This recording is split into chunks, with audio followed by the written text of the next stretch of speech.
I could tell within a moment you knew me well. I could see you gave me solace when I needed someone there. In the darkness I still see you like a golden arch, rising high above the sunset in every way you are. I know that everything's in focus now. I'm seeing clearly for the first time today. I woke up feeling more alive. Tomorrow everything will turn around.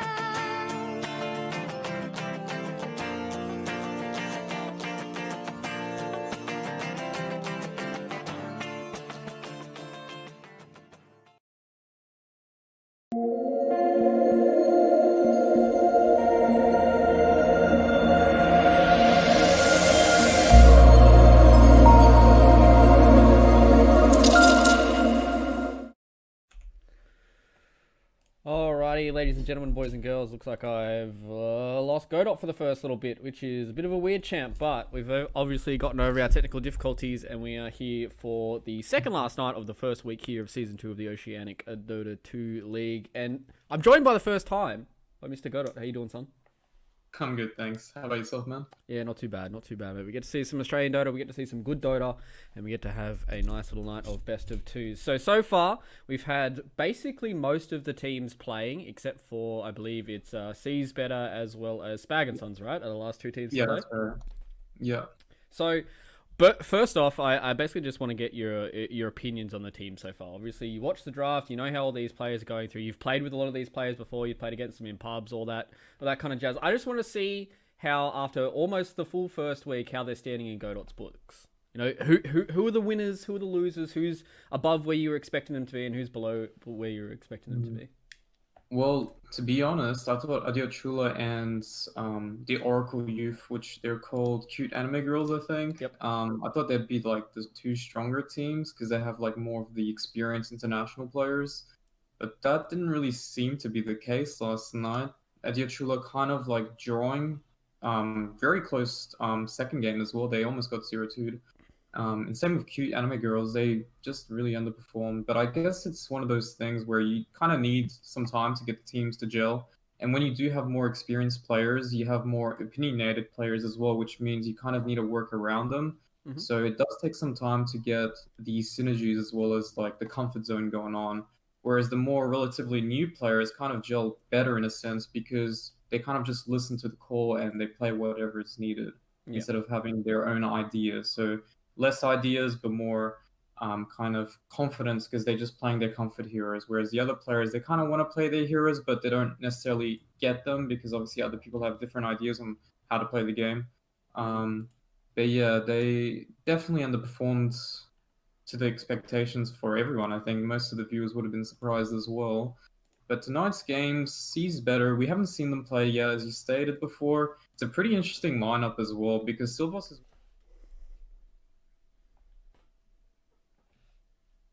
Mm-hmm.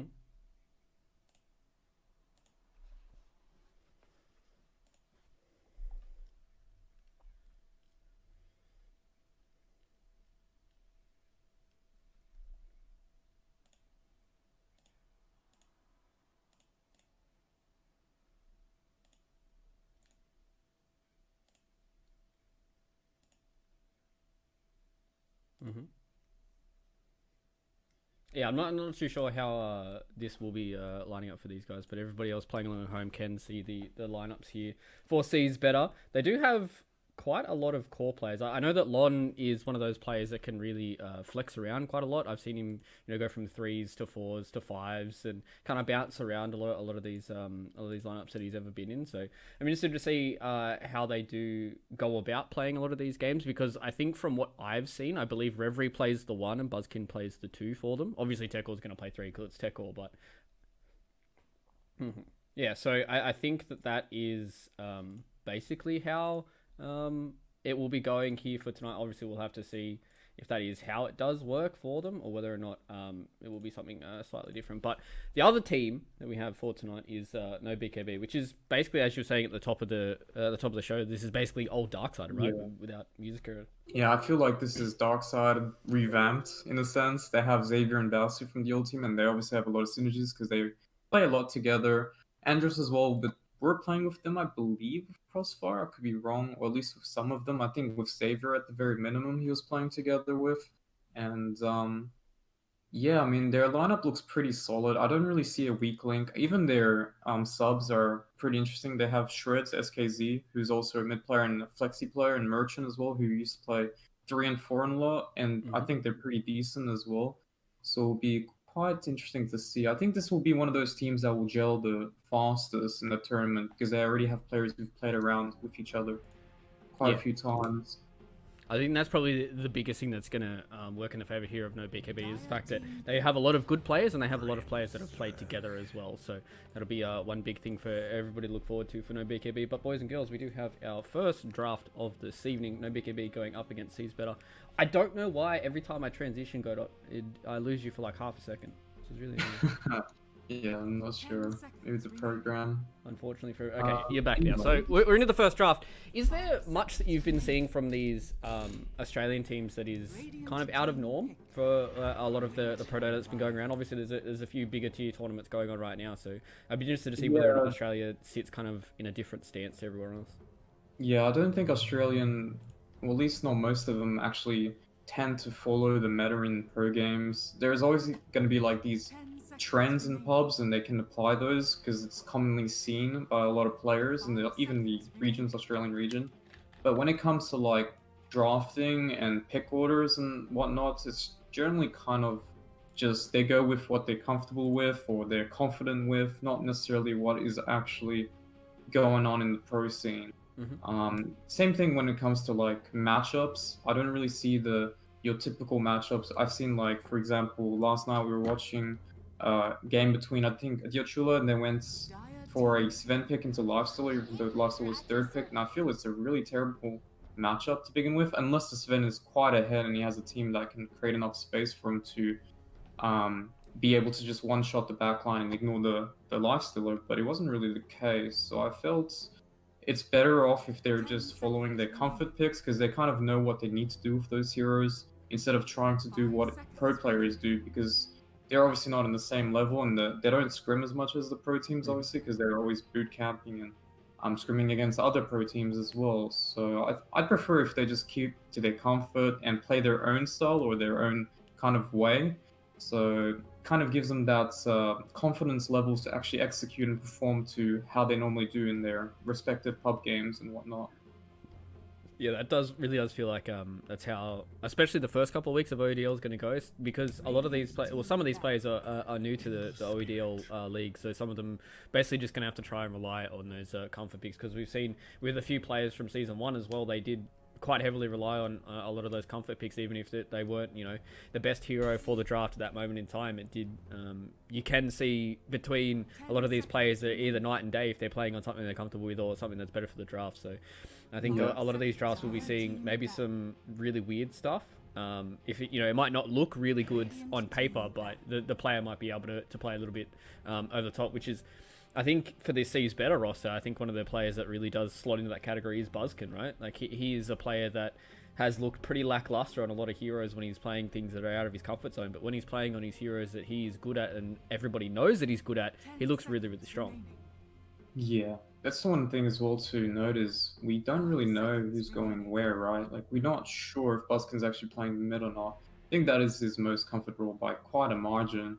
But like you said, I think Silvos used to play core as well, but I think he won't be able to in this team.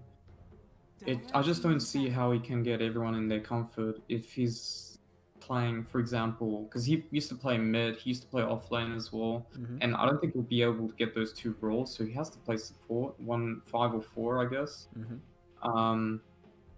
So that way, Buskin, Reverie, and Tech Core can play the cores. But Reverie plays 2 and 1, so if that's the case, Buskin going mid kind of makes more sense. But the thing about him mid is he's not really flexible with his hero pool either. You kind of want to like give him his storms. I'm not sure if he plays Void Spirit, but he plays like Wind Ranger as well. A little bit of Ember. But I mean, Ember is first phase picked here. It's pretty nice because I know they can flex this hero. But just in general, no BKB going for the comfort picks, Grimstroke, Wind Ranger. Wind Ranger can be potentially playing 4 or 3 for this team. I'm not too sure if Koziko plays it. I haven't seen him play that much of it. But again, it's a flex pick 3 or 4. Grimstroke can be 4 or 5 here as well, so that's quite nice. There are some synergies here. You can use the Grimstroke ultimate with the Shackle shots. And obviously, it's very strong at team fighting as well.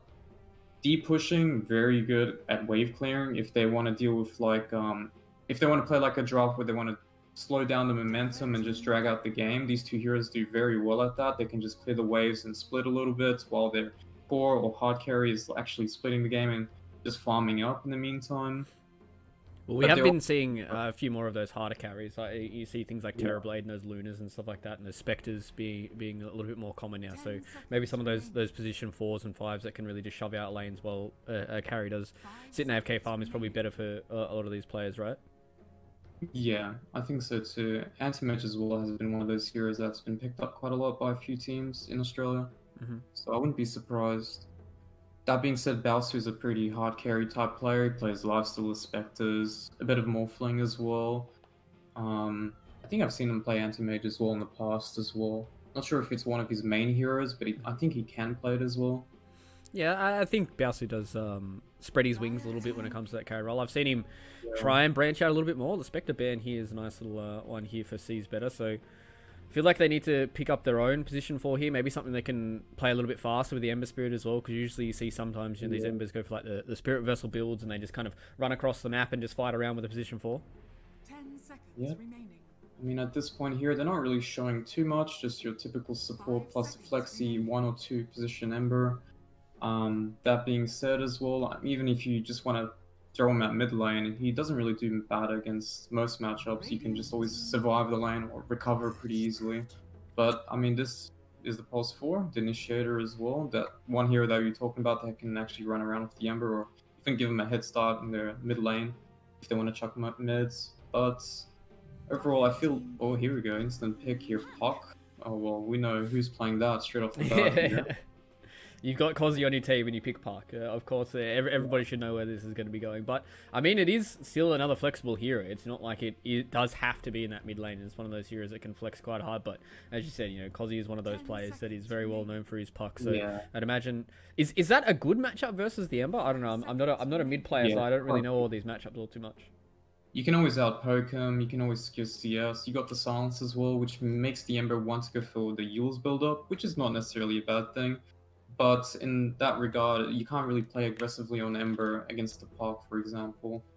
Synergy-wise, I just really feel like they need someone who can go in. Like, they need some sort of front line for No BKB's lineup. And I think it kind of suits because Xavier plays a lot of Legions. It is banned, however, and his Clockwork as well, which was picked the other day, was also banned here. So they need someone who can front line, at the same time start the fights, and ideally have some sort of synergy with the Grimstroke. Most of the heroes actually are banned. Doom is one of them, Legion Command is another one that would fit well. Other heroes that Xavier plays, I'm not too sure about his hero pool as much, because he did change to the offlane role pretty recently, I think a few months now only. And Aquan being picked up here, which is a pretty interesting one. I'm surprised I haven't seen Arc Warden more recently, right? Because the changes to Hannah Midas is always a good one for Arc Warden, and I feel like, didn't he get some talent buffs as well recently?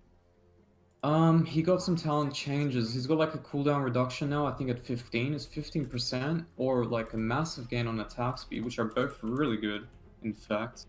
But yeah, it's kind of weird. I mean, it's a very good hero right now, because they don't, like I said, there's no front line here. Everything is going to be like long range attacks or spells. So Arc Warden just stays at the back, casts spells, uses his bubble for the focus fire. They have that sieging prowess as well, and the ability to split with both Ember and Arc Warden. They've got a good team fight as well here, so it's a pretty good pick. PL into Arc Warden is always a tricky one because it does go both ways.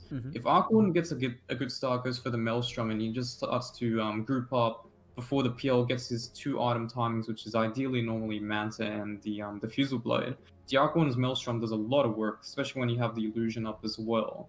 So I do like the Arc Warden in favor against the Phantom Lancer. It's just a little trickier because they have a lack of sustain and lockdown, so that the PL can just run them down if it gets to that point where he gets his heart, for example, or Satanic with the status resist of perhaps even an SNY instead of a Manta this game, because obviously you know you're gonna be dealing with a Maelstrom Arc Warden build up here. So is that where Seas better wants to try and move themselves into like a tanky offlaner to try and create a front line against his PL, so we can't just merely Phantom Rush to the backside and get rid of the real Arc Warden?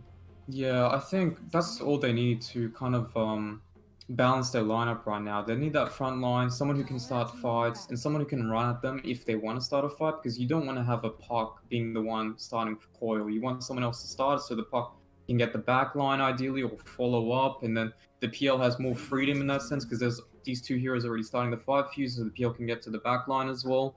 And if they don't have that kind of front line, it's really hard for them to even like do anything. All I can see right now from these 4 heroes is they can split, they can fight, but they can't 5v5 into them at the moment. So if they have that one front line hero, they can actually do that. And again, the Mars and the Sand are banned, so 2 other heroes that they could have potentially picked here to kind of, you know, finalize their lineup is gone.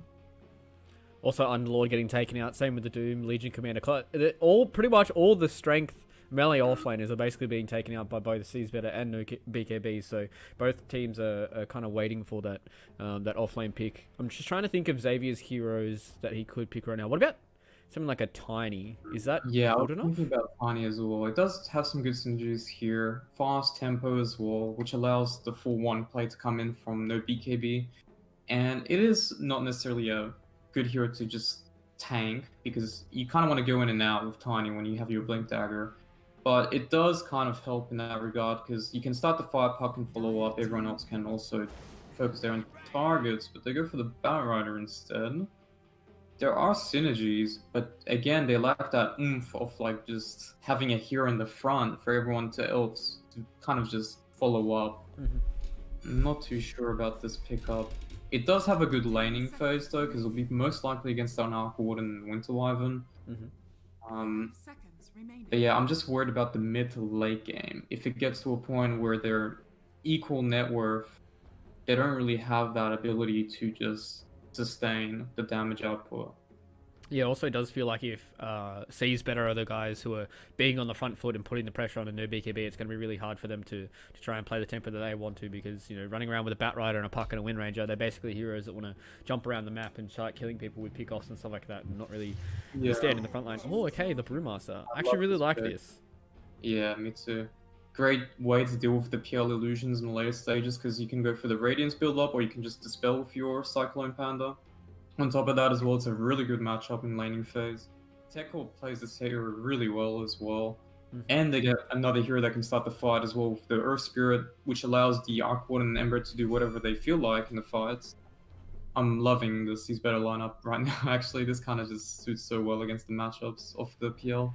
Yeah, I think this Panda really does tie it all together for Seas Panda. It gives them that tanky frontliner that they want to, gives them a lot more team fight when they've already got a heap of it at the start, gives them a good way to deal with the PL illusions because they've got the Wind Panda Purge. The recent buffs to the Wind Panda Shadow Walk bonus damage means that he's basically probably going to one-tap this Grimstroke pretty much every single fight. And they also gives them a way to stop the Batrider initiation, right? If you get the split off, you get the tornado off, and then bam, Batrider's not going to be able to do anything. So he's got a lot of things to dispel as well. He can actually dispel the Inkswell. He can dispel the Windrun as well as the PL illusions, which is the main one. So there's quite a lot of things. The one thing I like about Brew is he's got a timing on his ulti, obviously, but it's not as long as, for example, like a Ravage or a Black Hole.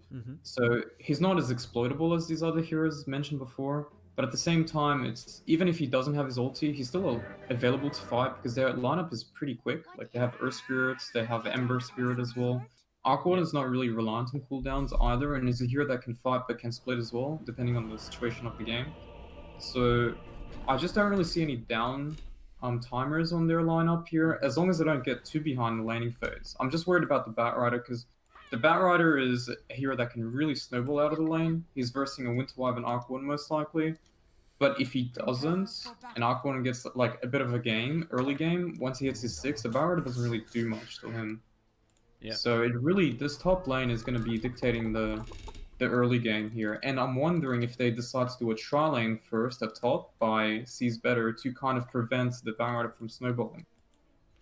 I'd imagine that probably will be where they want to go because this Panda's not really going to have too many troubles in his bottom side. He's up against the PL as well as the Grimstroke, so yeah, maybe there might be a decent amount of magic damage that he has to be careful of, but I'd imagine in the first couple of levels, Tekla should be completely fine by throwing this Panda to the bottom side, and, you know, if Lon puts the pressure up top, as you said, Batrider feels like kind of their tempo setter, and if he's not having a good time, then Xavier's not going to be able to put his stamp on the game like he would like to and get on top of this this Arcwarden, because we've seen this hero time and time again. If he starts to snowball really hard, this Arcwarden is very, very hard to try and deal with. So it really does feel like No BKB are on a bit of a pressure clock right now to deal with this Arcwarden and to make sure that Sees Better don't just get a snowball going and then secure the late game with the Arcwarden as well. Yep, that's right. Well, it looks like they're going to be starting 3 bottom here just to secure the rune here. PL's actually trying to wrap it around. They do see it coming. Yeah, so it looks like Bowser's going to go forward here on a seal loss. It's taken a decent amount of damage there from the Stroke of Fate. They're going to go move forward. Bowser's one that does pick up the Bounty Rune, though, so you're going to have to come forward a little bit more. Bowser taking the few right clicks from Lon here. He has to be very, very careful. He's got the Spirit Lance, but Buzzkin comes here as well, has the Sleight of Fist, so Bowser's going to feed the first blood to the mid laner. No, to Buzzkin as well. That's actually so good. Yeah, He's gonna get his early Wraith Band now, extra regen. He's gonna have a way easier time now in the laning phase. So I've received word from Mr. Danog himself, so I'm going to pull this off, and we have to have a quick look and see how this... come on, Buzzkin, I need you to get closer to the banner. We need to check out this Sees Better banner. Doing a very poor job. Alright, everybody, I'm going to show you guys something really cool. Toggle, underscore, free. This is production value, guys. This is production value right here. Alright, you guys are going to be able to see the peg. So this is the Sees Better banner. This is for you, Dan. I know you're sitting at home watching this. So apparently, this is what I've been told from watching these guys in their Discord channel. This is the reference to Reveries She's Better in talking about Australian pubs. Is it true, Godot? You're a man from C. Is C better? Well, C is better. Let's be real. C is definitely better. Alright. So it looks like if Sees Better wins this, that's the double confirmation that C is better. But it looks like mid lane is going fairly good here for Buzzkin. He's going 8-0 up against Cozzy's 7-0. So that little input from the first blood is always nice to have. But coming out on top on the laning phase is always good as well. Yep, and they did start 3 top. After they got that first kill at the bottom side, on the Phantom Line side, they did commit the 3 heroes at the top here. Just preventing Xavier from getting ahead and just snowballing on Reverie's Arcwarden here. They do have the lane control as well, so everything looks real nice for them to, if they do want to start a fight right now. In fact, they're going to try here out on Andros. They do know that he only has the power shot. They're going to go for the roll forward here on Xavier. They don't have the kick back just yet because Lon still is level 1, but they do get the Magnetic Flux coming in onto the Batrider. He's trying to get over the trees, but it doesn't matter because the burn comes in there from Reverie's Flux. And that's a nice little pick up there for Sees Better being able to get Reverie that first kill. This allows Lon to get level 2 as well with Silver, so it should be a lot easier to get for that next kill as well. And the lane equilibrium is going really well. It's still all the way up to the tower, so it actually allows them to go for it again if the Batrider does TP back up here. On the other hand, Tekwo's not doing too bad. I think he'd have a harder time as well, but obviously Tekwo being a more experienced player in this league, managed to drag the creep wave all the way up to his tower. He's almost level 3 after this one creep, and as well the creep equilibrium should be pretty good. Maybe towards the middle after they connect. Unless Shreds manages to pull the big camp here, the next wave that's incoming. We'll see if he can get that off, but It looks like Tekor is doing perfectly fine in this bottom side. You know, basically not dying, right, is the challenge here for Tekor. Make sure that he doesn't go down, and if they're getting kills on the top side, then he's basically coming out on top in every single regard. I'd be interested to see what Tekor is going to go for in the way of items, right? I'd imagine it's probably just going to be something like BKB Vlad's, Blink Vlad's, not BKB, sorry. Yeah, he has to build these aura utility items, so most definitely a blink. He can go drums as well. It's one of those items where everyone's buying one per team, even sometimes two per team in the early game. I mean, Buzzkin could potentially go for it, but I'd prefer if he were to just go for the Yules first. It allows him to set up as well as get away from the silence deaths, from the puck, or even like if someone lassos his teammate, he can Yules defensively as well. But yeah, I would like to see either Vlad's or drums on the Brewmaster, and then after that potentially a blink, and depending on how the game's going, he can go for a greedy item after that, or just a more consistent item. But yeah, I mean, he's gonna have a good time, I'm sure, because with this lane equilibrium here, him hitting level 3, he can actually spam his Drunken Brawler to just get in and out and get some farm as well, while on the other side of the map, the Bagrider can't really do that anymore. The level 3 from Arc Warden is going to really hurt, especially if he goes for the Flux as well, because the range, the cast range on it, the slow, will allow pretty much Lon to get the jump on him. Silvos obviously has 2 sources of damage and slows as well, so... And because you can't drag creeps around anymore like you used to in the previous patch, it kind of hurts. These type of heroes, they can't necessarily jungle without a few levels. Like, Bagrider needs at least level 3 or 4 to be able to start jungling, and ideally you don't really want to. You want someone to stack for you, and then you can do that. So this lane dominant kind of laning phase that they're meant to have is not happening.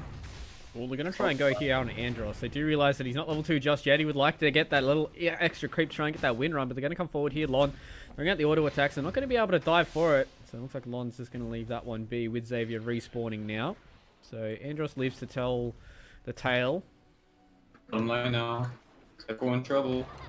Yeah, they do go on top of him here with the Ink Swell. How much more damage do they have? Bowser with the final Spirit Lance takes that one down. So we're talking about Tekor doing well in that off lane, and Castle's Curse does take him down. Oh no. Trouble. They are trying to go for in on Xavier. Him dying is the worst. You know, obviously, if Andros is the one that's dying, that's, you know, it's kind of okay. It's your pos 4, but every single time Xavier's the one that's going down, so it's not looking good here for No BKB at the start, having to lose 2 lives already on their Batrider.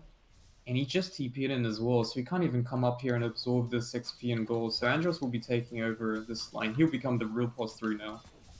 And, I mean, in the meantime, because the lane is all the way shoved, Silverboss actually gets a really nice pull, all the way connecting towards the tier 1 tower at the top, which will get the lane equilibrium all the way back to their tier 1 tower, allowing them to do these plays again and again.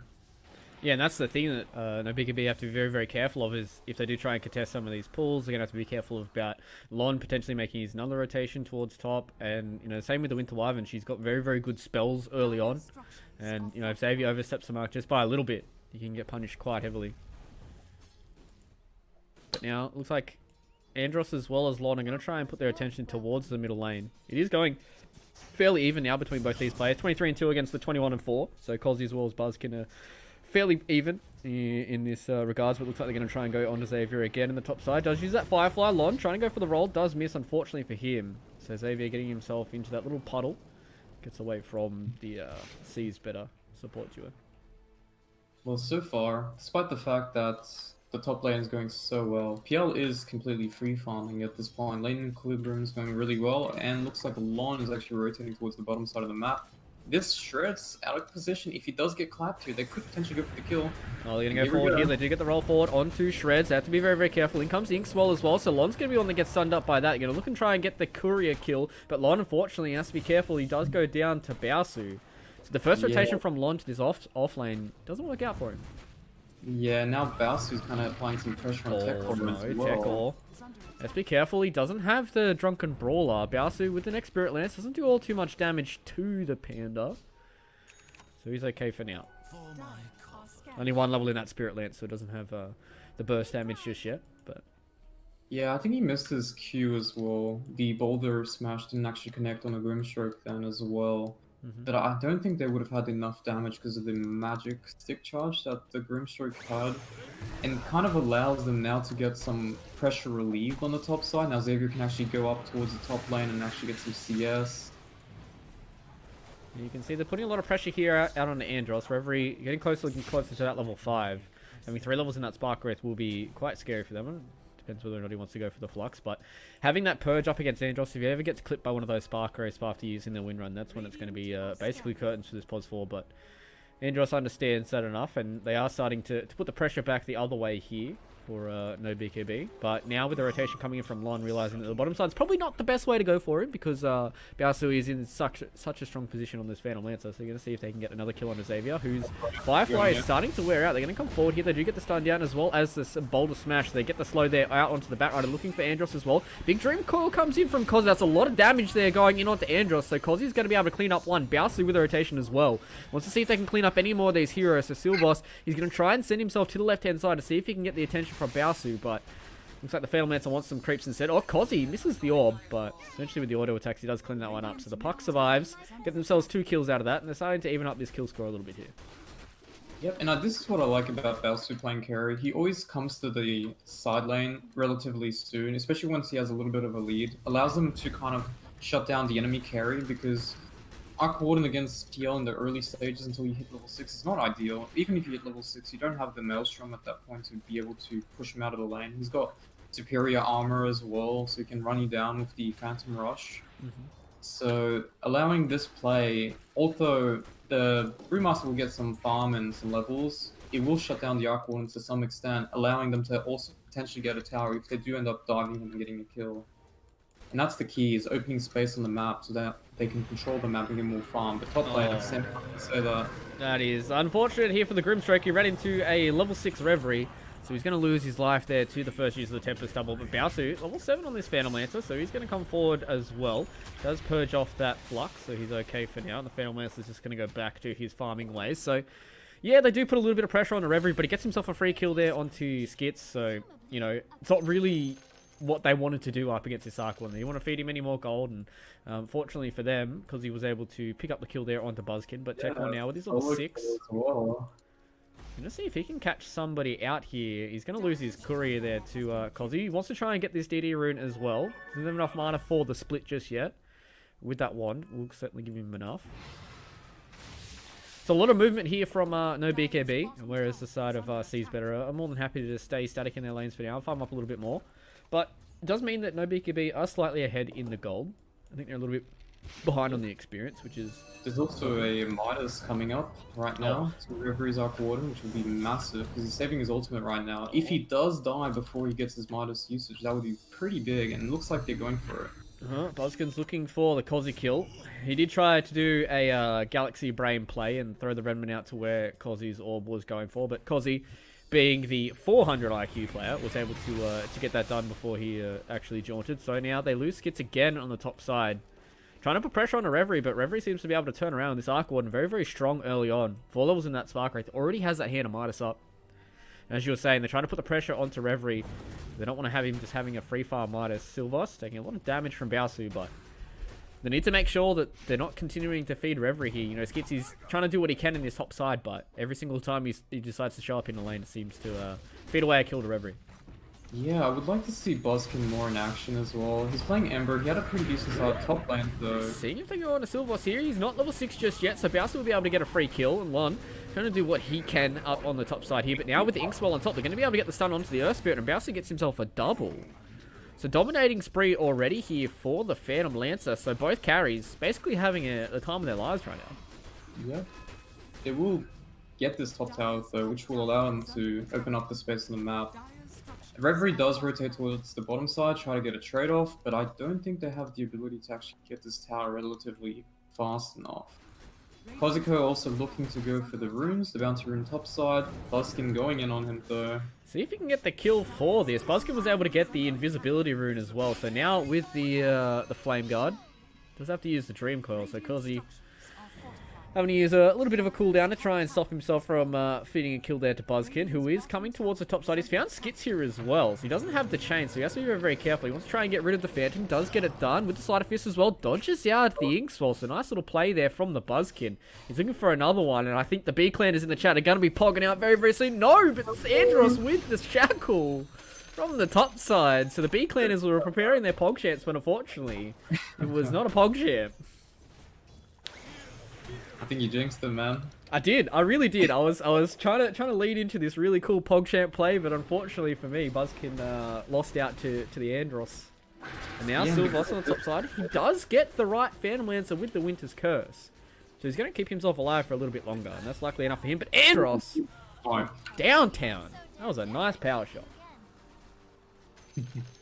River in the meantime just farming through his Maelstrom. Someone's got it. But the thing that's worrying me the most, again, is just the map control. Tech was forced to come top. They didn't really achieve that bottom tower here. Bowser is just free farming. Now he's going to go towards the bottom side because he saw Tech going top with the teleport. And he's going to be applying pressure here. And at the same time, these 4 heroes from No BKB, without the PL, will be able to just fire just well enough. I mean, they do have the Park Coil here. Maybe they'll go for the middle lane.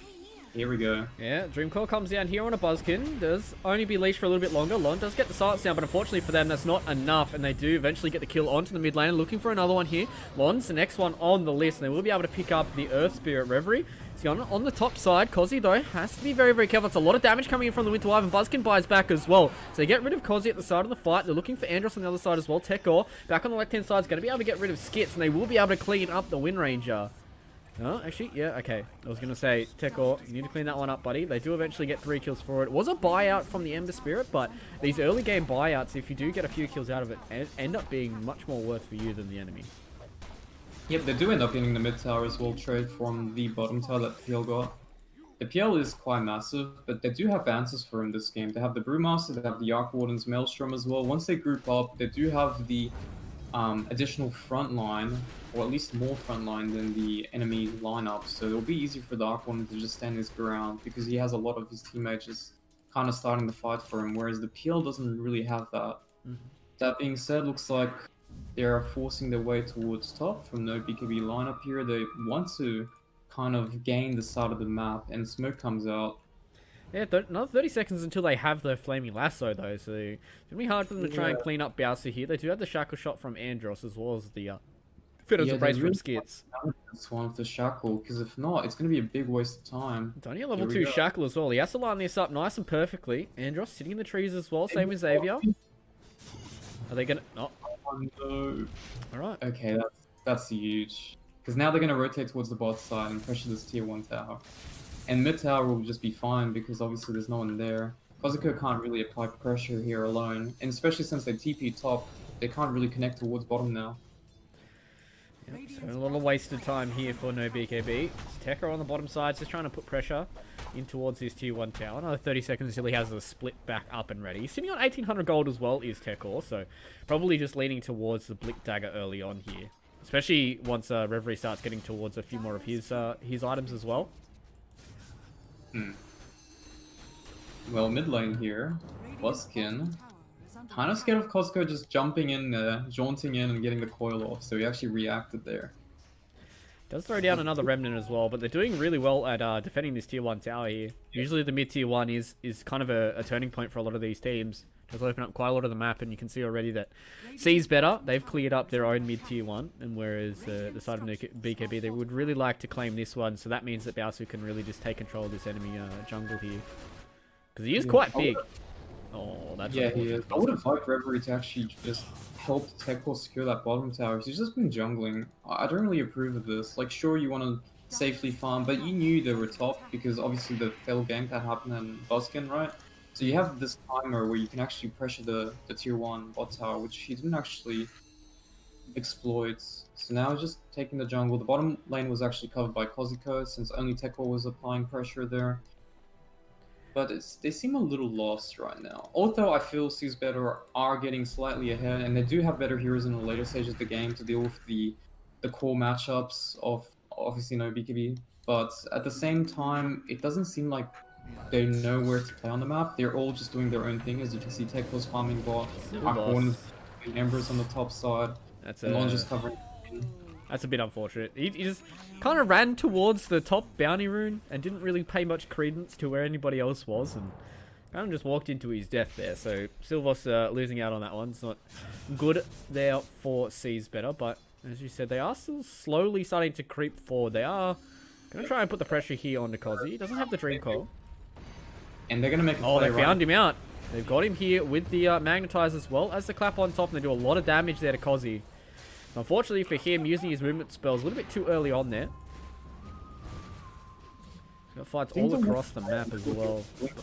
If they do get the kill on the Ember, they'll be able to get the tower as well. And Oh, here we they've go. got the Blink Dagger here out onto Reverie. Do use the Winter's Curse as well as the Soul Blind coming in on top of Buzzkin, but it doesn't look like it's going to be enough for them. Xavier's going to be one that's going to pay the price there. Bowser wants to try and come forward, does get the stun there out on the Silvos before he gets the Cold Embrace down. Looks like it doesn't matter because they've got enough magic damage coming out from the Grimstroke. Bowser, he's the big prize that they would like to try and get. They do get the stun on the Skits, but unfortunately for them, they don't want to commit for it. Bottom tower has fallen. Yeah, I mean, that's his blink reveal as well, and they don't really get the fight they kind of wanted or hoped to get. They do trade 1-for-1, but obviously it's a position 5 for a position 3 here. And at the same time, they just allowed themselves to farm more. I mean, this is what they want. I mean, Reverie's got Midas, he's got double illusion. He's just going to have a lot of efficiency with this build-up. Whereas the PL is hitting his Manta timing, he's going for the Diffusal Blade now. And I think at this point, they just really have to rely on smokes, which actually just happened. Xavier smoked up again, they're going towards the bottom dire triangle side spot, but they do see the illusion, which does reveal smokes, because it does count as a real hero. I never knew that. So that's today I learned that the Arc Warden illusion actually reveals a smoke. And it seemed like he knew, because he kind of predicted that. He sent the illusion just on the top of the hill just to spot these smoke plays. So, Top tower. and it's not like you can react to it either, because you don't really know who's up there. You just assume there's an actual hero there, but it's just an illusion that's revealing it. So they do end up securing the mid tower. They don't get any wraparounds. The only ward they could have got, which they did, which is very at the edge of the bottom side of the map. But I mean, it's not really going to reveal much. At most, maybe you spot the Arc One and Ancienting, but it's not really a big deal. They're gonna try and defend this tier 1 again. Bowser's is the one they're going on first. They do get the stun out. They do get the silence down as well. The Manta comes down. There's a lot of damage coming in from Buzzkin, though. They want to get rid of this Vandal Manta at the start of the fight. Do they get something done? The Winter's Curse on the backside, so stucks up Xavier for a little bit longer. Bowser as well, getting very, very low. They don't have the split for this fight either. Bowser, though, eventually will go down to the side of Fist from Buzzkin, who picks up a second. The shackle shot, it's always the guy in the back's fault, so Buzzkin, unfortunately for you, you're the one that falls out on that one. They are looking for Kozi here as well. They do get the blink forward, but Andros, with that focus fire, is able to clean up the Earth Spirit, but now it's just the cores that are left here. Oh, they found out Buzzkin as well. The stun comes down. They will be able to clean up the Ember Spirit. So that's a big kill from them. 80 seconds, or 70 seconds on the sideline for an Ember Spirit. Yeah, that's the second time.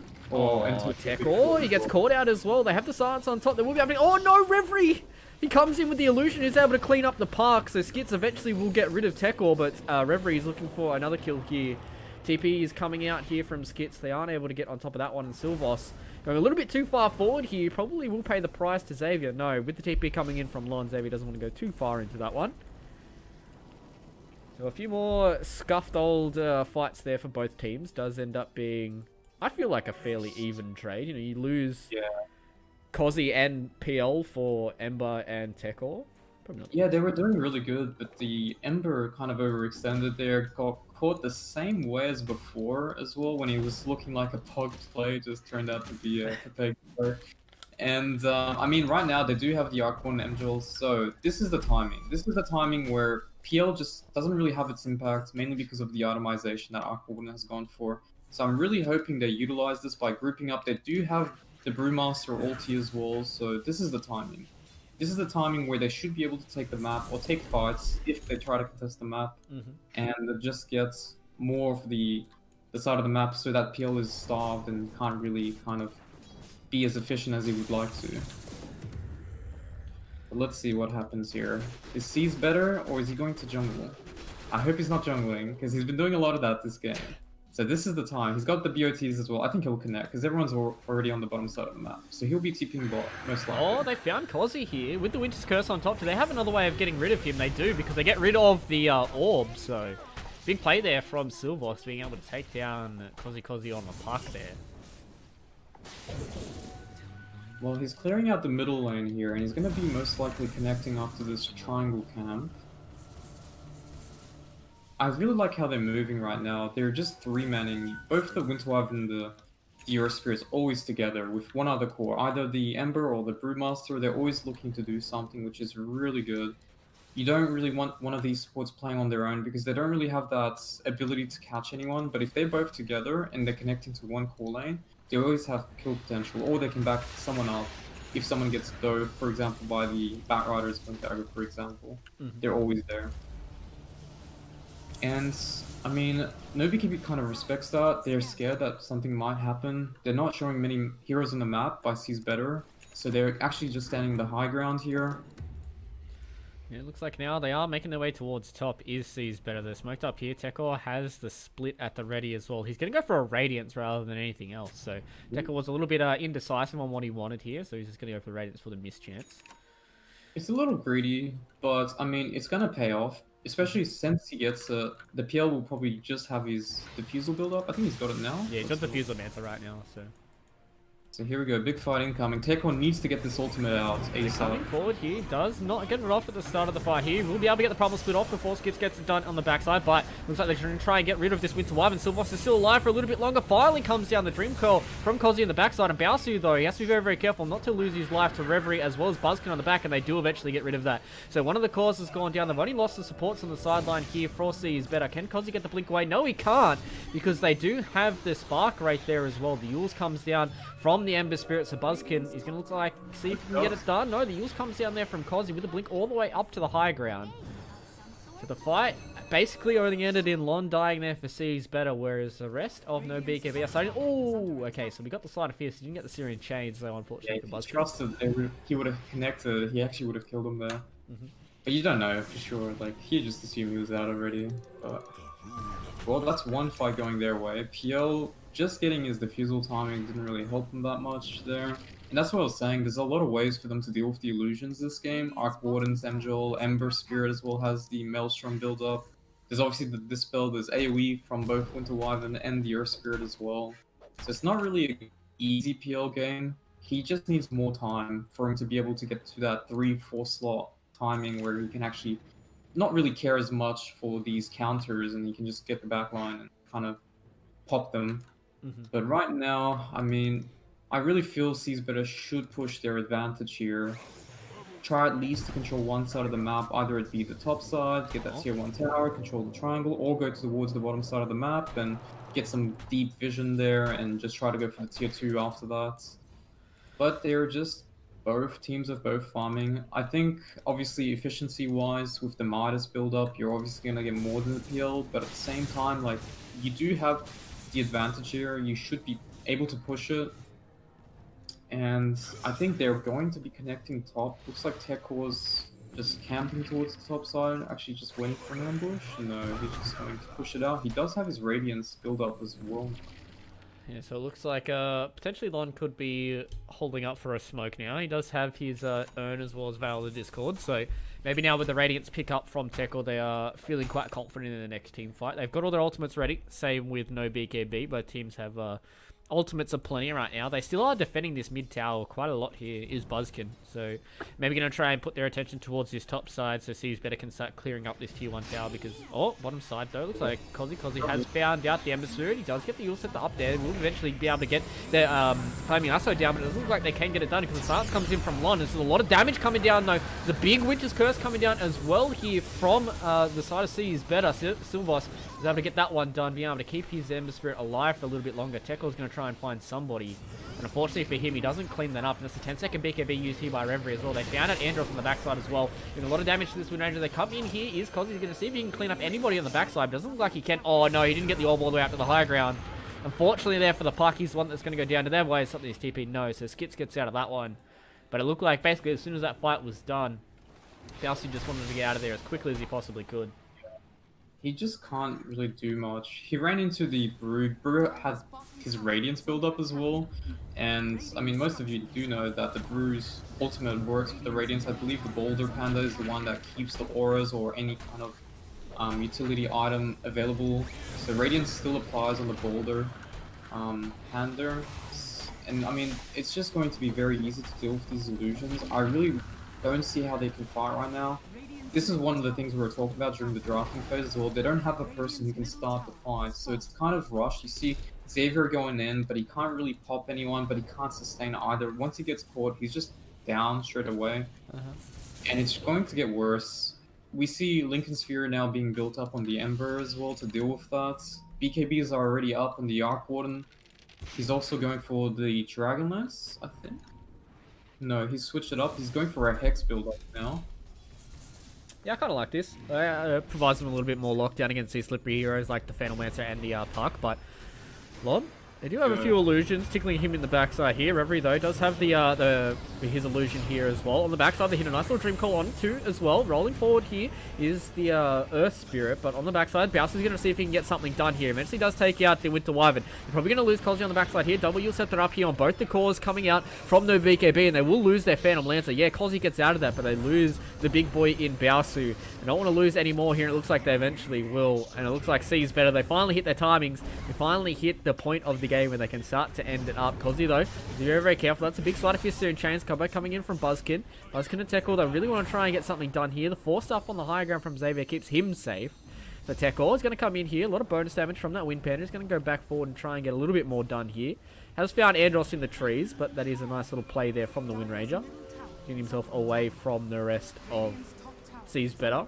So Tekor now, with that ending of his ultimate, he's going to set himself back towards his tier 2 tower. Yeah, I mean, they had a good fight.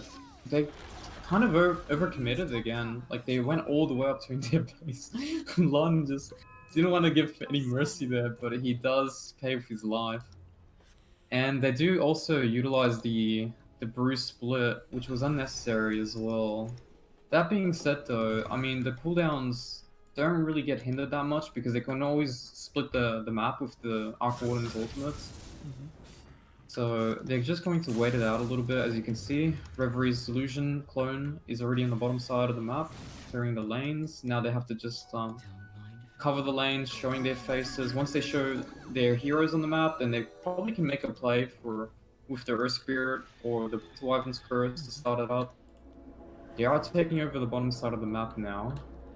Well, you can see how much map control they're able to keep just by having this mid-tier 1 up. You know, most of the time, the Buzzkin or Reverie is going to be the guy that's going to be defending that mid-tower, but the fact that it's still up means that they can have quite a lot of control over their own triangle. They can put pressure onto the Radiant side of the jungle as well, and after taking that tier 1 tower and putting a lot of pressure onto the tier 2 tower, means that C's better can just basically camp themselves in this bottom quadrant of the map as well, and put a lot of pressure on Bowser, because you can see that he's basically, as soon as he's gotten that Diffusal Blade, he's just fought every single time, and now he's going to go for that BKB to try and survive in these team fights.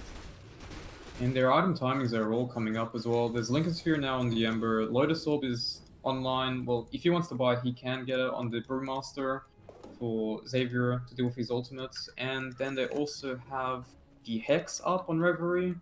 So if they group up now with Tekor's ultimates, they have a pretty strong timing right now. We'll see what C's better gets done here. So this basically will be the Hex reveal on Reverie. So No BKB will understand that that's up and running, but there's not really much they can do about it. So they're going to lose a lot of HP on this tier 2 tower. It looks like you can see here from C's better. They all want to stick in the bottom side of this map. Tekor tipping down as well. They'll be able to take down this tier 2 because No BKB don't want to have a bar of it, so they're just going to send themselves to the top side of the map. Yeah, I mean, I'm just wondering how they can start a fight here. No BKB. Obviously, they have to throw Xavier in first. There's just top lane. Boskin might be in trouble. Nope, just Remnants out. Yeah, he's playing around that Lincoln's really well, understanding that any of those single target spells come down, he can always just Remnant out before that happens. So doesn't have to be all too worried. He can put a lot of pressure back onto No BKB because they're not defending their bottom side of the map. And look at how much damage Baosu takes just from simply being hexed by Reverie. And it's going to get worse. Once he gets one extra damage item as well, it's going to start hurting. In mid lane here, Andros. Pickle. He does get the win run off, so Lon unfortunately wasn't able to get the kill onto that one. Would have liked to have hit the roll, so just going to force No BKB to stay inside of their base. Do you think it's time for C's better to just go Roche? Basically, just go Roche and try and hit high ground. They also have to be aware, though. I mean, if the lanes are all shoved, they can kind of predict if they're going to make a play for the rush by No BKB's side. But that being said, they do have to do it. I found him here. He's doing his best to juke and jive. He has thrown out an AWP here, but he gets Hex down there from Reverie, so they're going to be able to pick up the puck kill. That's rush right there, I think. Yeah, it's a big play there from Reverie, and as you said, probably going to be into the Roshan pit now. Yep, they're just going to throw down a Spark Wraith. And Reverie's going to be able to walk in there. They'll be able to get a free Aegis there onto the Arc Warden. And that basically is going to secure high ground. Yeah. Now the way to deal with this high ground siege is going to be hard because they can't really just wrap around. It's not that easy to take a fight even if you do wrap arounds. So you're just going to have to split. They're just going to have to accept that they won't be able to defend high ground. At least one racks. They can maybe just delay it with the power shots or the Grimstroke's Stroke of Fate. But they have to accept that more or less one racks will be going down and they have to split and get some more time so that Peel can farm another item. Potentially in a blade, as you stated before, is the timing here. Yeah, they're going to see if they can provide a little bit more space here to Baosu. He has gone for the Heart of Tarask, so giving himself a little bit more HP rather than the magic community for the BKB provides. So they're going to come forward here. They do get the Lincoln pop here out onto Buzzkin. Do they have enough damage to get rid of him? No, with the side of Fist and the Remnant out. Not enough damage there from the side of No BKB to get that one done. Yeah, it would have been a pretty big kill because he has the Aegis as well, so maybe they could have dealt with him. But that being said, I really feel that they should have just given it to the Arc Warden. Because he's the one who's going to siege high ground, and if he does get caught by the Silvos is getting caught out here. They do get the focus fire coming down, but the Winter's Curse there provides a little bit of space there for Silvos to get himself away. Blinks back to the right-hand side, cleans up an Arcane Rune as well. Lon's going to try and come forward. They've called out Kozzy again. This puck, fortunately for him, he doesn't have the Yules, and now with the Hex coming down from Reverie, they're going to try and get the kill. They do eventually clean up the puck. So a minute on the sideline there without Kozzy. And maybe they don't even need the Aegis on the Arc Warden if they're just going to get kills like that. That's the second pickoff in a row. He just spawned and died like that. Lon's playing really well going to Surf Spirit. Not one of the heroes I've seen him play much either, but he's doing a very good job here at comboing. Seems like Lon has put in the hours here onto the Earth Spirit, so now they're just going to walk into that tier 3 tower. Brewmaster with this Radiant Spiel does do quite a lot of damage as well. He's got the 80 attack speed on top of that. And being inside the magnetic flux means that this Panda hits quite hard, quite fast as well. They don't have Buzzkin. He is going to cut the creep wave in the bottom side as well, just trying to put a little bit more pressure onto these tier 3 towers. So for now, no BKB. They've still got 20 seconds without Kozzy. Reverie not even putting his real hero up on the high ground. They're going to clean up a tier 3 tower. 4-3. Oh, Baosu does have to use the Manta style to get out of that one. Tekor still sitting on this primal split as well. So can use that if there eventually is going to be a fight. And Reverie still with this illusion. He's just doing a lot of damage to these racks. So going to try and get the melee racks here. Buzzkin though. Let's get his Lincoln's popped, but he's looking for the Skix kill. On the backside, they do eventually pick up Reverie. They got the Arc Warden. If they get the kill here, this could be big for them. But the BKB has been popped. They do get the Soul Bind onto two of these cores. So they have to be very, very careful, though. Buzzkin walking forward, doing a lot of damage himself, and same with Tekor. They haven't cleaned anybody else up just yet. They've only gotten rid of Kozzy. They want to try and get rid of Reverie, but no. Baosu unfortunately loses his life to that one with the Stroke of Fate. They do clean up Reverie. So eventually they get the kill onto the Arc Warden. They have to use the buyback here onto Baosu. That is just an illusion, my friend. You don't want to expend too much to try and get rid of that one. You come forward here with the Shackle Shot, but the Shackle gets reflected there by the Lotus Orb. If Baosu goes down here, this potentially could be curtains for no BKB. Buzzkin on the backside has cleaned up Xavier. He's going to look for the backside as well. Eventually do get much damage onto Lon. He's going to be able to take down the Earth Spirit here, but Baosu has to be very, very careful. Buzzkin still has this Aegis the Immortal to play around with, so he can come back in full HP, full mana as well if this fight does go their way. The Hex comes back in and eventually do get the kill there onto the Phantom Lancer because Reverie has brought back into this fight. The Arc Warden doing a lot of work in these team fights. They don't have Kozzy for another 10 seconds as well. 100 seconds on the sideline here for Baosu. They still have the Aegis on the Buzzkin as well. Well, Reverie's now back in the fight here. There's no Baosu for 85 seconds here. And just trying to do what he can with these Shackle Shots. They're coming forward here with the Dream Coil. They are kind of doing a little bit of work here up against the Brewmaster, but the Hex comes down on Xavier, so he's going to lose his life. There is the Bat Rider.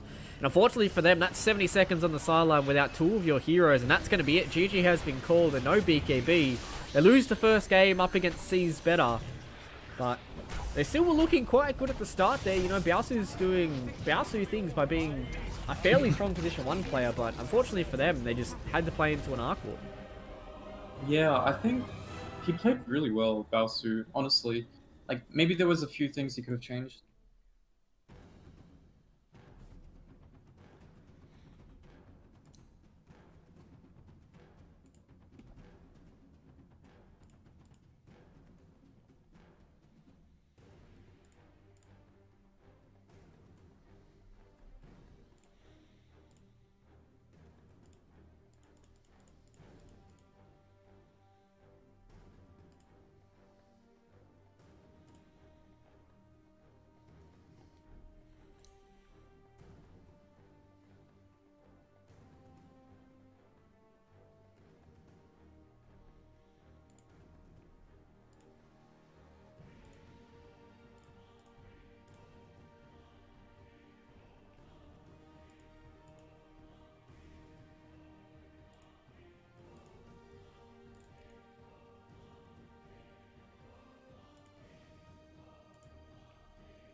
Mm-hmm.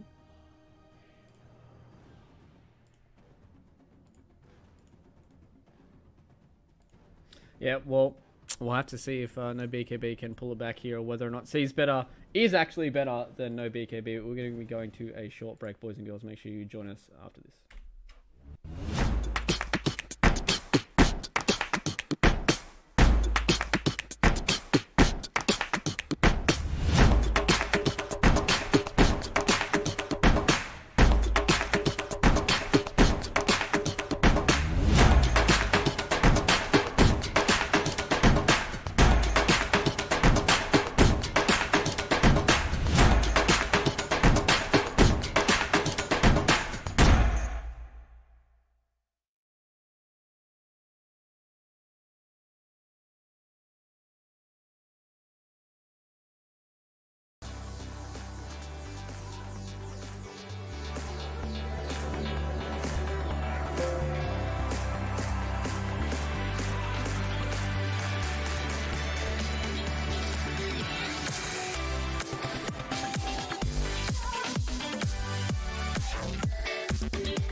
Well, ladies and gentlemen, boys and girls, welcome back here to the Oceanic Esports Dota League Season 2. Eventually we'll pop in the screen here. But we're back here for Game 2 between Seas Better and No BKB. After what felt like a little bit of an awkward game here for No BKB, they have come back into this next draft. I'm joined again by Goda. Wonderfully excited to have him to break down these replays live. Yeah. They're actually replays at that point, right? That last game, I really felt the win condition is just hard for No BKB because ideally they're relying on the Phantom Lancer to come online and kind of take the game, control the game, and win the game for them. But you can't really do that because it's a game where he's so easily dealt with Aquan's Angel build up as well as the Brewmaster Radiance into his ultimate Dispel. The supports have a lot of AoE as well to deal with the illusions, and it's not none of the supports are easy to deal with. Like you can't just one shot the Wind Survival and the Earth Spirit unless you have some sort of abyssal build up, which he did not. He had that heart, I think, as his third item. Although I feel like he played really well that game, Balsu. It just not much he can do really towards the later stages. Like I was saying as well, I really feel Xavier should be maybe picked his hero earlier because they just banned him out towards the second and third phase bans, and then it just felt like they picked this Bat Rider because he can play it, although it's not really ideal for the game. And they needed like that front line that we were talking about during the drafting phase, which did not come out. And I mean, their opener draft here is very different. They went for the Mirana and Magnus.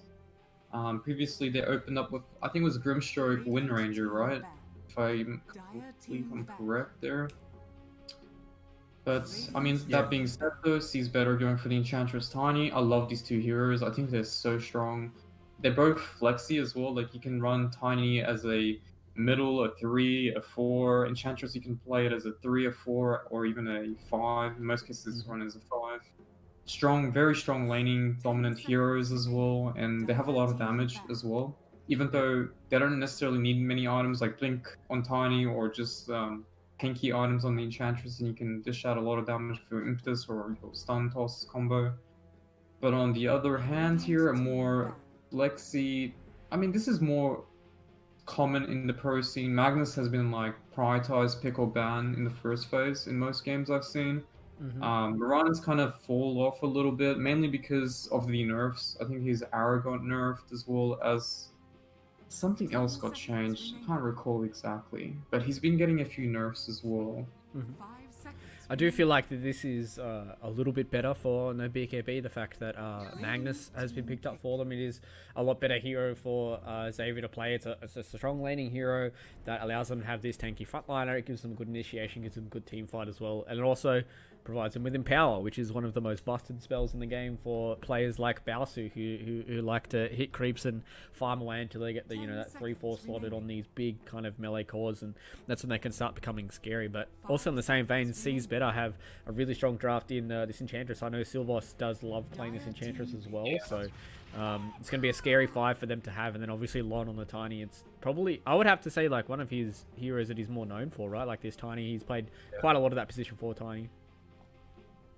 Well, Snapfire being picked up, I do like their lineup in general here. They have a lot of strong heroes that are normally picked in the pro scene, and they're picked for a reason. They're just very flexible with what they can do. They have strong lane, they have some sort of stun, they can build up very differently depending on the game situation, and they have team fight. I think that's the idea, is that you have these AoE team fighting heroes like Snapfire and Magnus, as well as like the ability to farm fast and strong lanes.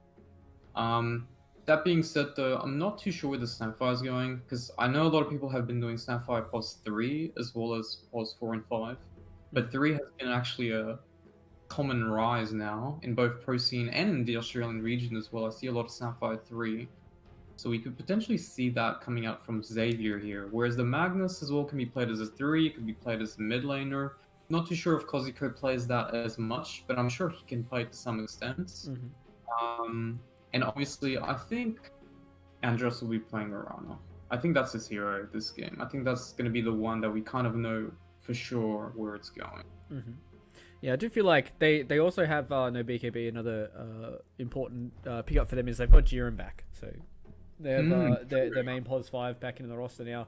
You must unfortunately not been able to join for the first game there. That's why they had SKZ in there. But now they've got Jiren back. So I know he's a big Snapfire player. So probably will be going into his hands, and then the Mag be the flex core for them. I'm sure Biasu could also play it as a 1 as well if the lane matchup does work out for them and they get something a little bit more scaly for Kozzy, maybe something like his Husker or something like that, and try and play really fast.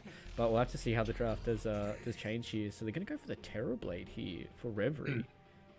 Oh, okay. Not too sure about this one. I think it's a little too early. I mean, normally you can pick your carry early and then you draft around according to the enemy picks.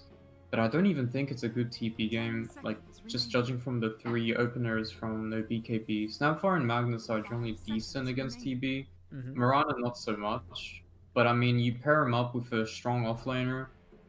The problem, again, is, like, most of the heroes that Xavier does excel at are banned already. Legion, Clockwork, and Damas.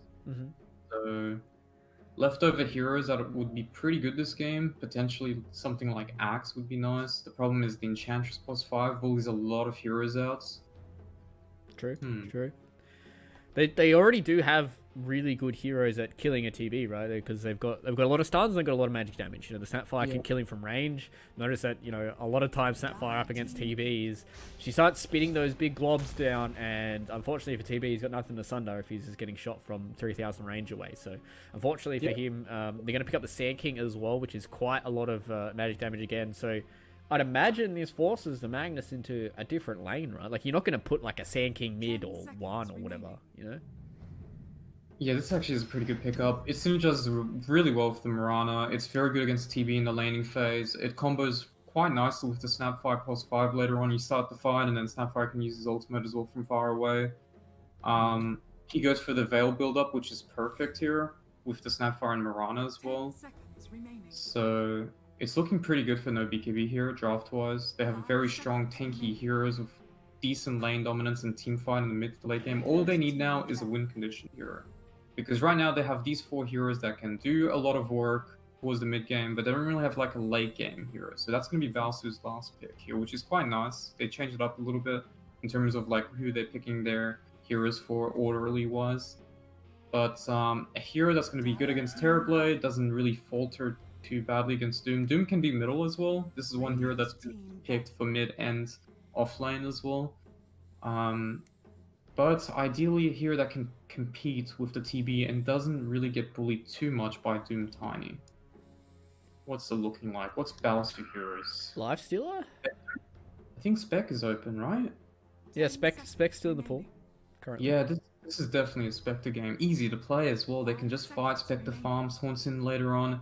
He can go for the Radiance build up if he really wants to deal with the TB. Yeah, this looks like an easy Spectre game. Well, we'll have to see how this does go. Got 20 seconds left until the reserve time starts ticking down here for Seas Better. They need their either mid or off lane, right? Because as you said, Doom can potentially play mid up against the Magnus if that's how it's going to go.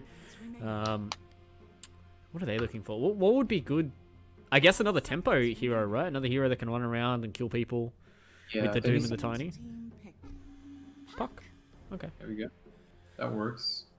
The lanes are going to be pretty static though. I mean, we know, unless they do Puck 3 and do mid, I mean, that's obviously an option. Puck doesn't necessarily do well against Magnus in laning phase. Magnus just always farms. Even if he has a bad lane, you just go jungle and recover so easily as well.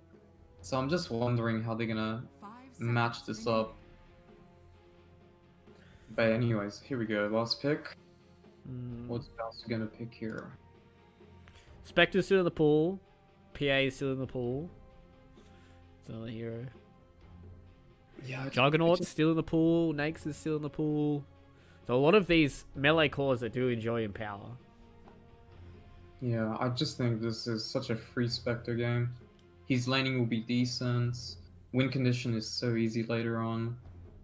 They got a lot of heroes to start the fights, and they can use Snapfire to follow up Spectres as well. Haunts as well to provide vision for the Sand King to start the fight as well. Kind of like a Zeus ultimate. But, I mean, he plays it as well. It's like a Balsu hero. I've seen him play a lot.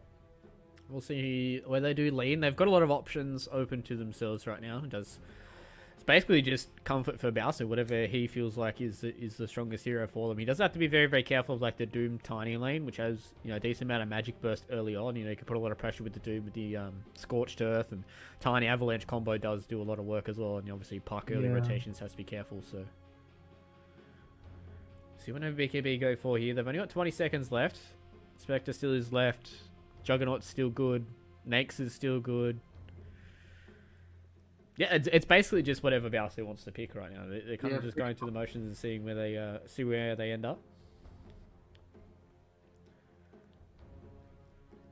5 seconds left. I'm surprised they're taking this long to pick this hero.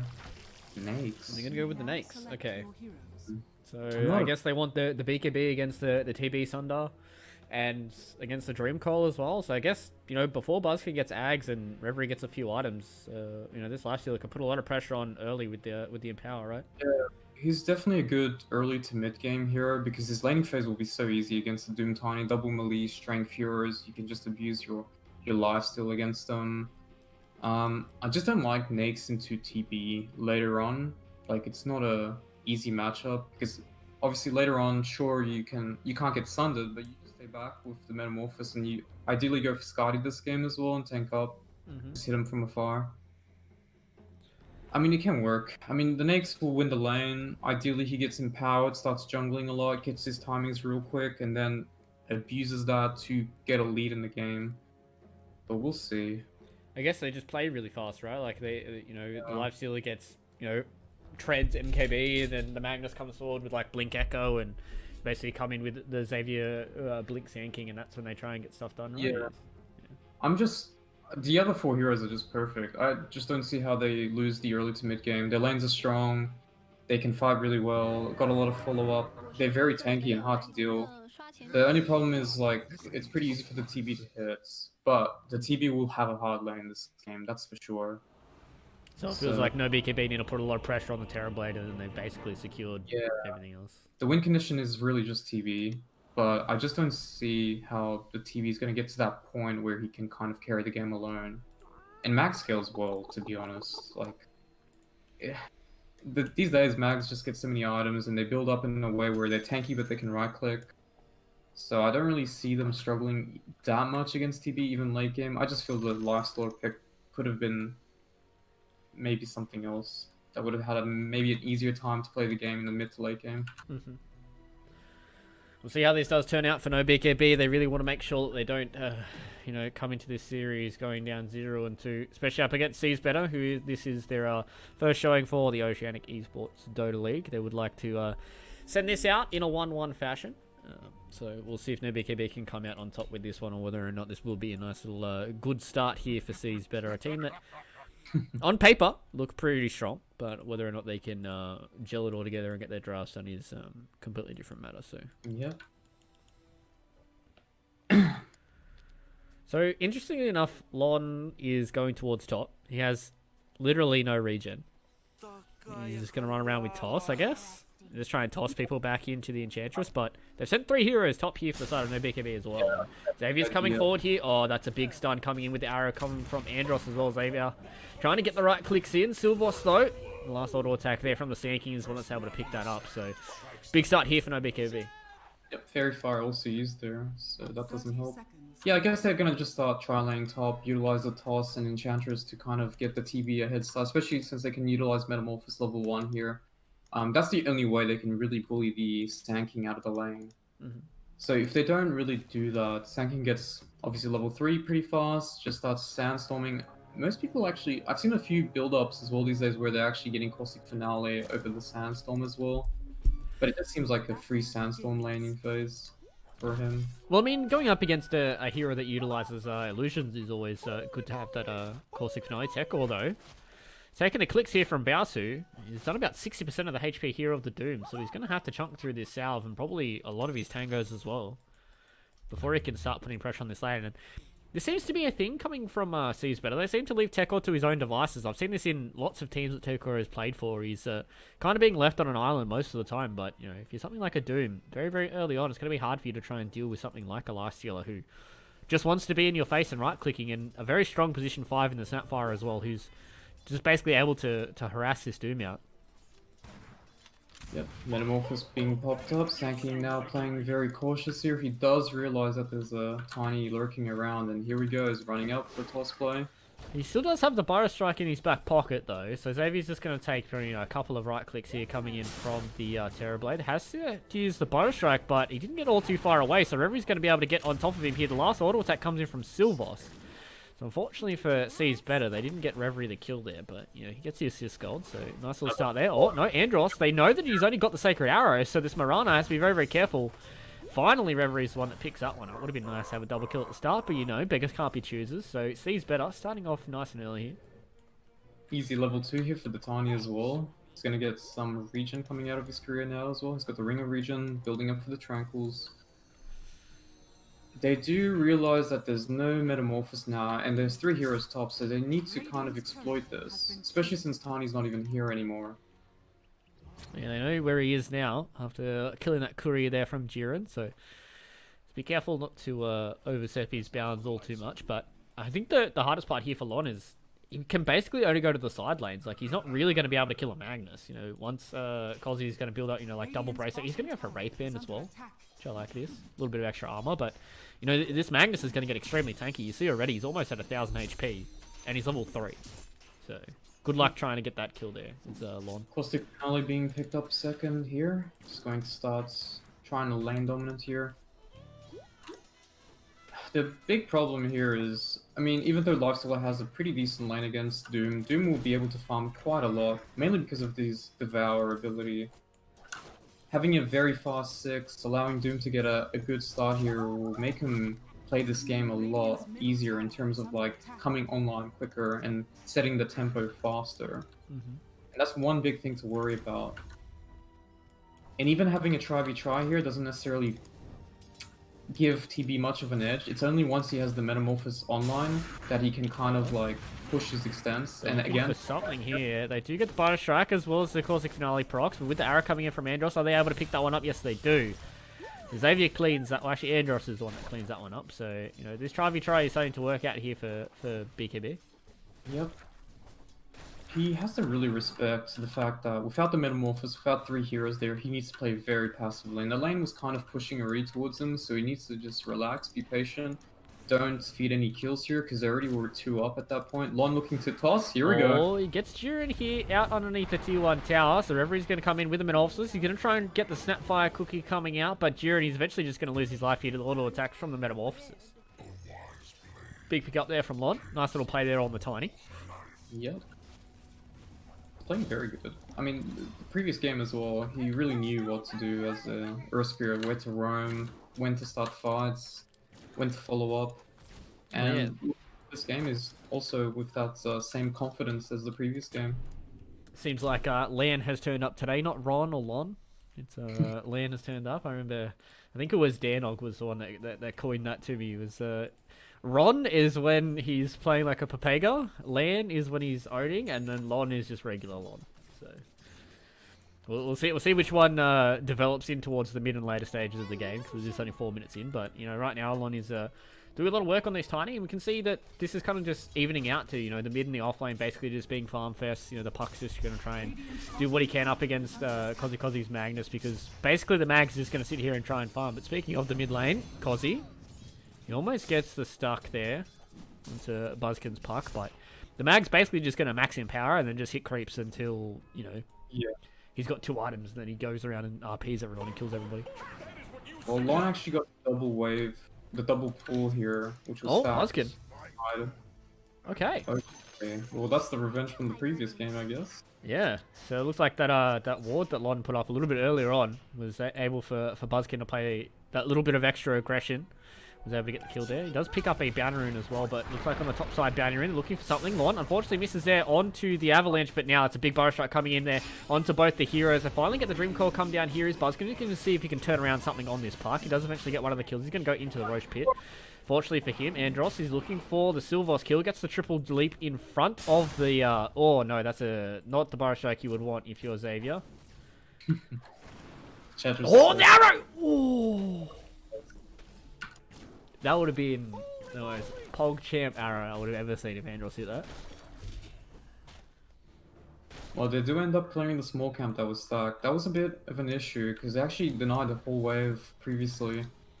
And that allowed the TB to just farm at the tower. And look at him, he's just building drums now. He's got a lot of stat items here just for the ability to farm in the lane. At some point, he can actually just jungle. Once he hits level 5, he has 3 points of illusion, and he should be able to just jungle freely if he decides to ditch the lane.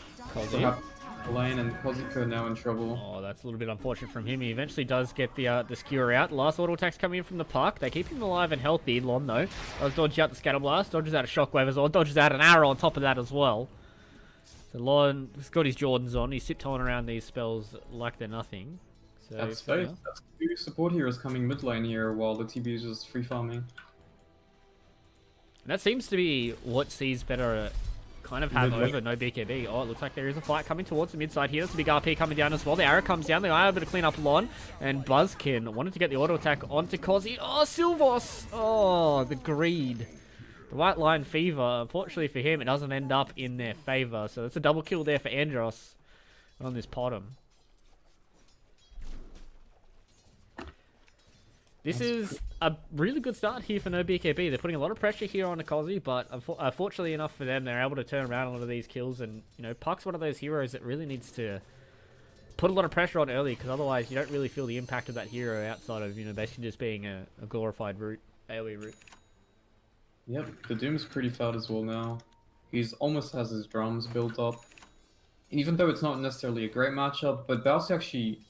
He realizes this is a game where he has to carry, and he does go for the greedy build because he's having a pretty easy time against the 1v1 matchup between him and the Doom. So he gets a relatively fast Midas here, about 7 minutes he picked it up from, and now he has his boots coming up as well. And I just don't see really an answer. Like, you can't really rotate onto the Nakes here with the Tiny. The only way you kill him is if Buzz can actually manage to get the silence jump on him with the Doom as well. But that's not going to come anytime soon. They just can't really play around the bottom side of the map because they need to relieve pressure off the Terrorblade right now. Mm-hmm.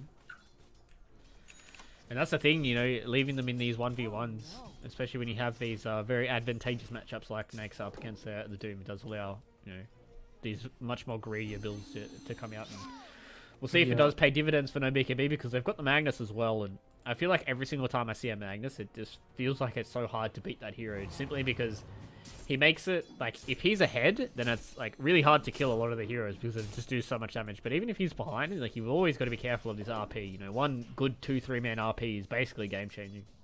Yeah, he does a lot of damage as well with this Echo Saber build-up. He's extremely tank. Even if you try to kill him, there's always going to be other heroes you have to deal with too. If you don't deal with him, then you have to, like you said, be careful of the RP as well.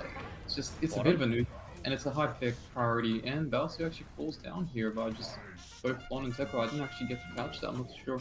Yeah, they basically just walked in, doomed him, and then Avatossed him, and that was basically all she wrote. Teko was able to follow that one down. There wasn't that much a response from No BKB, so unfortunately for them, they didn't get the return around or even a denial on the Balsu. So Buzzkin looking like he wants to make a play here on Andros.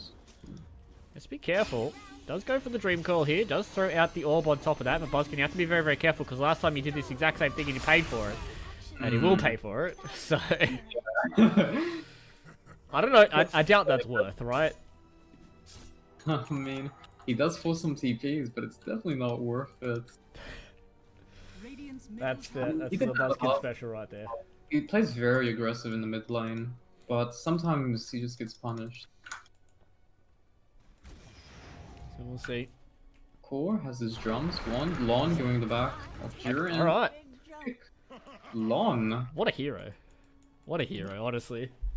Avatossing somebody who's 50% HP and they just straight up die. Alright, Lon. Let's be careful though. They do throw out the arrows, so the Tiny's going to eat that one for a long time. Xavier's here as well. They do throw out the Veil of Discord out onto the Doom. They want to try and get the kill on a Tekor as well. Going to come forward here. Andros with the leap forward, giving them the vision that they need to try and get on top of this Doom. But he is so fast. Scorched Earth and Drums and Face. Man, yeah, I'm not sure how the tier is not nerfed, honestly. Like, he's just unkillable. He's hard to deal. He farms fast. His Doom is just, to be honest, OP. Yeah, it's pretty broken. Takes one person out of a game. So 8 seconds or whatever it is. Maybe they need to nerf 16 like seconds. Wow. something.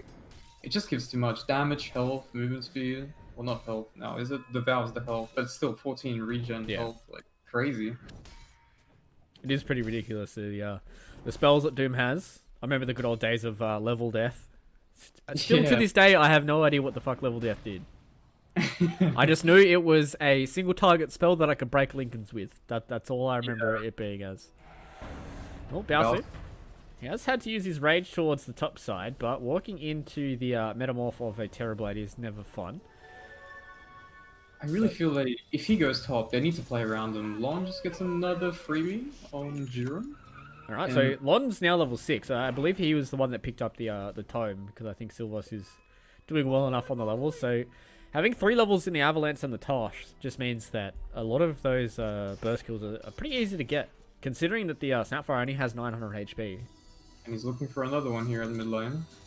Yeah, if Andros got clipped by that orb, I'd imagine he probably would have gone in, but now Buzzkin with the double damage rune. He has to be careful because he's come forward as well. They do have the RP. They want to try and get the RP onto the puck. He's already used the orb in a little disadvantageous way, but Lon comes in. They're going to get the Doom out here onto the Magnetar. They want to try and get the kill. That's a big arrow coming in onto the Doom as well, so eventually with the net, they do get that one done, but in comes the Snapfire, throwing out these globules from old mate Mortimer. If they can get the kill onto Buzzkin, unfortunately for them, they can't. Lon. Will he use it? Who is he going to use it on? Have the Avalanche. Unfortunately for him, he doesn't get it done. So they lose 2. They get rid of the mag. So probably not too bad there for no BKB. They're not really utilizing the Empower much either on the Lifestealer here. So it's just really Terrorblade farming against the Lifesteal with Midas. Obviously Terrorblade farms generally faster, but with the Midas here picked up, it'll help him out. Kind of keep the tabs, but it is an item that's providing you only 40 attack speed for over 2,000 gold, which is not ideal because Reverie's gone for the opposite approach. He's gone for the drums. He's going to be playing fast, while Bowser wants to play slow and just farm up. Obviously, with the drums, they can group up. They can try to take some towers utilizing his Metamorphosis, which is up in 40 seconds from now. But Lon is actually looking for a kill here, or at least some pressure on Bowser. Yeah, surprisingly enough, Bowser doesn't have the vision on the rest of Lon's squad, so popping the rage there. All top side though. Gonna try and get something else done here. Silvos is the one that's getting done there, but that's a lot of magic damage. Oh no, Tekor walked into the arrow. And that's an easy double kill. Oh, that's unfortunate. When you you try to help somebody and you just walk into an arrow, that's just not good. Buzzkin though. He copped an RP in the mid lane here. Does have to use the Dream Coil here. It looks like Jiren. Oh my god. It's just crumbling. Everyone's just dying one by one here. And, I mean, TB is farming. Like, Reverie's just doing Reverie things. Just hitting some jungle creeps. That's what he does best. But the thing is, he does have drums built up, and he's going for this kind of playstyle. I would have preferred if he played around the Doom. Like, for example, if the Doom wasn't top and went bottom and TV connect him and take that tier 1 tower with the drums, you know? But with this drums build up, if you're just going to be farming, you'd rather just get a Yasha and be more Bowser now getting caught here. Stun toss. Yeah, he's got no rage either, so it's with the Avalanche toss combo, and unfortunately for them, Bowser was playing a little bit too far forward, so he does pay the price. He's going for this MKB build as well, so he's going to be able to do a decent amount of damage once that time he does come in for them. So Kozzy, can see if he can get the kill here on the Buzzkin yet again. Doesn't have the RP in his favour either. You just see how tanky that this Magnus is. Almost 2,000 HP with Treads and a Bracer, as well as the Echo. They're going to come forward here on a Buzzkin, and do they have the auto attack? Oh, they're looking for it. Unfortunately for them, they don't get it done. Lon's going to come in, though. Avalanche and Toss. There is 4 heroes here coming out to the side of no BKB. The Doom comes out onto the Magnus as well. He doesn't have the RP in his backseat either, so eventually they do get the kill. A lot of damage coming forward, seeing if Jiren can get the kill there onto Buzzkin, but unfortunately for him, he had more than enough HP to deal with that. So Bowser eventually coming in. Oh, the Blink Bar Epi is going to come down here from Xavier. They clean up 2, and they're going to clean up a 3rd here is Bowser. So luckily enough there for No BKB, it wasn't all doom and gloom for them. Andros throws out the arrow, but unfortunately for him, Buzzkin, he's able to sidestep that one. Does throw out an orb as well. So Buzzkin's just playing keep away here from the side of No BKB, but that fight didn't go all too bad for them. They used the doom. All they lost was the Magnus, and they were able to clean up a core and 2 supports. Yeah, great pickup here by Xavier. As soon as he got the Blink Dagger, he started the fight, got the Epicenter after he reset on that fight. And that allows them to get the mid tower, and that's pretty big, because now they can actually get the map control on the top side a lot easier, since both tier 1s and middle and top are gone. It's going to be a lot harder for them to push that far. The only way they can really play is if they use numbers or smokes or drop some deep wards defensively on the top side, but as you can see here, top lane, they're getting the jump on Buzzkin again. Yeah, they're going to look for the kill here out onto the puck. Does use the orb, doesn't have another blink. Jiren is getting closer and closer, but he isn't in range there for the Fire Snap cookie. The Buzzkin lives to see another day. Yeah, I mean, now Andros has his Guardian Greaves. All their items are just coming online. We have the Veil of Discord with the Blink Dagger on Sand King. We do have the Guardian Greaves as well on the Mirana. Blink Dagger almost up on Koziko as well. Lifestealer is still a little bit away from MKB, but not really that far away from it. Andros turns back around for the Fire Slap cookie here on a Silvos, who does have to use the spirits to try and get himself a little bit of extra HP. The arrow comes forward. They eventually do hit it out here. Savior doesn't have the blink to get on top, so he doesn't want to go up to the high ground just yet. So no BKB, no harm, no foul. And, I mean, they must make a play here. I really feel with these 4 heroes, the TV is already farming quite well. They didn't make a smoke play. Lon plus Doom, perhaps going towards the bottom side, connecting to the TV and catching someone off guard there. But, doesn't seem to be the case. Actually, no, I think they're smoking now. Looks like it. There's just a lot of time wasted. I mean, look at Tech. Oh, here we go. Now they smoke. They've only smoked up 2 of them, though, so they have to be careful to make sure they do make the proper rotation. Lon is charging forward in the front here. Tekor does almost have his own BKB, so he's going to be able to get in these team fights. Either one of them, so starting the fight might not be that easy, but let's find out if they get the Magnets here. Does have a blink, so they have to be very, very careful. They have to make sure they get the Doom off first. So, you see if they can find Kozzy. He's starting to push further down onto this lane. No, looks like for now. Oh, I think that was a chance. Not kind of on the same page though. Tekor ran to the right, Lon was on the hill. they had vision of them as well. So Kozzy knows that there are people here. It's like they're going to try and set up here for the tier 2, but Xavier going to try and defend this tier 1 tower. He eventually does get the deny on it. Kozzy blinks up to the high ground. Was going to try and stop the TP coming out there from Lon. So for now, everyone just TP to the other side and not that. well, Kozzy tried. He tried to get the TP cancel there onto Lon, but unfortunately for him, he wasn't fast enough to get the cancel. So Lon was able to get out of that one. So it looks like now no BKB. They are starting to posture up for, I'd imagine, a smoke. Does Jiren have one? Yeah, Jiren has 2. So probably going to try and go for a smoke here, trying to get an RP play as well, and seeing how this game's going to pan out. Neither of the cores want to come fight though. Ooh. Buzzkin. He does have to use the Dream Core, so they're going to get the Fire Slam quickly. Oh no, it doesn't get it, but it doesn't matter because they get the arrow on top, so he eventually will die out there in the Sandstorm of the Sand King. So, fortunately enough there for no BKB, they were able to pick up the Buzzkin kill. They're going to look for more here. They still have the RP in their back pocket. They have the Moonlight Shadow here as well, Silvos. So next one on their list. They do get skill all the way back here. They do need a little bit more damage, but I mean, the Magnus, when he's able to auto attack, does a lot of damage. Same with the 4 levels near Sacred Arrow from Andros. TV's here as well. They can catch out Reverie here. This could be big. And BKB, they're looking for something else. Xavier. Oh, he's going to walk in the trees. Oh, does he see? No, he does. All right. Terrorblade's dead. 100%. He's got no way out of this, that's for sure. Maybe a Thunder play. Oh, okay. So they are going to try and hold the RP here. So Kozzy might lose his life here. Oh, no, that's a big RP coming out on the 2, and they do get the...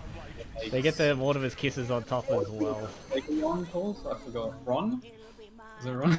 Yeah, so it's Ron when he's playing bad, Lon when he's like 50-50, and Lan when he's playing good.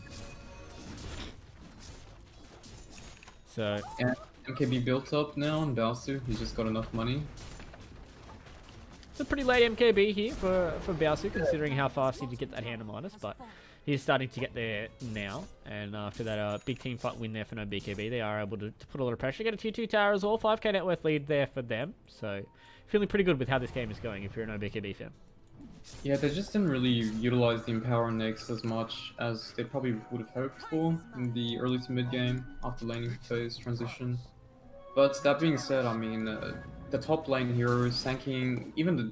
I guess Jiren was also playing top lane. Top lane now, Park getting caught. Unfortunately for them, they found the Buzzkin. Fire Snap Cookie does miss out. They do throw down the Dream Call as well, so Buzzkin's going to try and turn back around here. See what he can do for them. The Veil comes down, does a little bit of damage there, but Jiren as well as Xavier are tanky enough for that. So Doom is smoked with a Black King bar fully built up now. They're looking to go for the lane here. So they've got Jiren there with the clumsy net, but unfortunately for them, they weren't able to get close enough for the avalanche or the toss. So they're going to look forward for more. But no, Tekor doesn't get there close enough either. They don't really have the most mobile heroes. All they've really got is a puck. So it's hard for them to try and catch up if it's not just in the way of running towards people. Yeah, Mag's just farming away at this point. Almost 3k gold. Already built up with Echo and Blink as well. And the Nags as well is already at 2k, almost after this Ancient. All the towers are pretty much standing besides the tier 1 middle and bottom. They already got the top control. They're also farming the bottom side of the map. It just seems like a very easy way to play the game. It's mainly because the Tiny or the Doom don't have blinks. Even the Park didn't opt to go for the blink dagger early. So they don't really have a hero that can start the fight instantly and try to burst someone down. And it's not like they can burst some of these heroes, because obviously Garden Greaves on Mirana, and then you have Snapfire, who's naturally tanky, Nakes with Rage, Mag and Sanking also extremely tank. So it's not an easy game to get the damage out. They really rely on this Terrorblade to kind of win them the game here by getting fat enough that they can utilize the Metamorphosis to win fights and transition in some sort of objective play, either Roshan or base towers. Oh, Xavier... Buzzkin walked into a Xavier Burrow Strike there. They are looking on top of this puck right now. They do get the Yule Scepter up in the air as well. Can they get rid of him? Yes, they do. So they get rid of one here. Silvos, unfortunately, was trying to help our homie out, and he just gets Burrow Strike as well. So they clean up 2 here. And No BKB. This is basically the tale of what we saw in that last game. It was fairly even. Same stock standard plays from both teams until one team starts to get a little bit of a grip and a little bit of a head lead here. And we can see now it's starting to really get ahead of them. Reverie gets RP'd on the bottom side as well. Bounce is able to clean that one up. Xavier finds out Tekor, the arrow on top here from Andros. They will be able to take down the Doom. Another stun comes in. And that's just 4 heroes getting cleaned up for basically nothing. I don't think any of the players on C's Better got any spells off. Yeah, I mean, not even the BKB was used there since it was just combo stunned. It's just hard. I mean, they don't have map control. They don't have that initiate, like, blink dagger, I guess, usage. Because none of them actually opted to go for it, or some of them can't afford to go for it. And the TB it's not a good TB game. We discussed about it. It was a 3rd pick TB into hero. I think it was 3rd or 4th pick into heroes that kind of built easily into the TB. It felt like the PL going into the enemy lineup in the previous game. Yeah. And now it's a free rush for the Lifestealer, who's going to be able to siege. He does have his halberd as well, so it's not like he's going to be prone of getting killed by any of their enemy heroes. So with this, they're just going to take down the tier 2 towers, get some map control, potentially get some wards out on the enemy primary jungle. And then from there on out, it'll be so easy for them to play because most of them have blink daggers. There's a blink dagger on the Sand King. Obviously, Mirana has its leap. Magnus has a blink as well. They actually gave the Aegis to the Magnus though, which is kind of odd. Yeah, weirdly enough, they wanted to keep the Magnus in the front lines. They want to keep him there, pumping out those empowers. So, Bousy probably feeling quite untouchable with this rage. So, on sitting on the top side here. I don't know if he's going to try and get something done. He's so close to his blink dagger. I wouldn't want to see him go down too early here. He's going to try and cut some crit waves, it looks like. But they do have enough crits on the top side here for No BKB to start pressuring into this tier 2 tower. And we'll be able to clean this one up and imagine clean up the tier 2 tower in the mid as well. And then imagine just kind of start poking towards high ground. They've got RP coming off cooldown. They've got a freshly picked up BKB on the mag. Bowser's got a halberd, getting closer and closer to that basher as well. So these calls coming out from No BKB are starting to hit their late game timings. Yep. And here we go, high ground push coming in. I'm just worried for Balsu here. He needs to be careful not to get doomed in the fight. Killing him is not that difficult. As long as he... I mean, if he pops his rage, he'll be fine. He's not going to get bursted. And there's no tiny blink yet. Oh, actually, there is a tiny blink. They could have actually killed him there, I think. If they comboed perfectly with Kazuko... Oh, not Kazuko. With Buzzkin following up after the tiny stun toss and then Doom, there's definitely a chance to killing him. But the problem is, even if you do kill him, do you have enough damage to kill the rest of them? That's my main worry. And on top of that as well, they do have 4-staff, they have a Greaves, they have the Cookie as well to get him out of trouble. But let's find out if Balsu actually is manly enough to hit the building this time along. Because I really don't think he should, unless he had the Aegis. Well, because he's the man with the Aegis, so he's able to take that one down. It's putting a lot of pressure here on the Buzzkin, so both cores here from No BKB are just going to stand up. Look at how much damage he does to that building. Thank God. Yeah. Silver, though, taking some damage here. They do throw out the Dream Coil, so it looks like they're just going to jump inside of the Magnus here. The arrow comes in as well. In comes the Blink Avalanche Toss. Doesn't really hit all too much. The BKB has been popped here, so Kozzy's going to lose his life first off. Eventually does lose that Aegis in the backside here. The Doom comes down on the Bowser, so he's getting cut out of this fight as well. Have to be very, very careful. Sees better. Well, they've lost his lawn so far. Xavier eventually will... No, he doesn't die there to the last auto attack here from Reverie, who has his own BKB, which he's just used. Turning back around here on the Kozzy. They want to try and get the kill onto the Magnus, but no. Bowser finally, after that Doom has been wearing off, he's going to come in. He's going to do the damage here to Reverie. Eventually will lose his life. There's no buyback here for him. No BKB, no nothing. And eventually probably will just clean up Buzzkin here as well. This is going to be the next one that they're looking for. That is a buyback from Buzzkin, who eventually did jaunt into his own orb. So unfortunately for him, he's going to have to try and get himself out of this fight without having to have any more orbs. They eventually do get rid of Tekor. This looks like it's going to be all she wrote here for C is better. Buzzkin gets himself up to the higher ground, gets himself away from Baosu. This fight has started to go for a little bit longer than what No BKB would have liked. So now, Kozzy's paying the price. Xavier's paid the price. Xavier's going to come back in now. I mean, Andros is going to come back in, and Baosu will be able to clean up that kill there, and he's going to still stand strong. They haven't lost one lane of rack, so it's not all too bad if C's better. I can't really be scared, especially since Andros has a Guiding Breeze right behind them here. I just don't see how they can... Oh, they do have a coil, though. There's actually one thing to worry about. Here we go. Alright, they're going to come forward here. They do get the silence down onto Baosu as well. They're doing a lot of damage here. He eventually gets himself inside of the creep. You have to be careful. He's regenerating quite a lot here inside of these creeps. You have to get the kill there, because otherwise he's going to come back out full HP. They eventually can't get the kill on it. They're looking for it. They're turning back around here. Another avalanche toss comes in, but Baosu turns back around. So full HP now onto the lifesteal. Oh, the arrow comes down. That's going to be a puck kill. Oh, no, they have used the Sunder to try and keep the puck alive, and this is going to be a Baosu with the TP away. Andros thought that was going to be a Buzzkin kill, but unfortunately for him, he goes down. Well, they did save the Nakes out of there, so that's actually alright. They didn't get a Rax, but I think you said Buzzkin bought out, right? So... Yeah, Buzzkin did buy out in that last fight, so if they're going to get the kill here, this is the best way for them to try and turn this back around. Reverie's going to turn back in here onto Jiren. Does force himself up to the high ground. So they're looking for something here onto the Snapfire. The toss comes in as well, so they do clean up another one. So no BKB, not the cleanest of endings here, but looks like C's Better is starting to hold on to this game.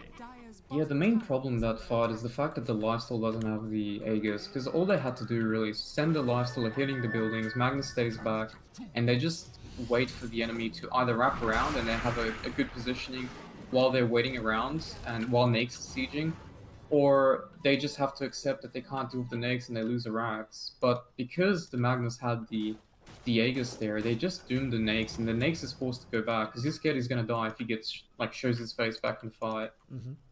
That being said, during that whole duration, the Magnus was fighting and the Nakes was staying back. It just there's no synergies in that regard. Where if the Magnus just stood back and the Nakes had the Aegis, they can just wait it out until they force a fight and Magnus can come in with his Blink Dagger RP. But yeah, I mean, right now they do have everything up. Metamorphosis is up, Coil is up. They don't necessarily have to force a fight here. I think ideally they get the Ags on the puck, and then they can deal with the Nakes' Rage, and also the BKB from Kazuko.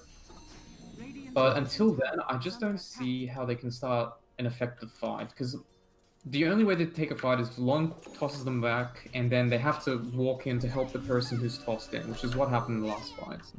And during that period, the TB is just going to be free to hit anyone, right? But if that doesn't happen, there's no other approach they can go for.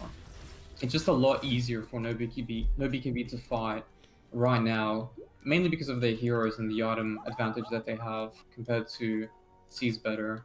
So they just have to drag it out a little, maybe until they get a Blink Dagger on Doom and the coil Aghanim's built up on Buskin, and then after that, perhaps they can go for a fight.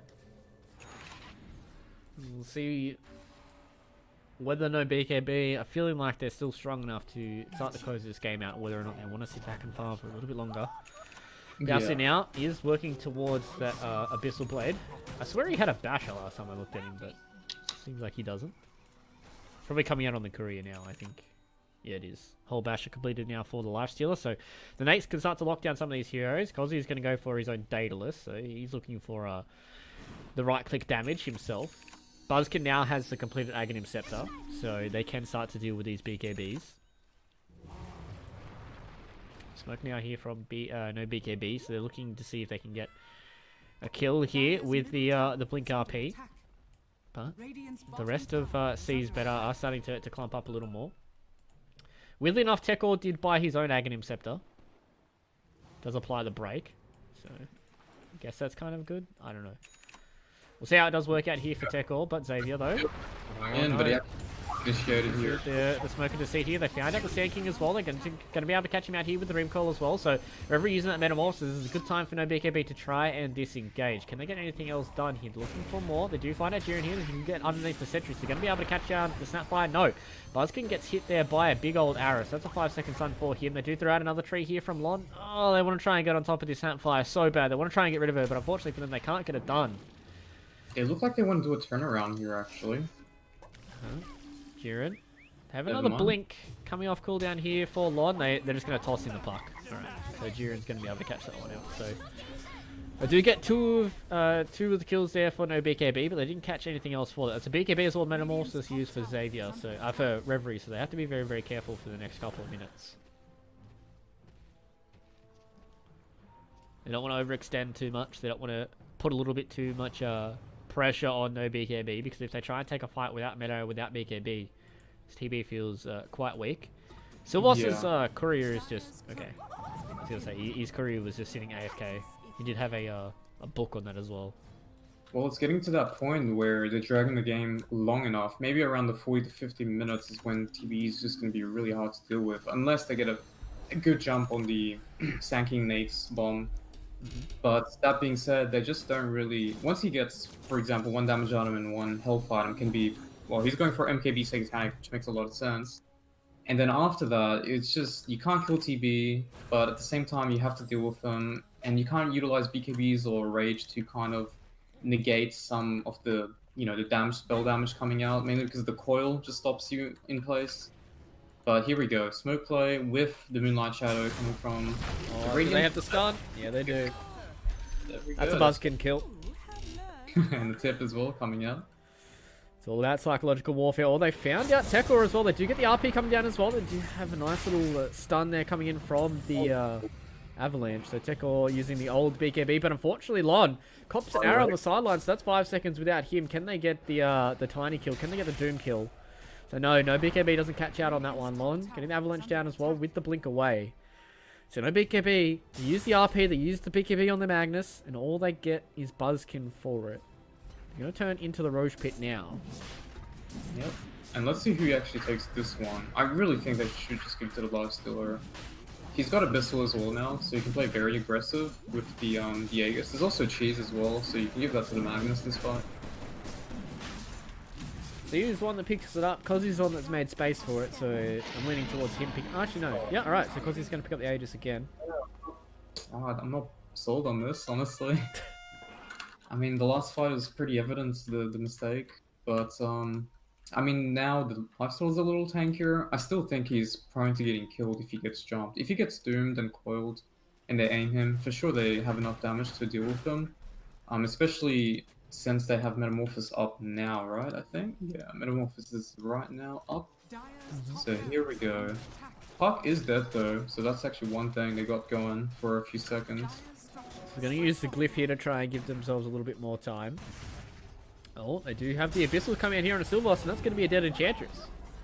50 seconds without him. They're going to go forward onto the Doom as well. Halberd comes down as well as the Bashers coming in from the Abyssal, but he gets bashed up again here from Baosu. Turns around with that Lincoln Sphere on himself, means that he can't get Doom. Big pick up there from Xavier. Picking up that Lincoln Sphere and being able to aggressively apply it onto the Nakes. So now they just get themselves the rest of that barracks cleaned up, and they're going to set their sights onto the tier 2 tower mid. Yep, and looks like they're just going to keep going. Andrus is just going to cover the lane and is going to start connecting after getting the bounty runes as well. As you can see, the Radiant side is still controlling top side of the map. Buzkin getting caught, but they do 4 stuff from one. So big Dream up. Coil comes down though, but I have to be very, very careful. Buzkin getting caught out and getting chopped down. There's that buyout here onto the park, and Lon's going to be the one that's going to be the focus of Bowser. They're going to come forward. They get another kill there. That's a little bit unfortunate there from the boys of Seas Better. And this looks like No BKB is starting to put their stamp of approval on this final victory here, making this a 1-1 so far. I don't really see much that Seas Better can do. The only real way is they get, you know, a good fight with a TB and he kills everyone. But everyone seems so tanky on the side of No BKB.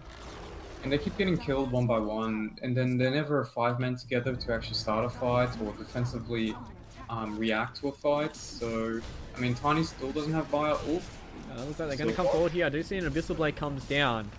They aren't able to clean up the kill there onto Silvos, but they eventually will clean it up there from Jiren's Warden's Kisses on the backside. So Tekor hasn't used that Doom just yet. They want to see if they can come back in. Oh, that's a big RP on the sideline, getting 2 of the cores and the Byron Strike to follow up.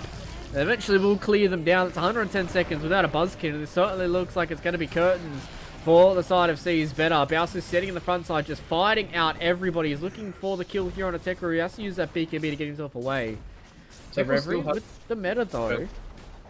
Hold out. But I think that's going to be a whole lane of racks, probably a third lane of racks as well here. They don't have the RP, but they still have the Aegis, they still have the cheese. They turn back around here with the Abyssal. Avalanche toss comes down as well, but they toss out Reverie though, and he's the one that can't turn around and get that Sunder off. There's no buyout left here for the side of Seas Better. GG's has been called by their captain, and this will be a 1-1 series here between No BKB and Seas Better. Yeah, I mean, the Doom just couldn't do many on that fight. Lincoln's coming out as well, Aegis Cheese. It just doesn't really seem like an opportunity for him to really utilize his hero in the later stages of the game. But that being said though, I mean, we kind of like saw how this game was going to pan out just based on the picks. We already knew what the win condition was, and we love the opener for No BKB as well. Their 4 heroes at the start just kind of like dictated the pace of the game. The Sanking and the Magnus, kind of just these 2 front line tanky heroes that can fight, but they can farm fast, and strong laners. And they just kept running around, creating space for the Lifesteal. The Lifesteal didn't even have to come to a fight for about, what, 20 minutes or something? That's when he had MKB. Came for like 1 or 2 prior to that. But they didn't really even need him for those fights to win. And it was mainly because of the synergies of their lineup. They just have strong lanes, easy way to transition and start fights, and just in general, there's no real answer to that. I think Puck was a kind of a lacking attempt to try and fight into them, because your only win condition here is Terrorblade, and I think the main issue is the fact that they picked it so early as well. Maybe if they had like a better option in later stages that doesn't really get done by the Sanking in the laning phase, then maybe they have a better way to transition into the mid game. But this game was really all on the TB, and if the TB can't fight, then there's just no way to come out ahead in the later stages of the game. That being said, I know BKB played really well after the laning phase, especially Xavier. He set up a lot this game with the blink. Yeah, it really did feel like No BKB had better heroes to play around with in their draft, whereas game 1 it was a little bit of an awkward draft for them. They didn't really have good ways of getting it done in the laning phase, really didn't pay them any favours either. So this is our first series done here for tonight, boys and girls. Seas Better and No BKB going 1-1 apiece up against each other. We'll be having our second series of the night, which will be Spag and Sons up against Adilo Chua. But first, we're going to have to go for a quick break, and we'll see you guys after it.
Okay, boys and girls, welcome back here to the Oceanic Esports. Alright, we're just going to have to cut straight into this one, boys. Just going to have to go straight hardcore into this one. I wanted a little bit of a pre-show for this one, but the game just went straight on into it. So welcome back, everybody, to the Oceanic Esports Dota 2 League Season 2. We are into the second series of tonight here, and this is Spag and Sons going up against Adilo Chua. Welcome back to Mr. Godot. Cheers. So I wanted us to have a little bit of a breakdown of both these rosters, because looking at both these teams on paper, they have some of the most revered and best players in Australia on these rosters, right? Like, there's still a few people that are missing for a lot of this stuff, but some of these players that are on these rosters have had a long history of winning tournaments and a long history of doing, quite well in the competitive scene. So I'm surprised that, especially this Adilo Chua roster, isn't performing as strong as what I'd expect. Obviously, this is the first time that we've seen Spag and Sons, so I'm expecting big things from both these rosters, right? Yeah, I mean, I feel like the Spags and Sons roster is quite good because all their players are quite strong. Even though I think obviously most people will talk about Zemistry in that roster, right? But I think all of their players are decent, and even their subs are actually like not too bad either. So even if one of their support players can't play, for example, I'm sure they can get like Roger, for example, to sub in. But yeah, I mean, Adilo Chua, we haven't seen Spag and Sons play yet, the new one. I know most of these teams are scrimming prior to the commencing of this event. But Adilo Chua, obviously, we've seen one game. They didn't really perform as expectations. They kind of just drew, and the second game was really close as well. It was against No BKB, which is a team we just saw before, and they're pretty decent as well, to be fair. But yeah, just drafting-wise, though, I just didn't really feel it from Adilo Chua. I think they're matchup-wise, in terms of win conditions, were not really great. I mean, you had some hero matchups, like, for example, they picked Sven into lifesteal, even though lifesteal was third picked, and didn't really have a lineup to play around the Sven either, or create space enough for him to actually come online. But this game here, well, they've actually opened up very differently here. Most teams actually tend to ban Chen against them. I believe No BKB in the previous game series that they played against Adilo Chua, they did first phase ban in one of the games. I think in the second game, I think they might have banned it too, because I didn't actually see a Chen picked up in those games. But yeah, I mean, Spag and Son didn't actually respect Lord Boodens' Chen, and they gave it away. And they have a very nice synergy opener here with the Necroforce, which is very strong lane. Necro is flexy in terms of all three lanes, three cores. You can play offlane, middle, or carry. Synergies, you can go for the Greaves build up on the Necroforce so that the amplify of the Chen's heal third actually works on that as well. I don't really like Necro too much against Doom though, because you kind of just shut him down completely and you can't use the synergies into it. And that was a Necro pick after the Doom, if I'm correct. Yeah, it's 1-1-1 these days, so yeah. So I'm not too sure about that. Doom is pretty good against Chen as well, since you can eat the creeps. Yeah. Maybe that's the strategy here from Spag and Sons, is they wanted to give Boons what he wanted, and they just wanted to try and play around it. Obviously these days there's only 2 bans in the first phase as well, so you kind of have to pick your poison most of the time. And it seems like Phoenix and Void Spirit are the two that they really don't want to play around. I'm not quite sure if Void Spirit's really the hero that you should be scared of in the first phase, right? Like, I don't think he's one of those first phase heroes. I'm not too sure about Splitco's hero pool, because he's playing middle right now, and he hasn't been playing for a while. I know he's been smurfing on one of his accounts, and I've seen him a few times, but all I know is he's played a bit like Quap, Tiny. Well, he played Quap and Tiny in the games previously, but he also has played it a lot in pubs, from what I've known. So we don't know for sure what he's going to open up into. Maybe Void Spirit is one of the heroes he played, and that's why they banned it, perhaps, but I'm not sure on that. That being said, though, I mean, generally Splitco plays more of these playmaking mids. Like, they can semi-scale to some extent, but they're very active in most cases. And here we go, third pick, Nyx Assassin. Okay. So that's going to be the Hobo D hero, it seems like. Provide them with a little bit of vision, a little bit of lockdown, right? It's kind of what you need when you have this Chen as your 5. You need a little bit more lockdown, a little bit more team fight coming out from your 4. He did play it in one of the series. I think the first game they lost, they had him playing Nyx Assassin. Yeah, that's right. They 8-picked it as well. So yeah, I remember seeing that game. Wasn't very impactful. I'm not too sure if it's one of his comfort heroes. Maybe that's why they're picking it so early, because I don't really see many synergies going with Nyx here, or against, like, it's not really a great matchup against Doom or Jakiro either. It's not too bad against Jakiro, but it's not the greatest either. But I think they're just drafting for comfort picks, I'd assume, at this point. Kind of, the neck is really weird though for me, because like it can go both ways with Doom. It's like if you doom someone, you can always keep the person alive if the Necro is not the one doomed, right?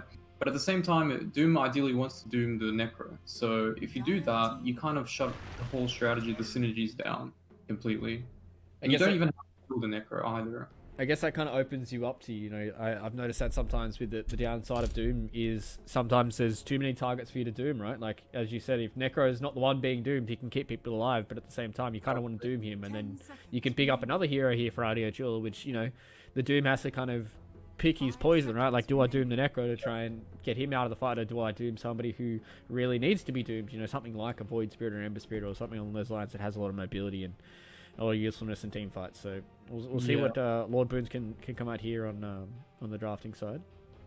The one thing as well to mention is they've been using Hobody in all these games so far, which means WT Hung hasn't been available, right? I think he was one of the main in the roster. Oh yeah. That is correct. WT Hung was part of the main roster. There could be some changes with you know, the drafts and then potentially swapping in and out from main roster to sub roster. And here we go. That's another hero that we were talking about, like 10 seconds. good synergies with Chen, and also it's one of the heroes you have to kind of deal with. But it's going to that route where there's going to be a lot of heroes to doom, but you're going to have to choose who to doom. But even if you doom DP and he's already got his ultimate off, it doesn't really matter. But that's the person who's going to be showing face in most cases, right? Because he's going to be the one sieging. And if you do focus him, and then you can just Chen heal, you can Necro, Guardian Greaves, or whatever, Death Pulse, and just protect the DP who's sieging. Whereas Spag and Sons have gone for the other approach, which is more of a stay back and hit them, and potentially use Tani's Blink as a toss to set up a out of positioned dire draft kind of situation, because they don't really have the best initiation at Adilo Chua. They have more of a stay back, heal everyone, kind of a team fight synergies lineup. But Spag and Sons, if the Drow goes for the Pike build up, which he most likely will, Drums Pike is my guess in this game, and he just stays back and hits the DP, you don't have an answer. Like, the enemy team cannot utilize Nyx to go in, obviously, because if the DP is sieging the tower, there'll probably most likely be a sentry there or just behind the tower. It's kind of like a sniper effect in that sense. And since they're going to be forced to deal with this Drow, I think their next hero will be some sort of offlaner who can kind of, well, if not an offlaner, because DP can be mid, can be carry sometimes, can be offlane too. You can also have the Necro on the offlane too, right? Exactly, yeah. So they can decide what hero is the ideal hero and then pick it for whatever role it is, right? So if they really want some initiation, like for example Axe, is just a suggestion, they can just do offlane Axe, then do DP mid, Necro safe lane, or Necro mid, DP safe lane, depending on the matchups. If they want Centaur, is Centaur banned? The Centaur is a pretty good one this game as well. It's very good against Doom because you can always stampede the target away, whoever's doomed. Pretty tanky hero, very good against Drow. You can always close the gap with Stampede. And it's a hero that would be pretty good in that regard because you have to deal with the Drow somewhere or another at some point in the game. So Stampede always helps, and you can always get Blink Dagger, Halberd build up, which is good against Drow. So the lane is the only thing. It's not the strongest lane, like Centaur and Nyx Assassin. But I mean, if they go for another approach, then would be probably a middle hero that can actually close the gap as well, which I'm looking at right now. What's a hero that they would normally play? I'm just trying to think of like a Gachi hero that can really get on top of people. I mean, they do go for the Sven approach the other day. Sven could actually work here if he goes for the Aghanims build up as well. And it's good synergies with Chan. You can always bring him to the fights with the ability of Chan, the recall ability. What about the Phantom Lancer? I remember, you know, a couple of patches ago when Drow was the end-all and be-all carry, Phantom Lancer was basically the hero that you would pick 90% of the time to try and deal with her. It is a pretty good PL game. They just lack Disable. So if they go for the PL approach, their automation will have to change a little bit. They're going to have to go for like ATOS seals on like the DP and the Necro to kind of compensate for the lack of Disable that they have in their lineup. And especially since they're versing Queen of Pain and Doom, you can't really just like kill them with right-click damage. I mean, you do have the Silence and the Nyx, but that's about it, really. Yeah, there's many approaches that can go. They can go for the carry, hard carry build to deal with the Drow late game, like you said, the PL. They can go for a gap closing, team fighting mid approach, which is mainly the Centaur. If they go for mid heroes, it'll be something that can fight and close the gap and semi-scale to some extent. I'm not too sure. Void Spirit is banned. There's also Ember as well that you could take. Not too bad against Queen of Pain if you're very good at sleight of fisting. It really depends on the player and what they're very like. One of them is probably saying, I want to play this hero, for example, right now. I would say Gash is probably the one that's least vocal in there because it's the most well, not the most inexperienced, but one of the inexperienced players there, right? So they'll probably emphasize on the players who are very confident and are suggesting a hero for them to play the game. Well, there's 40 seconds left here for Adilo Chua to decide whether or not they want to go one of the 3 core routes to round this out. There are a few ways for them to deal with these heroes. I do feel kind of worried for them having the lack of lockdown. As you said, they've only really got Silence and the Impale right now. That are good ways to catching these heroes. Maybe they're going to rely on Garchi playing something like a Sven with its own inbuilt lockdown to try and deal with these heroes. You know, the Warcry could be pretty good up against the Drow Ranger, but, you know, you get doomed before the God Strength comes out. They're going to go for the Dragon. Yep, I think this is pretty good. It's a good matchup against Queen of Pain. It's very good synergies with the Chen and the Necrophos. Obviously, Necro and the DP and the DK can be flexed in all 3 lanes depending on the matchups, but it looks like it's a Gachi Necro. So that's a safe lane Necro against the Doom, which is pretty good in the matchup in the laning phase. DK against Quap is also pretty good. And looks like it's going to be a DP plus 3 with Hobo D, which is a pretty strong lane as well. Yeah, I like this draft. Quite good. Balances everything out. They have their lockdown, they have their front line, they have someone who can close the gap for Blink Dagger build up. Makes a lot of sense here. Yeah, well, Adilo Chua, they have a nice little fast-tempoed draft. They certainly have good ways of taking towers. They've got the Chen, they've got the DP, they've got Dragon Knight. They've got good ways of locking out some heroes. They've got a few stuns. They've got a lot of tanky heroes as well. You know, good build-ups for the Dragon Knight and the DP as well. You know, Yule Scepter, Pipes build-ups are all very strong. And they've got good Guardian Greed holders. And you know, obviously with the Chen backing everybody up, it's going to be quite hard for Spag and Sons to deal enough damage to get rid of them, but I don't know. I feel like this Drow Ranger is such a hit or miss hero. It's either like this hero gets jumped on all the time and looks like really squishy, or the hero is completely untouched and tears through literally any hero in the game. I know what you mean. I think this is going to be those games where he's going to be untouched, to be fair. But yeah, let's see how the lanes pan out. Is there a pause going on right now? It looks like they were just taking a little bit of extra time to choose their heroes and stuff, so we'll be coming into this first game here between Spag and Sons as well as Adilo Chua. Obviously, Spag and Sons, this is their first appearance in the OEDL, so they would like to set this off in a nice little 2-0 fashion. But Adilo Chua have got some good players on their roster. They've got a good draft in their pockets as well, so it's not like it's going to be an easy challenge here for Spag and Sons, but you know, be a nice little start off for them if they can get this done. I think the good thing here for Adilo Chua is Splicko, obviously, as you said, he hasn't really been playing all too much. Might be, you know, playing on a few different accounts here and there. But going up against Zemistry, he's playing a hero like Dragon Knight, right? Like it's a hero that's basically you just stick in a lane, you try and take the tower as quickly as possible, and you try and farm up, get that first item, start rotating, right? It's not like the one thing I like about this DK pick against Queen of Pain. Queen of Pain is one of those heroes that you want to dominate the lane and then potentially rotate and get some kills on the other side of the map, but you can't dominate the lane against DK to begin with. Maybe you can get some help from the Tiny and get some kills, and that's alright. But if you do move out of the lane and you try to go for those rotation kills, and DK's level 6, and if he's just ignored at mid lane, he'll just take your tower. And that's going to be more important than getting like a kill on the side lanes with the co-op Sonic Wave, for example. So it kind of denies the ability for co-op to move around as much as he would like to, especially when DK gets level 6. And at the same time, I don't really see how he can get much in the side lanes either, because these side lane heroes are pretty hard to kill because they all have these heals and tanky kind of nature stat wise. So one thing to mention though, I do remember when I was watching Hobody playing Nyx Assassin, he wasn't really maxing the Carapace build up. He was going for the very old school Impale build up, which is pretty much the common thing back in the day. But the Carapace just gives a lot more utility because it's a 10-second CD, it's a 2.4 second stun. It's very good against Jakira and Doom Scorched Earth because there are DOTs and you can't really avoid not triggering the Carapace. So it can actually do a lot of work this game. Hopefully we see that this game instead of the Max Impale build up here. we'll see what OEDL wants to go for, whether or not he's going to go for that old build or go for the new style build. But And bottom lane now looks like a trial and setup. I think they spotted him actually. Yeah, I think they spotted the Tinies, so he's just TPing out now. if OEDL just was a little bit further around those trees, he could have seen the Tiny TPing out, and getting the Impal, stop on the TP at these early stages would be quite good for them, because that means that the Doom would have to basically be by himself for the longest of times there. Yep, Doom kind of rushed a little bit. He used the Devour in front of the Chen's face, so now the Chen just took over the range creep and is just going to utilize that to bully him. Normally you kind of want to wait for the creep to be persuaded and then you utilize your Devour to eat that creep, but that wasn't the case here.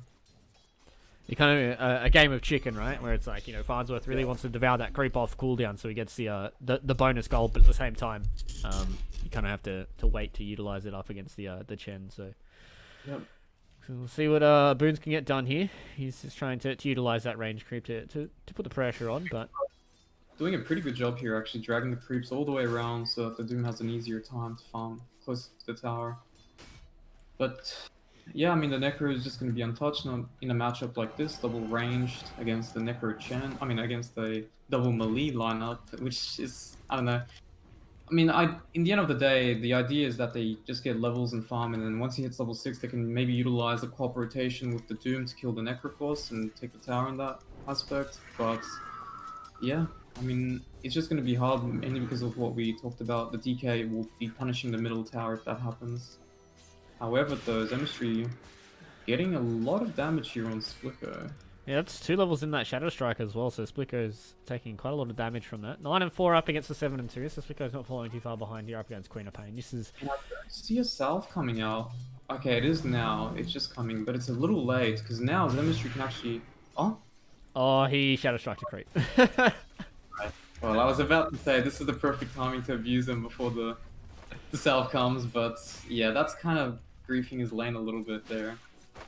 That's like, you just hate to see that kind of stuff, because like everybody's done it, right? Like everybody's done it at least once. But now with the 2 levels in the Dragon Blood, it means that Splicko can regen up a little bit longer. And as you said, that the salve's coming out now, so Zemistry is basically just... It might not be a massive thing, but it really is, because Splicko would have been at maybe 15% at bay if that Shadow Strike actually connected instead of the creep.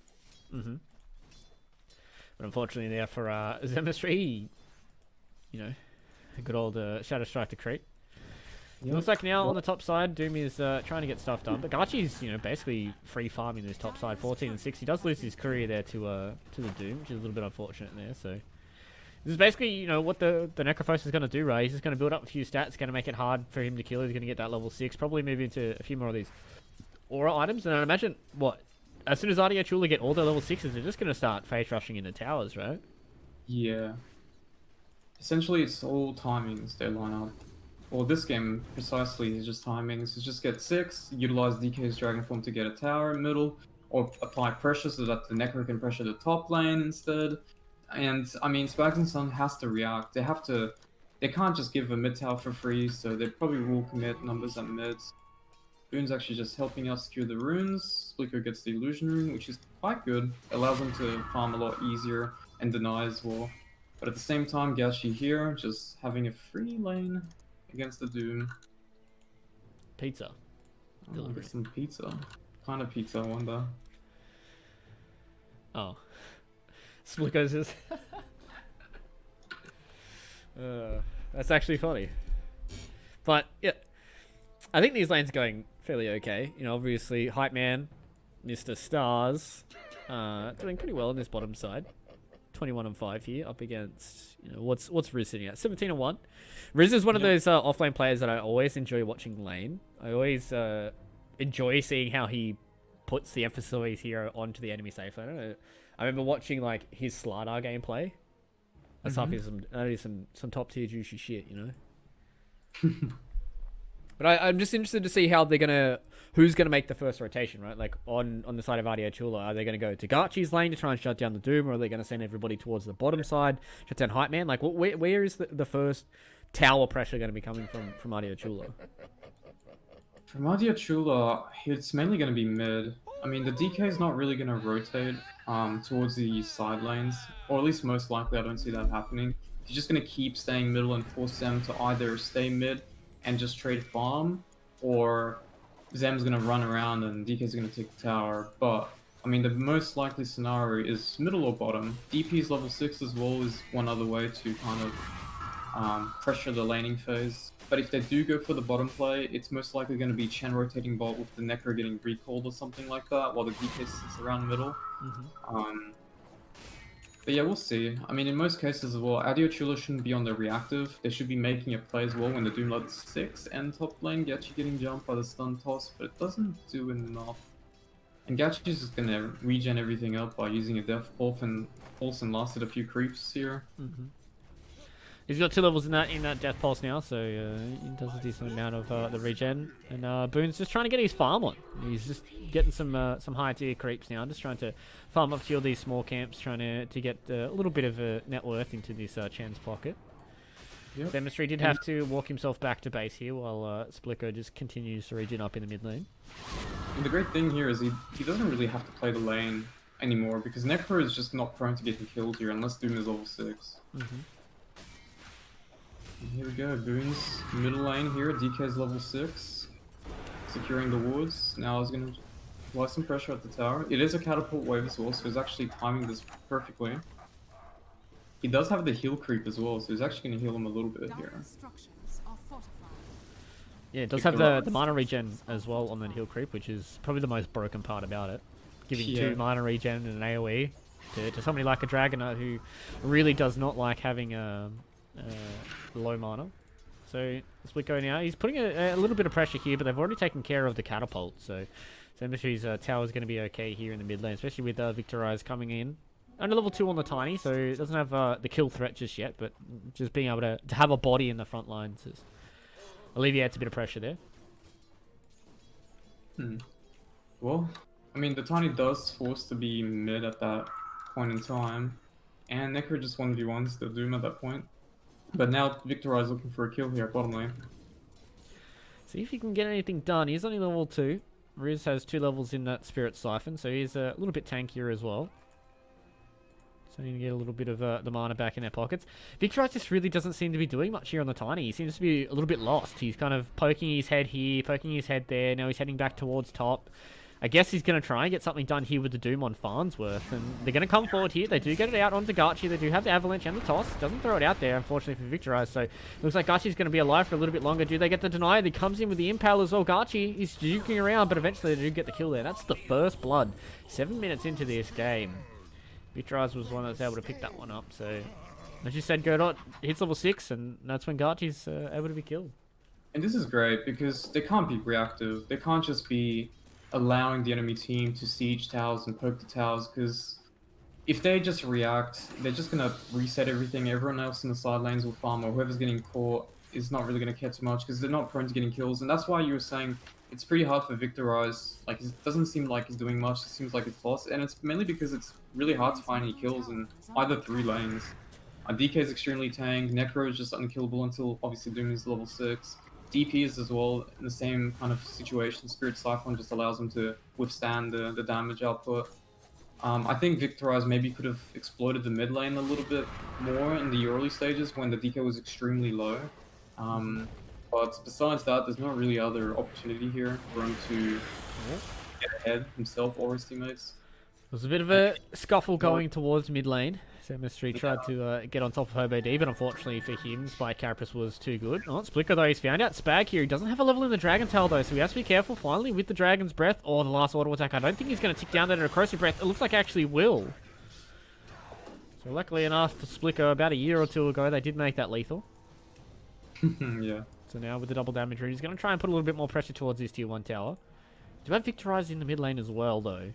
Has to be careful not to overstep his bounds all too much, especially with this Dragon form wearing out. Yeah, there's just no real play here. The Tiny is still wandering around. He's going to be extremely underleveled as well, and no hero really wants to give him a lane at this point. Queen of Pain doesn't want to leave the lane because he doesn't want to lose the tower, right? Doom can't really transition elsewhere. You just want to play there and keep applying pressure or farming. And Drow's in a similar boat. I mean, he's the only one who can potentially jungle, but if you do jungle, then the DP can punish the bot tower.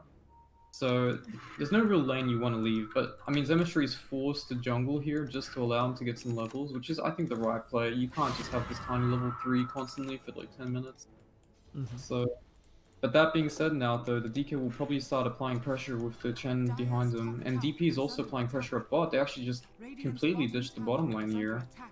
I'm not Not sure because Boons now has a mech as well on this Chen, so this is where the grouping is going to start to happen, it looks like. Yeah, and here we go. They're going to start applying some pressure with the DP ulti and the Chen behind them. DK is also rotating down here. They do have the Alpha Wolf creep and the Polar, which allows them to get the attack speed and the damage aura. And this should be pretty easily. Yeah, certainly looks like there's going to be no response here from the side of Spag and Sons. They are trying to put a lot of pressure on towards the top tier 1 tower, so they're probably going to be able to trade these towers out, but you know, they've still got the Exorcism here on Riz. They've got a decent amount of time left on the Dragon form coming out from Splico. They're going to smoke up, though. They're going to see if they can catch anybody out, try to be a little bit lazy here in the jungle. So Splico now, he does have the Dragon Tail as well, so they've got a little bit of stun here for the Dragon Knight. I've found out a tiny. He picked up a haste rune, though. Probably the best rune for him to pick up, and now they're going to put pressure here onto the tier 1 tower. They found out the tiny with the Dragon Tail on top. Do they have the stun coming in from Garchi? It looks like they don't want to use the Reaper's Sight. Okay, so now, putting a lot more pressure onto this tier 1 tower, and they're going to get 2 tier 1s out of 1 Dragon form. That's a big pickup here for Adilo Chua, because they've got 5 heroes running this tier 1 tower. They don't necessarily have to have the 5 heroes either. One hero can actually TP top and get recalled later by the Chen. I think that's what's going to happen. I think Splico is just going to run towards top because he doesn't have his Dragon form anymore. They're going to play the bottom side, as you can see there, the little circle around the enemy primary jungle. They're just going to 4-man there, and the Chen's going to recall the DK from top. So they're going to send Hobo D up there as well. Gets the TP away, and Farnsworth is putting a little bit of his emphasis known here. Oh, Bonzo.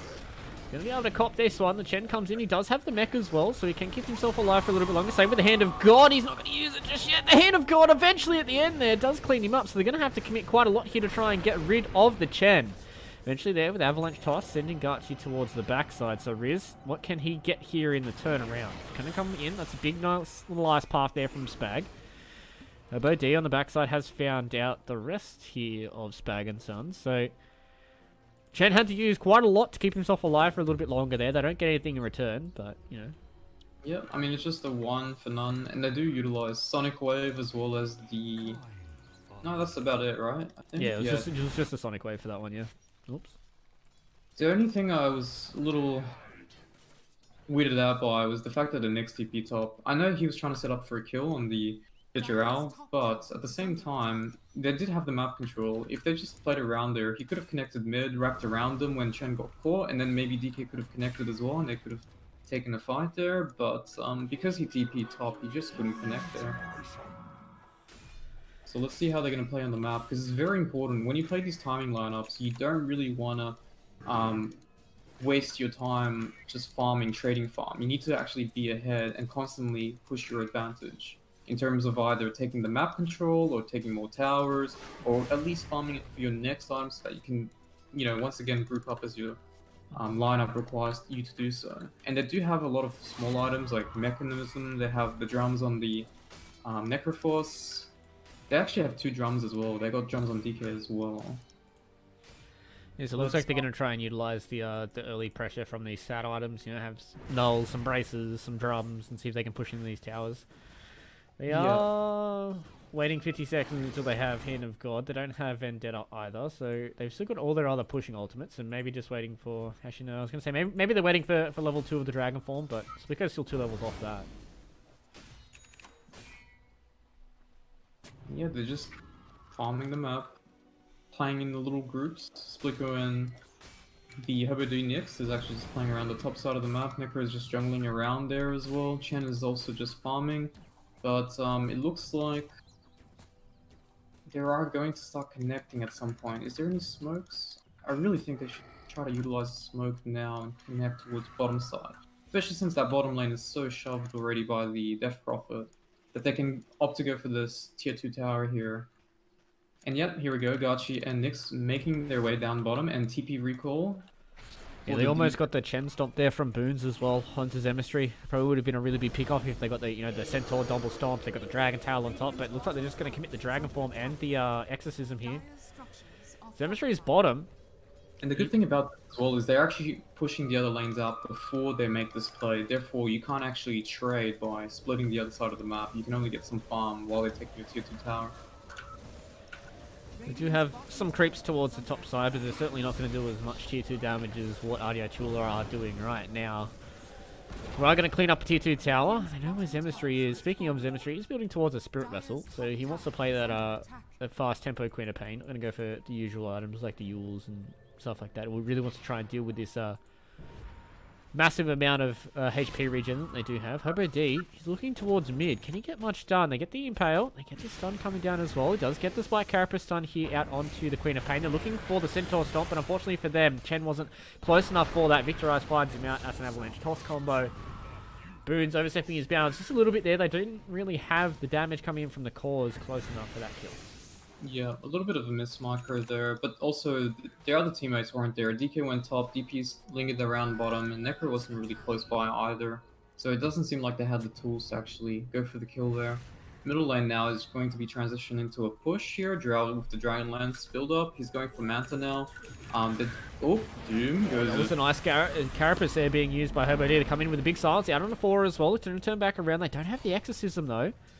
Nor do they have the Dragon forms. This is where it starts getting a little bit awkward here for Adilo Chua, not having their big ultimates at the ready just yet. Both teams kind of just, you know, ducking and diving, not really doing all too much. They really want to try and defend this mid tier 1 here, does Adilo Chua. They don't want to lose too many towers too early on here.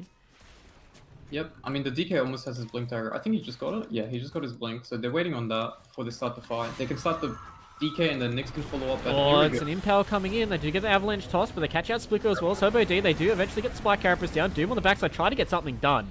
They eventually do burn down Victorize there. Out comes the Sonic Wave on the backside. They do get the Doom down on to Gachi though. He has to be very, very careful not to die here as the Necrophos eventually will go down there to Hype Man, who's in the front side. The Blink comes in here from Splicker as well. They're going to be able to take down the Drow. Big pick up from them. Zemistry though on the backside does use another Spirit Vessel onto Splicker's Dragon Knight.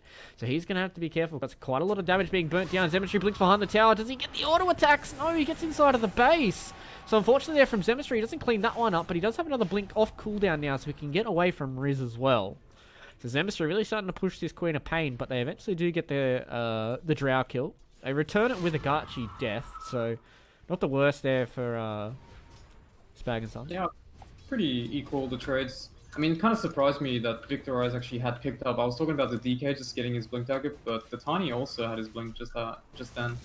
And now they actually have 2 ways of starting the fights. Both Farnsworth and Victorize can start the fight.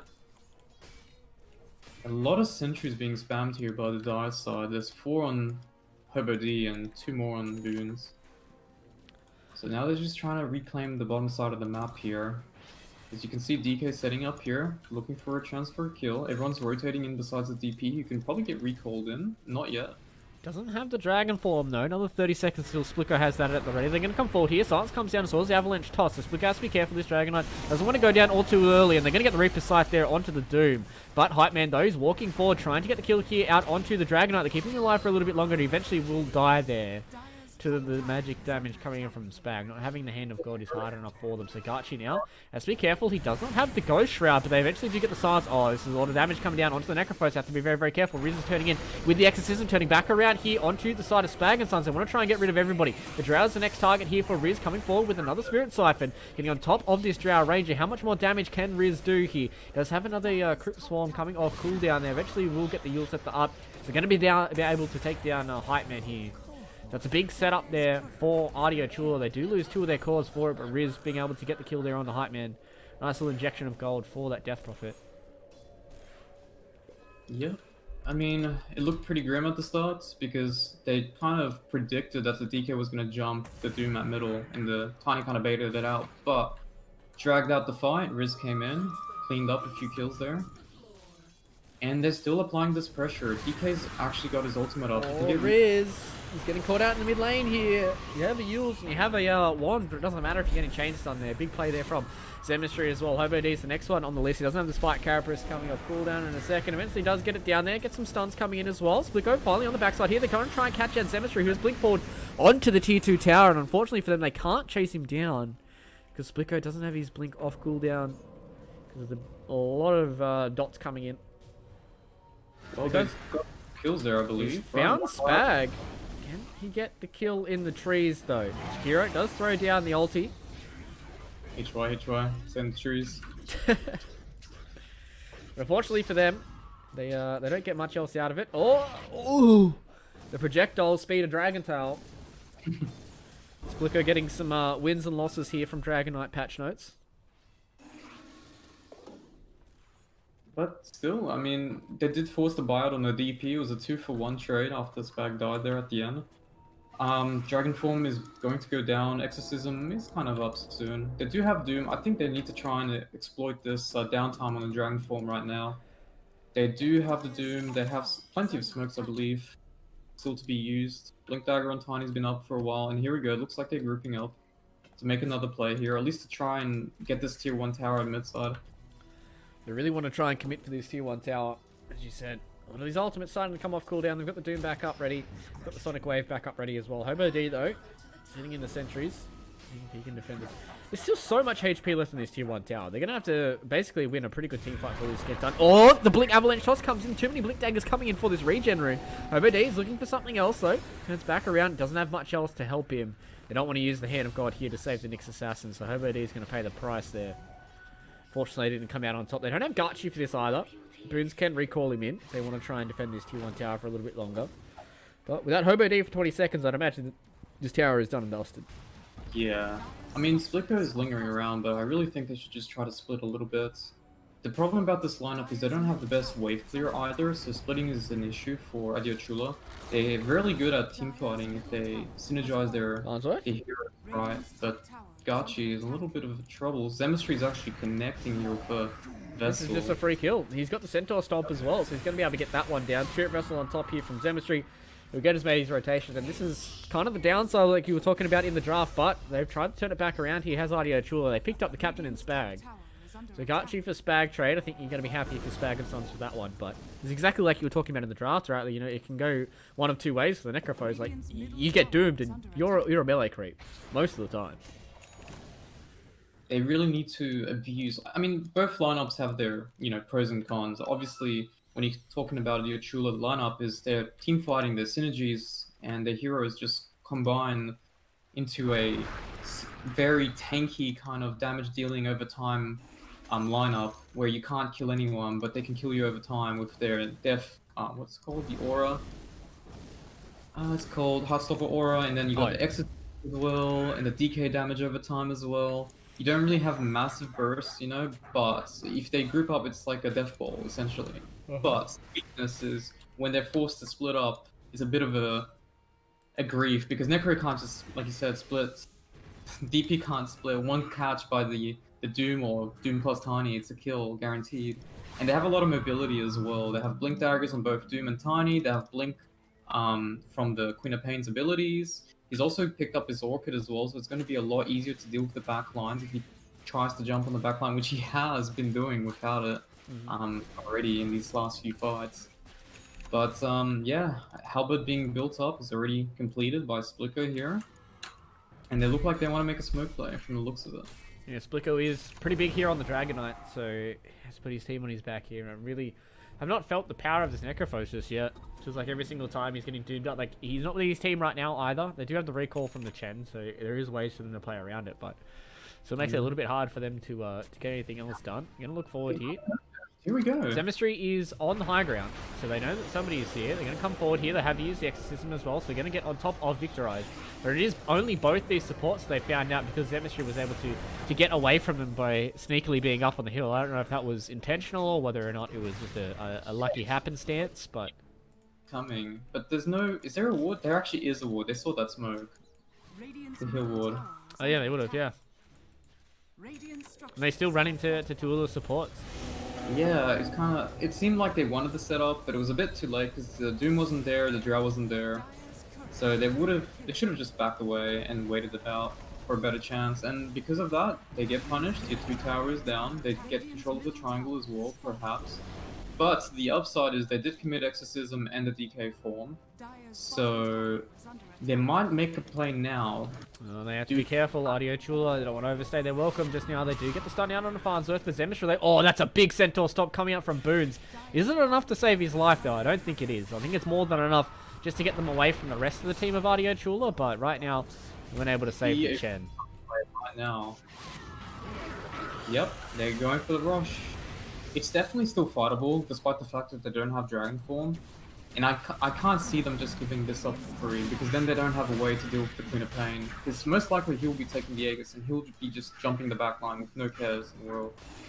And here we go. Let's see. Will they fight this? I don't think they know. Well, it seems like they do now. They're going to start walking kind of towards it. I'm sure they've got an idea now. He's Adilo Chua, but Spag's doing a good enough job at creating a front wall in front of his team. But now Farnsworth, with this BKB on the Doom, it's going to be hard for them to try and bring down this big bad man from the off lane.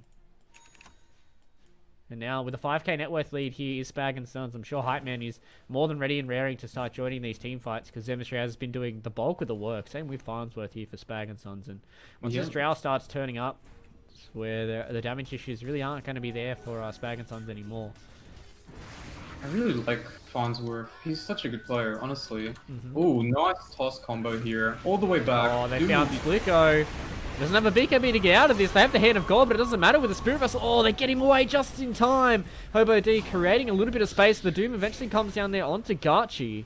So, you know, try and turn around and get a little bit more out of this if they can. Adilo Chua, again, with the Ice Path coming down from Spag, doing a lot of work. The buyout comes in here from Hobo D. Can they get rid of Zemishra? He's the one with the Aegis, so they eventually do get rid of that one. Hype Man on the backside, though, is getting ran out by Riz as well, who has used his Exorcism. Again, another Ice Path comes down here from Spag. In the backside is the Jakiro, doing a lot of work here. They want to try and get Hype Man killed here. Riz eventually, though, has to go down. No, he's getting a lot of heals here from the Spirit Siphon. They're doing a lot of work here. They're going to try and find out Zemistry as well, and it looks like with the buyouts coming out here from Adilo Chua, they had more than enough to get this done. Big buyout there from Hobo D meant that they were able to turn this fight back around. They committed quite a lot for it, but getting an Aegis, getting a kill on Zemistry, getting a kill onto Hype Man as well. Really big pick up for them. So Splitgo, he's pretty fast to try and catch up Victorize here, and they do eventually get the Yules, so they will be able to pick up the Tiny with the Dragon Tail. And eventually the Dragon's Breath. Beautiful turnaround that fight. I mean, that was really nicely played by both Farnsworth and Victorize, getting that nice toss combo into him and out of position. But Lotus Orb into the heals, removing all negative debuffs like the Vessel, also the Orchid. I think if the Orchid blew up, it would have killed him. It would have been enough damage to blow him up. But the Lotus Orb just coming in kind of saved them as well as the heals combined. And then just, again, the sustain that they have, this synergy lineup. Nyx might be able to spot out the Jakiro here. Oh, nope. Oh, with the sentry being propped down, Spag, 10 million IQ here on the Jakiro. So he's just going to dump down that sick Macropire. He did get the stun down, but I think Spag was far enough away for that to not affect him. Yep. So Splicko now does have his Aghanim Scepter picked up, so the big bad Black Dragon is now ready and waiting here for Splicko. I would have liked for him to go for more of a damage build-up instead of Ags. Ags is good. I just feel like he doesn't need more tankiness, and the damage output from the Ags it's okay, but it's not great for the price. Obviously 4.2k gold into it. So I would have actually liked if he went for just one item that can do some damage. It could have even just been an AC. AC gives him tankiness, also gives him attack speed, negative armor as well for the enemy team, which allows everyone in the team to do more damage. But yeah, I mean, Ags, well, let's see how much this will do. It's definitely not a terrible item. It keeps people in place. Like, the Doom can't just run away if you get hit by the Black Dragon. And they are going high ground, so having the Black Dragon does help as well. I think, yeah, the free pathing and the magic resist is like really, really good. Here we go. Carapace actually. Try and come forward here. They've caught out Spag as the big impale, and as we said, Splicker with the big bad Black Dragon. He's going to put himself on the front line and do a lot of damage here. So they have to be careful. He's extremely tanky. He's got 3,000 HP here. So they're going to be able to chunk down this tier 3 tower with the Exorcism and the new Dragon. So they're going to come forward. Farnsworth, though, he does have a BKB to play with, so he has to be very, very careful. This is a lot of damage, a lot of chain stun as well. He gets chunked down. That's 80 seconds on the sideline without him. Hype Man's getting stuck as well here, so it looks like Spag and Sons are starting to choke this this high ground defense for now. They will eventually lose their drow. They're going to look for another one. Garchi, though, is getting very, very low. He has to be careful. He gets blown up there. The Doom comes down here on the Riz, but he has already used his Exorcism. So for now, Spliko is going to be the one that's going to be able to get away from this. They don't have their Lotus Orb anymore. He gets tossed back into the high ground. Spliko, yeah, you might be tanky, but I don't think he's tanky enough to live through all of this. He's about half HP now, and Zemus is going to try and burst him down. With the Impale on the backside, they eventually will get rid of Spliko. Yes, they do. They do get a tier 3 tower out of this. They got a buyout out of Hype Man as well as Farnsworth. So, is that okay here for Adilo Chua? Yeah, I think that. I mean, they were in the 4K deficit, I believe, before the towers dropped, maybe 3K. So they definitely got a gold exchange, a better gold exchange. The XP though, however, and I'm also worried the fact that this game, if it does drag out, it could be an issue, mainly because of BKB just coming up now. Drow will have like an extra item coming up after that fight. But it all comes down of, can they actually sustain enough once DK gets on their heads? Because so DK gets to jump on the Drow, or whoever bought out. Who bought out that fight exactly? The Doom and the Drow. Yeah, so if one of them die the next fight, it's going to be another Rax. So either they have to kind of drag the game out by splitting a little bit, because they do have the heroes to do so, or they try to find a nice smoke play after they clear the waves and force the enemy to kind of cover the lanes. As you can see, Adilo Chua does not want to split up whatsoever right now. That's their weakness, so they're just keeping their heroes nearby. Recall coming out on the Dragon Knight as well. And it just seems like they're gonna have to react. There are 2 waves right now pushing both mid and top. So, yep, Spliko is covering the mid lane. So we'll have to see how this does pan out. The one thing that's really starting to make me notice Spag and Son right now is the fact that Hype Man really hasn't put his impact on this game yet. He was kind of, for that mid-game situation, he was basically farming up, and right now, when they really need him to come in and start dealing the damage, especially against, you know, something like a Dragon Knight, where they need somebody to tear through a lot of this this HP, he's just not really putting it forward here for Spag and Sons, and as you said, like, you know, if the Doom or the Drow die in this next fight, that's basically going to be another lane of Rax going to be going their way. But Adilo Chua, they want to try and put their foot down right now. Oh, Zemetry is in really good position here to break this smoke. He does get it done. Riz walks forward, though. Let's see, he'll Scepter up. Has to use this this Exorcism at the right time if he can get it done. I did see a Doom coming down here. Riz getting fairly low. Has already used this Exorcism, but for now, he doesn't have the HP to survive. Eventually do get it done here onto Hype Man. Spiko's the one that's getting doomed. So unfortunately for him, he can't get that Black Dragon form out like he would like to. Hobo D on the backside is losing a lot of his HP. So now Adilo Chua probably going to have to get themselves back out here. They come in onto Hype Man with the Reaper Scythe on top. They get rid of the Drow. That's 2 minutes down here for Hype Man. Unfortunately now, this looks like it could be curtains for Spag and Sons. If Spliko can get this done, he's using this free path into the best of his ability. They get on top of Spag and victorizes the next one done here. No, Blinks to the sideline, wants to try and get rid of Zemistry here, who does have another Blink up his sleeve. So Spliko now walking forward. Unfortunately, he doesn't collect onto Victorize, but not the worst there for Spag and Sons. Yeah, I mean, now they don't really have to worry about the timer on the Drow. They're not going to go for a Rax here after that kill. So next time the Drow does die, it's going to be a lesser timer. But the problem here is if DK decides to build up some damage, he's going to be unstoppable. I really think like a Crystallis or some sort of... Or like an MKB or something. Just like a lot of just raw right-click damage. Yeah, because he's untouched. Like no one can deal with the DK in these fights, and if he can dish out as much damage within the right clicks, he can probably kill the Queen of Pain as well. Oh, got you. Being found out. Oh, okay, all right. Okay. they both walked up high ground and went, no, not it. And the respect, discipline, right there by them.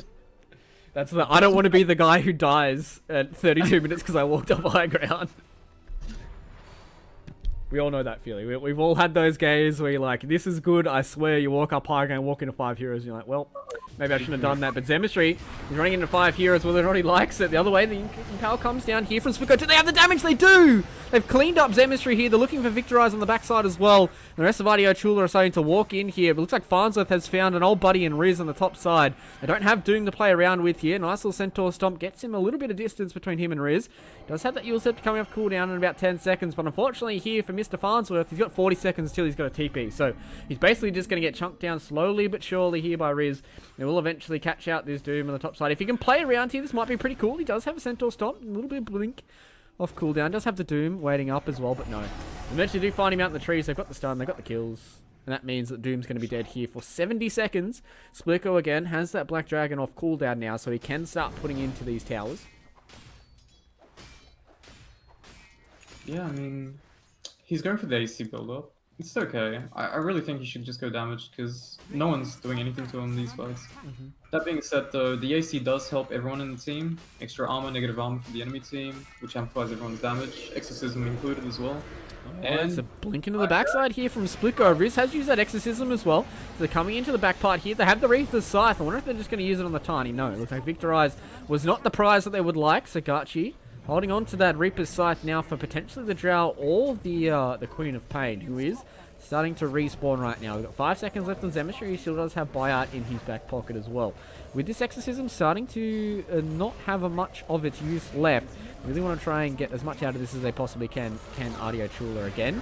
So they going into the backside as well. They do catch him out with the Avalanche and the Toss coming in as well. Spiko's getting fairly low. They still have the, thought they had the Hand of God, but unfortunately they don't. They still have the Guardian Greaves on cooldown as well. AoE Shadow Strike comes out. It's a big Sonic Wave comes in from Zemistry, but isn't it enough to get it done here? They want to try and find Gachi inside of the base again. Eventually they do get it done. They found out once. They've got the Chen and they're looking for the Necro. They do get it done, and Farnsworth walking forward here with the Doom on top of Riz.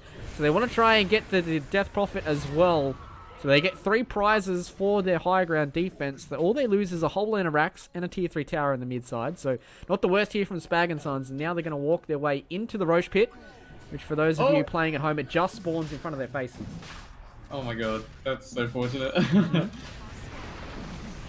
And that's going to be Shivers built up as well on the Doom here. They got AC and Shivers actually after this. Wait, who has the AC? The Quad? Oh yeah, the Quad will have AC, yeah. Yeah. They got Aegis, Cheese, Shivers, AC, and I think BKB soon on Drow. I'm not sure if he should be going for Blacking Bot though, to be fair. He just lacks damage right now. I would prefer if he just went for like a Butterfly or something like that. His job is just to stay back and do damage. And the DK is jumping him, but the DK doesn't really have a solution to the Butterfly either. That is true. He's going to go for the Daedalus as well, so I'd imagine... I really would like Spliko to just go MKB. I think... What's the best, like... speaking of Spliko, I do find him out in the mid lane. Here's Zemistry and Spliko are just going to have a right-click war. Neither of them want to bring their homies into this fight. That was hilarious to watch, because they both have a lot of attack speed. So they're both just like, bang, bang, bang, bang, bang. Yeah, using the whip. But what's the most like cost-effective damage item, especially for strength heroes? Because I think Agi hero is a little bit different. Is it a Daedalus or an MKB? I'd imagine MKB, right? MKB if you don't have attack speed, because MKB gives you a lot of attack speed. Yeah. But the crit, if you have attack speed, the crit does a lot more damage. That being said, though, this game, assuming the Drow would go Butterfly eventually, you want to go MKB. But the thing is, he hasn't, and no one's gone Halberd this game either, so the MKB is not necessarily the best pickup. Perhaps if the Doom went Halberd or someone went Halberd and the Drow built Butterfly, then MKB 100%. That being said, there are now 2 4-staffs, no, 3 4-staffs. They have so much like utility items. 4 4-staffs actually. I just realized. They have 2 Lotus Orbs, Pipe, obviously Greaves, 2 drums, one of them mainly already used. He's got so much status resist as well, the DK. He's got the Sliver, yeah. It's gonna be pretty hard to deal with this DK because he's got 42 armor, and then once he gets lower, he's gonna get extra armor from the Greaves. He's got all the heal amplifications as well, and the magic resist from the Black Dragon as well on top of that. Seeing how much damage they can do, they do use the Orchid here out on the Spliko. He's getting extremely slowed there, but unfortunately, Hype Man, he does force staff himself into the entire team here from Adilo Chua. And again, on the backside, Spag's doing a lot of work here already. Riz has used that Exorcism now. Spliko's just trying to get himself away. Does run into an Ice Path, though, and unfortunately for them, Hobo D just getting close on the backside. The Reaper Scythe gets rid of the Aegis there, so nice pick off there from Garchi.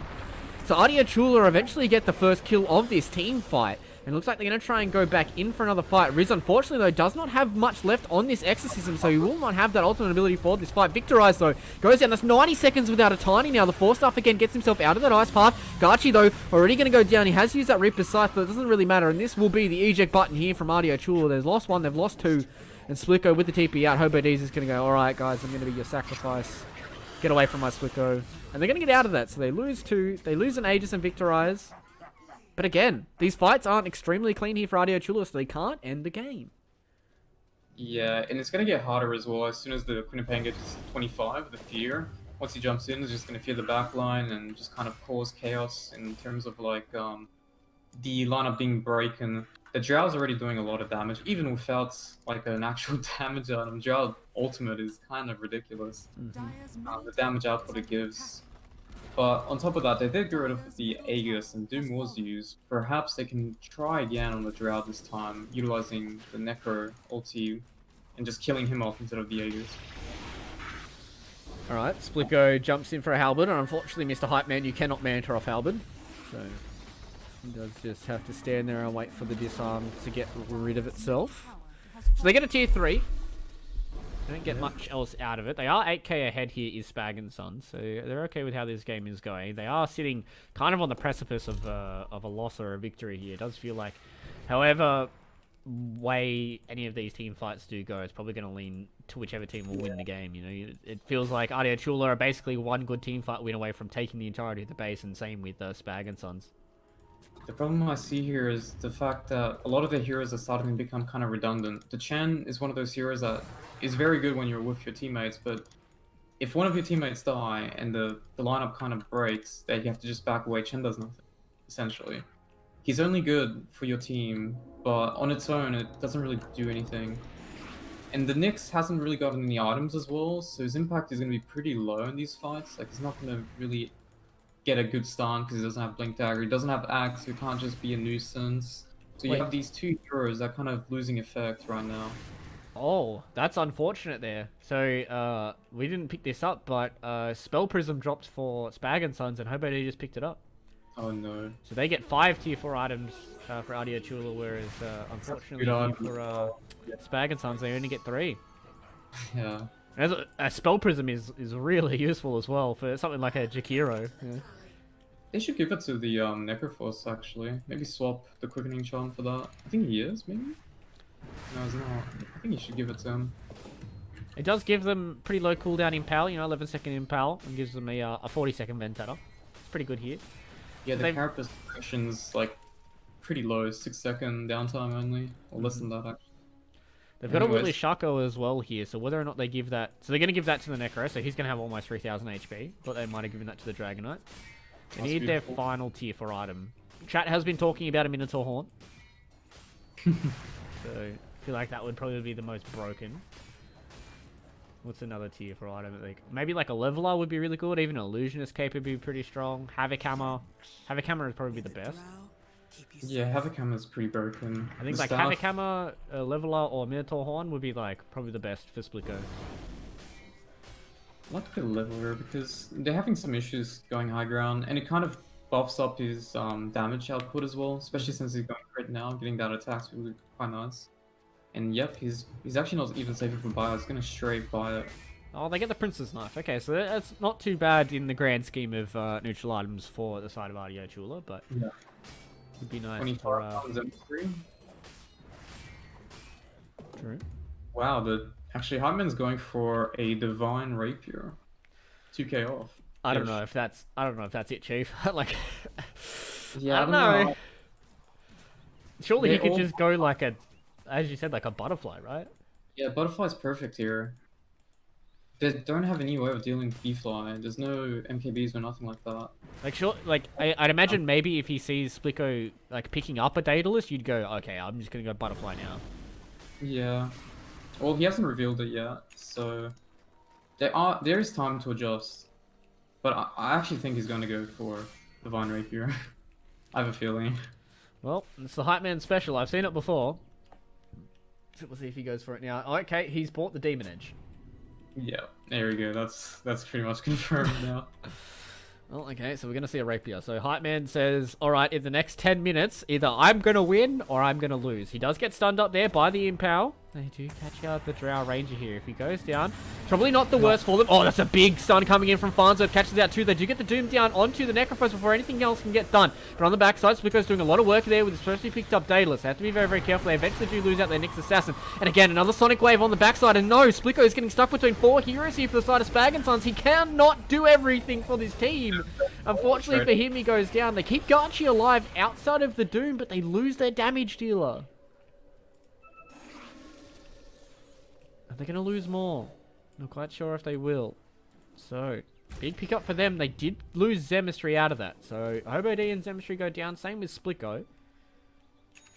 When's the Rapier coming out? I'm waiting. He's got the money. Maybe he's waiting for the Roshan to spawn before he does that. If they do get the Jaegers, I think it's definitely worth investing on the Rapier. Well, I remember when Rapier first got changed and you were seeing like Rapier like second item on like most carries, and they would just go get a Roshan and then you wouldn't be able to end the game because they would two-shot everyone. So Rapier was... I mean, Rapier's still the same, but... Rapier's pretty good. It gives you the, what's it called? The MKB effect as well. He bought a Daedalus. Oh, okay. Well, what a grief, man. Just baited us. Baited everyone. Dude, I was so excited to see it as well. So was I, because it does a lot of damage. Especially with Yeah. Drow's ulti, like, it does a lot of work. Damn. I feel robbed. I feel robbed as well. You know, it would have been nice for us to cast a Divine Rapier game. It's always fun. Because then you get to see like where it drops on the ground and stuff. And unfortunately for us, Hype Man doesn't want to go for that route. He wants to go for the raw damage with the Daedalus. Doesn't want to have that drop down for them. So I think this next Roshan is going to be quite important for both teams, right? There's an Ag Synth, Aegis as well as Cheese. So who's a good Ag Synth? Nyx? He's so aggressive here, how he's just walking in, no cares. The DK is not even up at that He has point. the haste rune as well. So they're going to come here forward we here. They go. found out the Drow on the backside. She does get force stuff in a little bit further here, though. It looks like they have used, eventually, the stuns coming in onto the Drow. Do they have enough damage? She just forces down to low ground the damage. They need it. They need it. They don't get it. Fortunately for them, Zemistry does come in with the fear. Spliko's looking for something else here. He does eventually get up on top of the hill. He should be able to blink here and get Spag. Or not. Doesn't want to commit for it. Looks like they've had the call to go into the Roche pit. Boons Yep. is the only one that is privy to this information, and it is up. Who's going to get the axe? On both the Drow and the Queen of Pain, so they can't really fight that easily. DK's Dragon Form is 1 quarter left, which is, how long is that? 20 seconds. There's So going to be that's- about a 50-second window. Potentially going to come in. Victorized. Big avalanche toss comes in. Haven't gotten rid of the Roshan just yet, but in comes the Reaper's Sight. That's 2 minutes without a tiny. They don't have anything else done. Darchi again cops another Doom to the face. This poor man can't get any spells down. Refresher comes in from Farnsworth though. They're going to get the second Doom onto the Death Prophet. But now, she hasn't gone down just yet. They're doing a lot of damage here onto these heroes. But Spliko, though, he's the scary man on the front side. Does a lot of damage here as this Dragon Knight coming forward, getting and tearing through Farnsworth.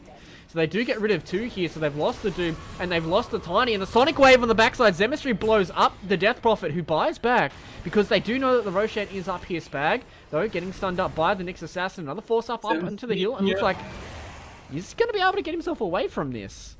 Zemistry? Tried to get the rush, but he can't. Not enough damage. That's unfortunate for him, and with the buyout here from Riz, they're going to be able to go into the pit. Aegis will be going on to the Death Prophet. Cheese will be going into the pocket of Garchi. Who gets the Ags? DP gets the Ags? Who got the Ags? What? DK got the eggs. Okay, gave it away. Alright, DP's got the eggs now. Oh, I was going to say, I was like, Spliko, no, please. You need the stat. Yeah, so Death Prophet with the Ag synth means that a little bit more damage will be pumped out here from Riz. Yep.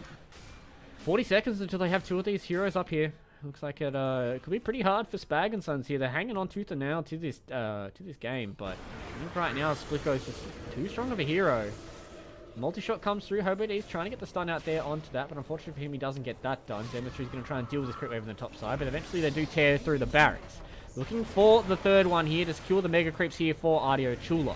47 minutes into this game, and you can imagine the lineup like this would have taken this a little bit earlier, but it was a lot closer game than a lot of people would have thought, and this will be Mega Creeps here for Adilo Chua. Game is not over just yet for Spag and Sons. And imagine they still have another fight or two left in them. But looks like for now, they are starting to just back themselves away. Garchi cops another dagger, and he's just going to walk out. So with the Mega Creeps secured here, with the Exorcism wearing off as well, Adilo Chua are just going to walk back into the base, get the next set of items, and come back in once again. Yep. I mean, now it's going to be a pretty hard game to play. They don't have the best wave clear, but it's not terrible as well. I just don't see them being able to push out the creeps and then making a play. Because who's going to stay back here to cover the lanes? Only really Quinnipian and Drow can, but you kind of want them in the fight as well.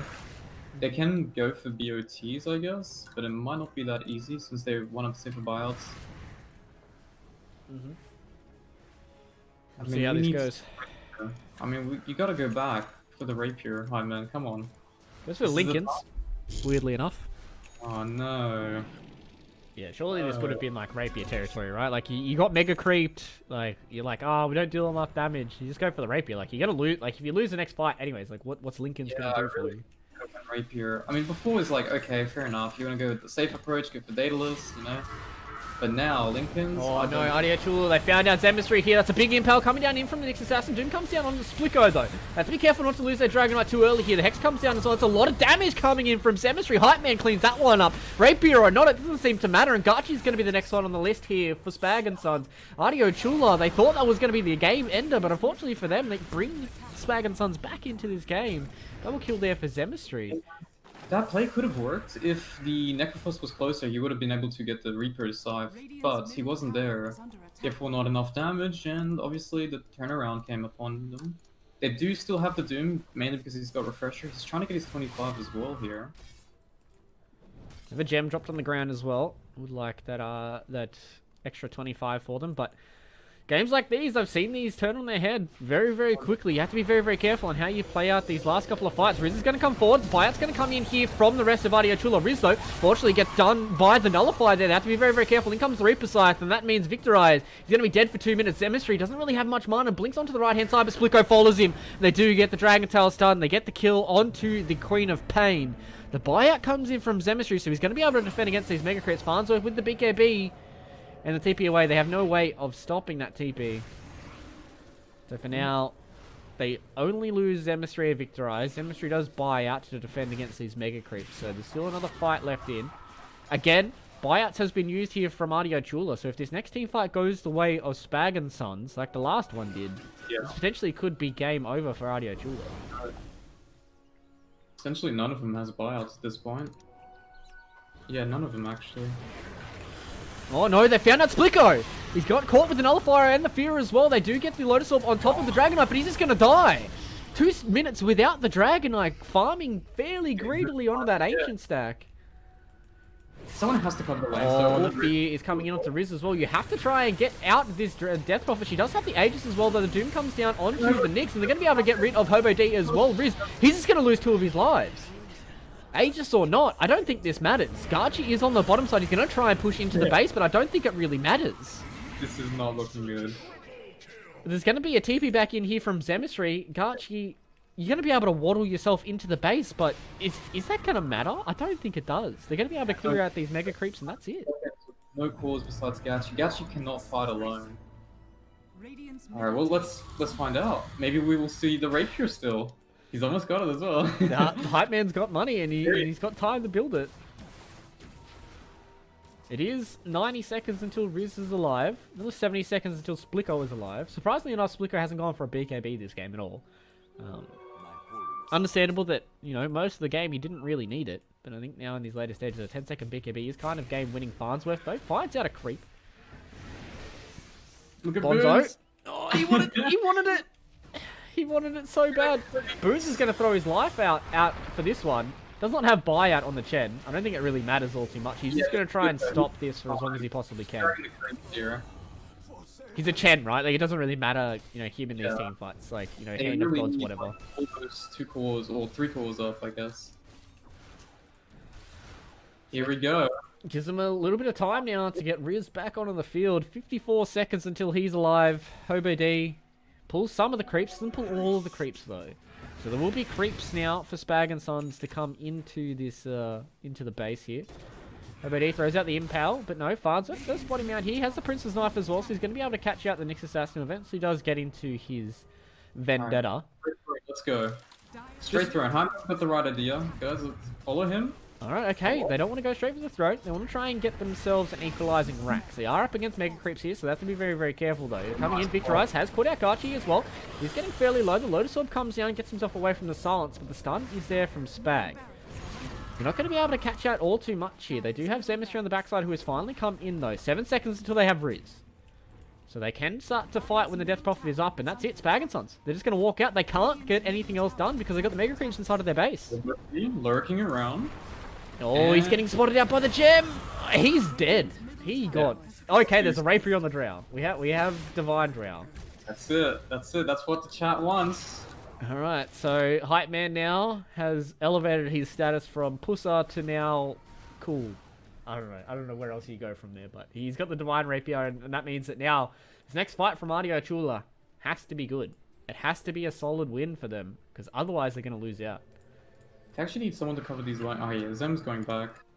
They just can't rely on the supports to cover lanes this game. They don't have the items or the heroes to do so.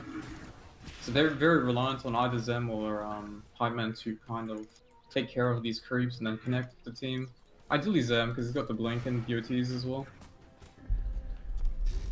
But yeah, I mean, Divine Rapier Gaming. They're waiting for the Roshan as well. Hype Man's career is in a little trouble.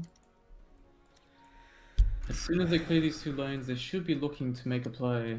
So for everyone playing along at home, Roshan will be up in 20 seconds. Potentially in 20 seconds. So we'll see what happens when the Roche does spawn, because this will be the big deciding factor for both these teams. We can see in the buyout status, only Riz is basically the only one with it off cooldown. So in 4 seconds, 3, 2... Is it going to be a quick spawn? It's a quick spawn. It's as fast as it possibly could be. Bonzo is aware that Roshan is up. So if they can try and make a play here for Adilo Chua, would be really big pickup for them. So now, they are just taking over the outpost. A sneaky backdoor play, because the creeps are always pushing into their base, and they only have one tower left, which is pretty low already as it is. There's definitely some shenanigans play that they can potentially do in this game. They do have exorcism as well. That's another thing to consider. Spag and Sons, though, they are aware that Roshan is up, and Hype Man has a rapier, so he's gonna tear through Roche. Yep. But this is a 55-minute Roche with 12,500 HP and like 40 armor, and Drow is tearing through it. So this is going to be a free Roshan here for Spag and Sons, and now Adilo Chua, they're putting themselves on the back foot. This is... Alright, no one knows what to pick up here. They're just going shopping. I'll take this one. Get some Cheetos. Who gets what? So Drow's going to get the Ags. Okay, I kind of like that. That's nice. Yeah. Need that split shot. Who gets the cheese? You give the cheese to Zem, 100%, right? Refresher shard. You give it to Zoom, right? The refresher shard? That's what I'm thinking as well. Which is triple Doom. Alright, I guess double BKB, double Sonic Wave. He passes it to the Queen of Pain there. I guess double Sonic Wave is pretty good, right? You know, over 1,000 pure damage. It's pretty good. Having that double BKB is quite nice as well, because this way at least he's not scared. He can go in, do his combo, pop his refresher, and then also blink out or do it again. There's a 56-minute DD rune, and Hype Man's gonna find it. Oh man, my god, he hit so hard.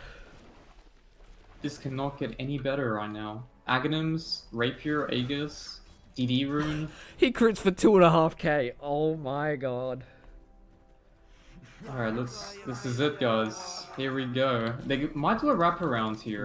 Riz is pushing. Oh, okay, I was going to say Riz is potentially going to go for a play here, but Spliko on the backside, they're finding out the Doom. Can they get rid of him before he gets any of these Dooms out, though? On the backside, Gachi's going to try and get something done. The Reaper side isn't doing too much damage, though. On the front side, though, Riz is copping a lot of damage here coming out from the Doom. The one comes down. Eventually, they do get the buyout here from the Death Prophet. Spliko, where is the damage coming out from this Dragon Knight? Doesn't really get much done. He's getting forced back inside of his own Ancients.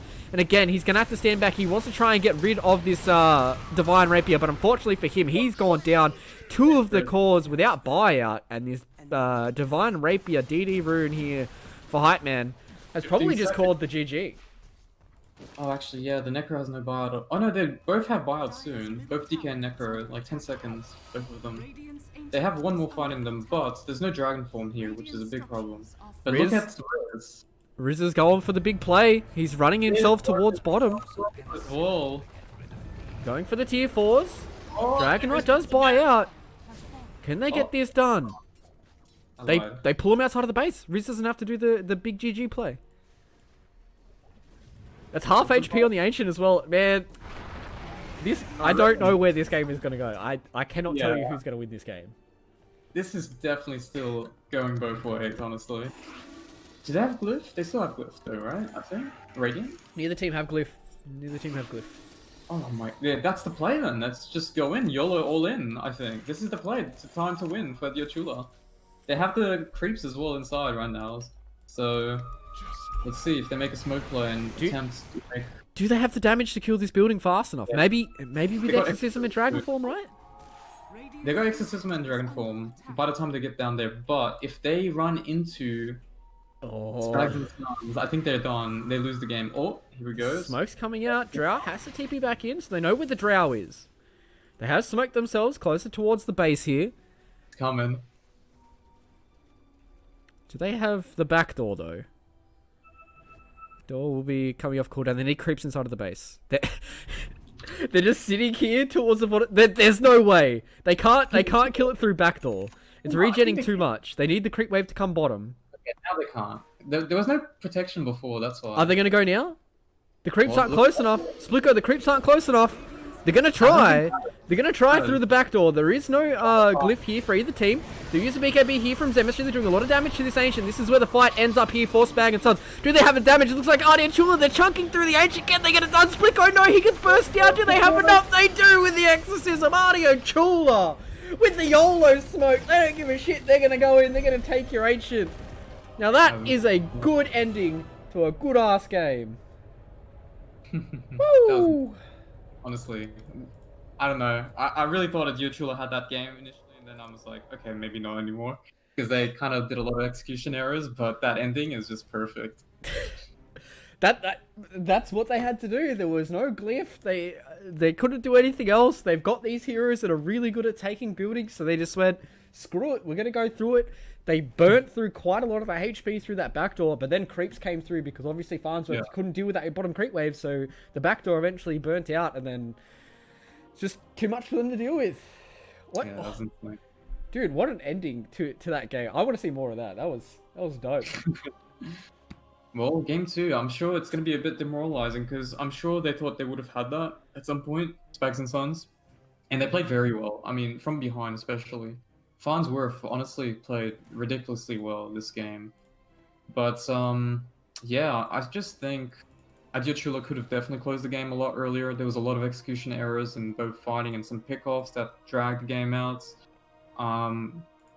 But in an end, I mean, the ending is amazing, honestly. Definitely expect another game like that next game, hopefully. Yeah, fingers crossed. I mean, if this is how this series is going to go, I'm excited to see a second one. But that is Spag and Sons versus Adilo Chua. That's only game 1, ladies and gentlemen. We will be having game 2 after this very short break. Make sure you guys don't go anywhere.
daisies, and every day we're lazy. We drink a little much, yeah, we think we're all grown up.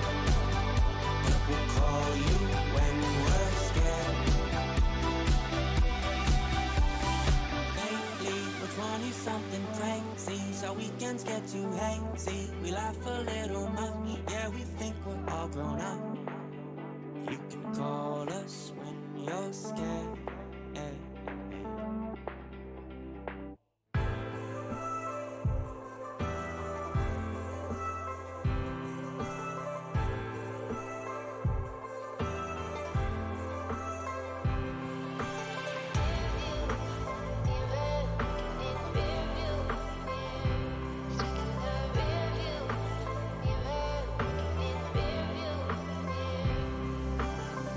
Do you need me the way I miss you?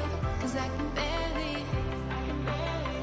You're the one I can't deny. I wanna take you sky.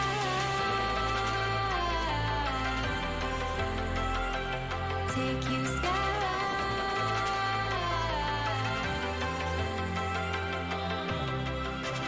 Review, mirror, looking in the rearview mirror. Stuck in the rearview mirror, looking in the rearview mirror.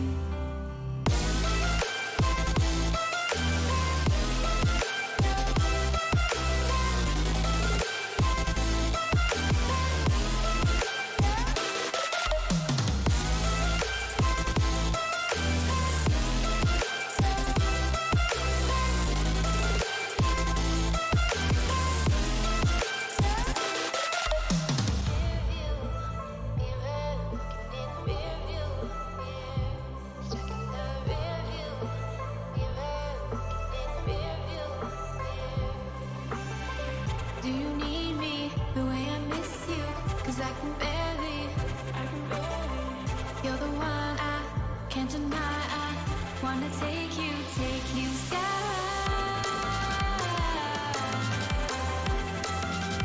Take you sky.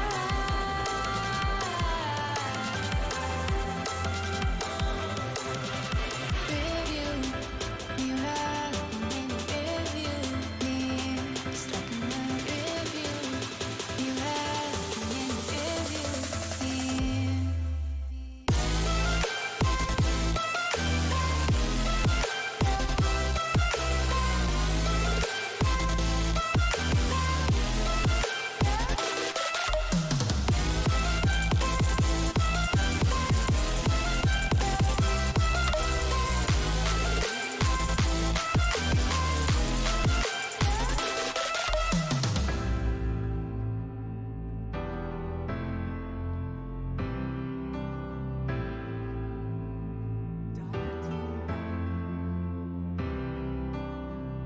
Radiant team back. Dire team back.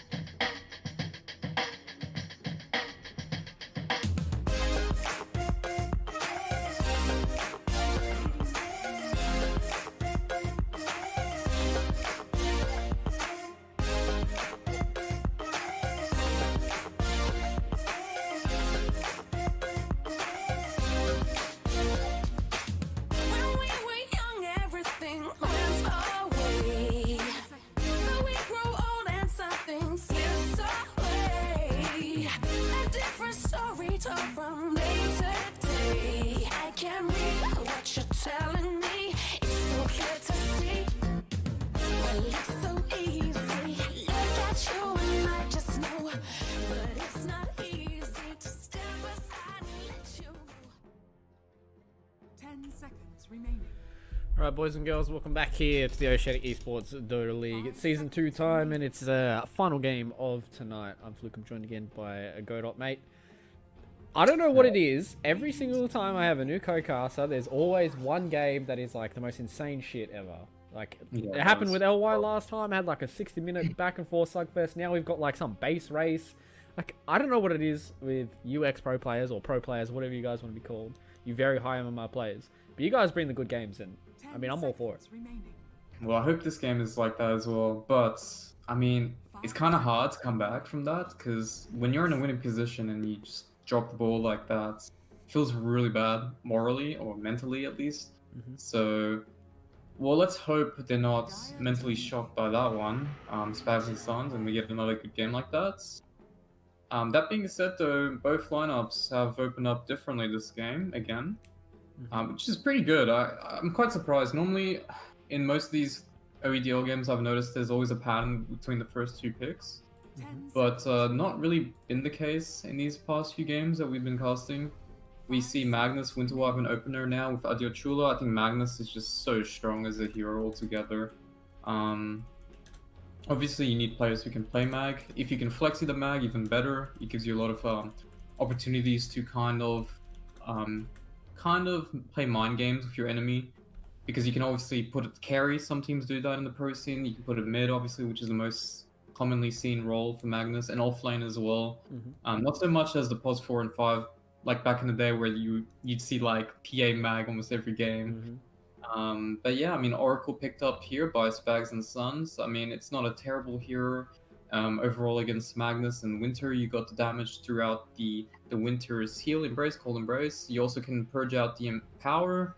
That being said as well, it's a pretty standard opener in terms of like, it doesn't really get punished, and it's always going to be decent as well. Ideally, you have a plan when you pick up Oracle. You have like some sort of heroes already that you want to kind of combo, or heroes that can start the fight so that you can protect. The one really thing I like about Oracle is pair-ups like Doom, where you can just start the fight with Doom, and the Doom doesn't care if he gets aimed, even if it's not the best start. You can Oracle ulti him, he's got the regen from his Devour, and then he just tanks everything and stays alive.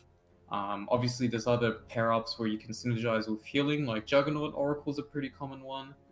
But yeah, I mean, just a standard opener here with Spags and Sons when we talking about support duos. I mean, Earthshaker can also be played as a 3, but more commonly as a 4. Yeah, And I think Victorize plays it a lot as well, so I think it's a Victorized Earthshaker this game. Yeah, that's what I was going to lean into. He's one of those one of the players in this whole entire lobby that, you know, basically is the one that I have the least information about. So I'm not quite sure what his hero pool is like. So, you know, Earthshaker is one of those really good pods for us. It is really boom or bust kind of hero as well. I've seen, you know, Earthshakers get those 10-15 minute blink daggers and basically be able to tear everybody apart with you know, blink echoes. But at the same time, you can also drag everybody behind if you don't get that blink dagger in a relatively good time. And he's definitely not as good as he used to be. There are some good stuff about him now, because you can't use the dragging ability mechanic, I guess you could call it, to drag the creeps around the tower and just get your offlaner a better start. You can Fisher block, which allows your offlaner to have an easier time to farm under the tower or near the tower. That being said, though, Victorize is one of those players that, I mean, no one really knows him. I think he was one of the players that was kind of bullied a little bit when it comes to the Oz region pubs, but I think he's improved a lot since. He's a player that was, I'm not sure if he still is, but he was like 3-digit, like 700 I think, or 800 was his highest rank, which is very respectable for a player who only really plays support as well, like plus 5 and plus 4. But yeah, I mean, Band coming out now, Void. I mean, they're just probably scared of the pair-ups with the Magnus, and they do ban out the Hobo D Nyx as well. Respect So Ben, I guess, going out there from Hobo D. He did a decent amount of work on that Nyx Assassin, and it's all about the, you know, pulling people away from their comfort zones and making him play something a little different. So. It's the only hero actually he's played throughout the whole.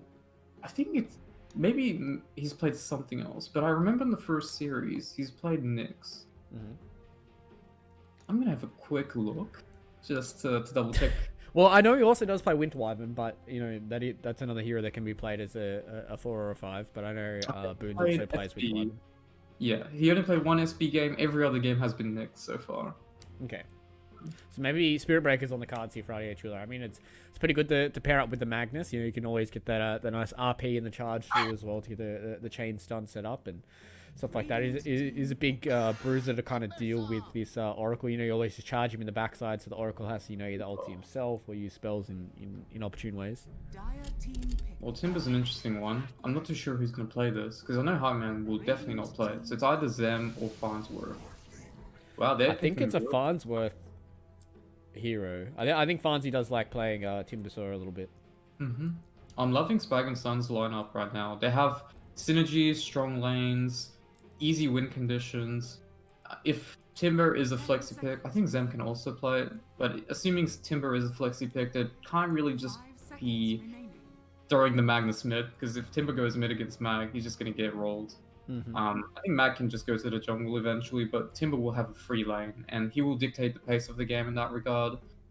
That being said, Winter Wyvern doesn't really do much against Timber as an offlaner either, but we'll see who's going to be playing what towards the end. They obviously have the Earthshaker Morphling combo, which is beautiful in the later stages of the game where you can get the Aghanims purchased.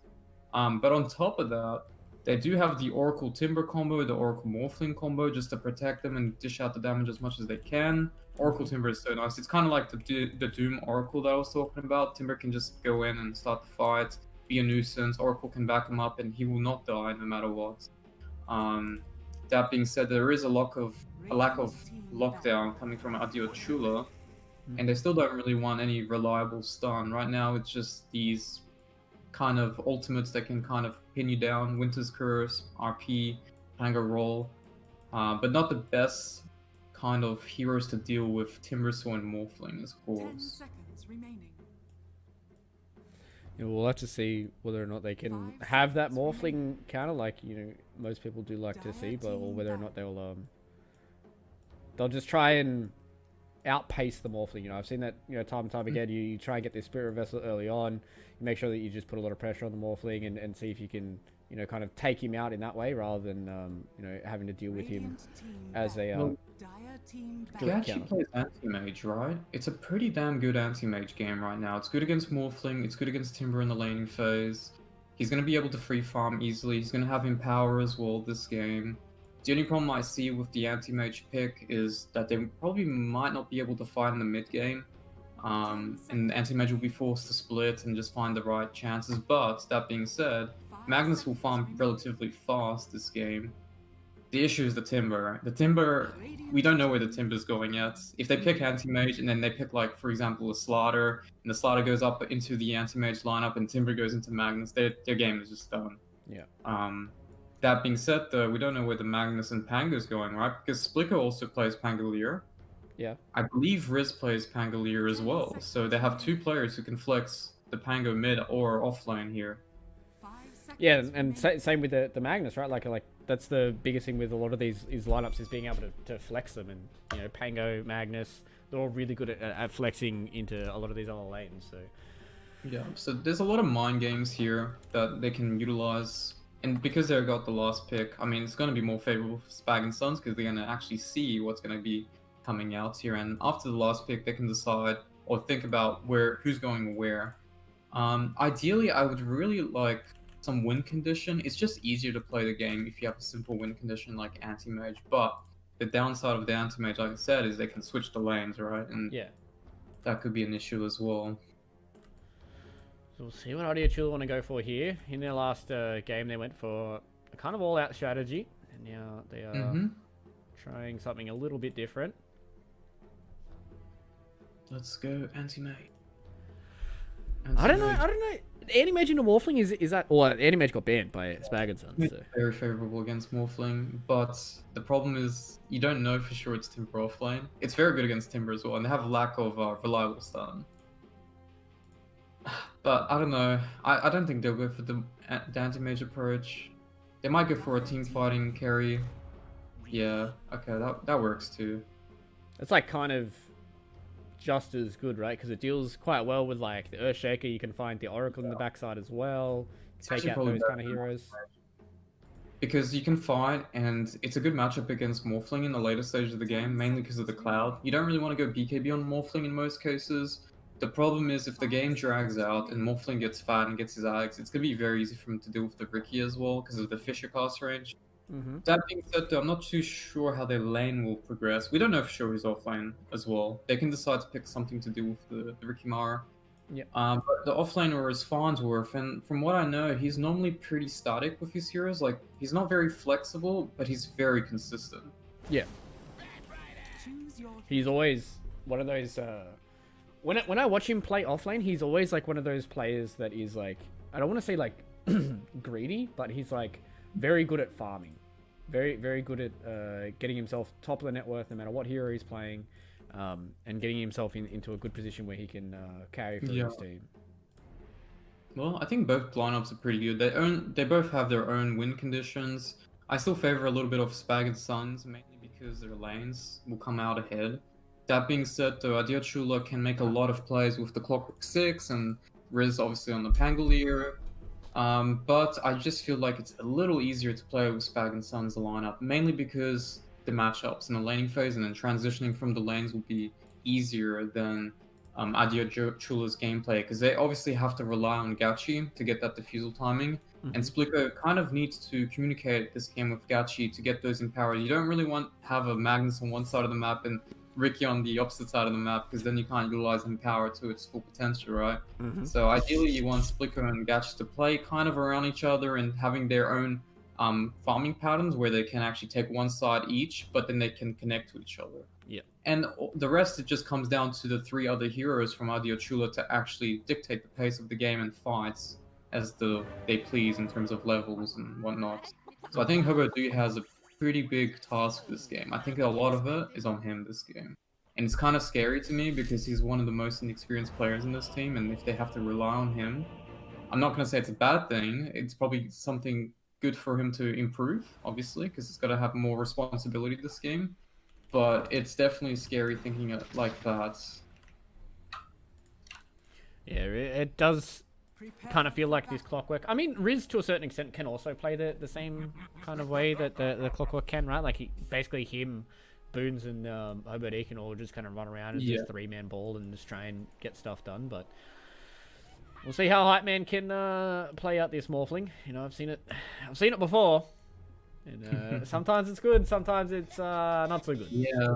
There's a lot of Australian players who play Morph, and it's like that. I think Buskin's another one to mention. It's like he can play a really good Morphling, but then sometimes he plays a really bad Morphling. It's just very hit or miss. I think Balsu's another one as well to mention.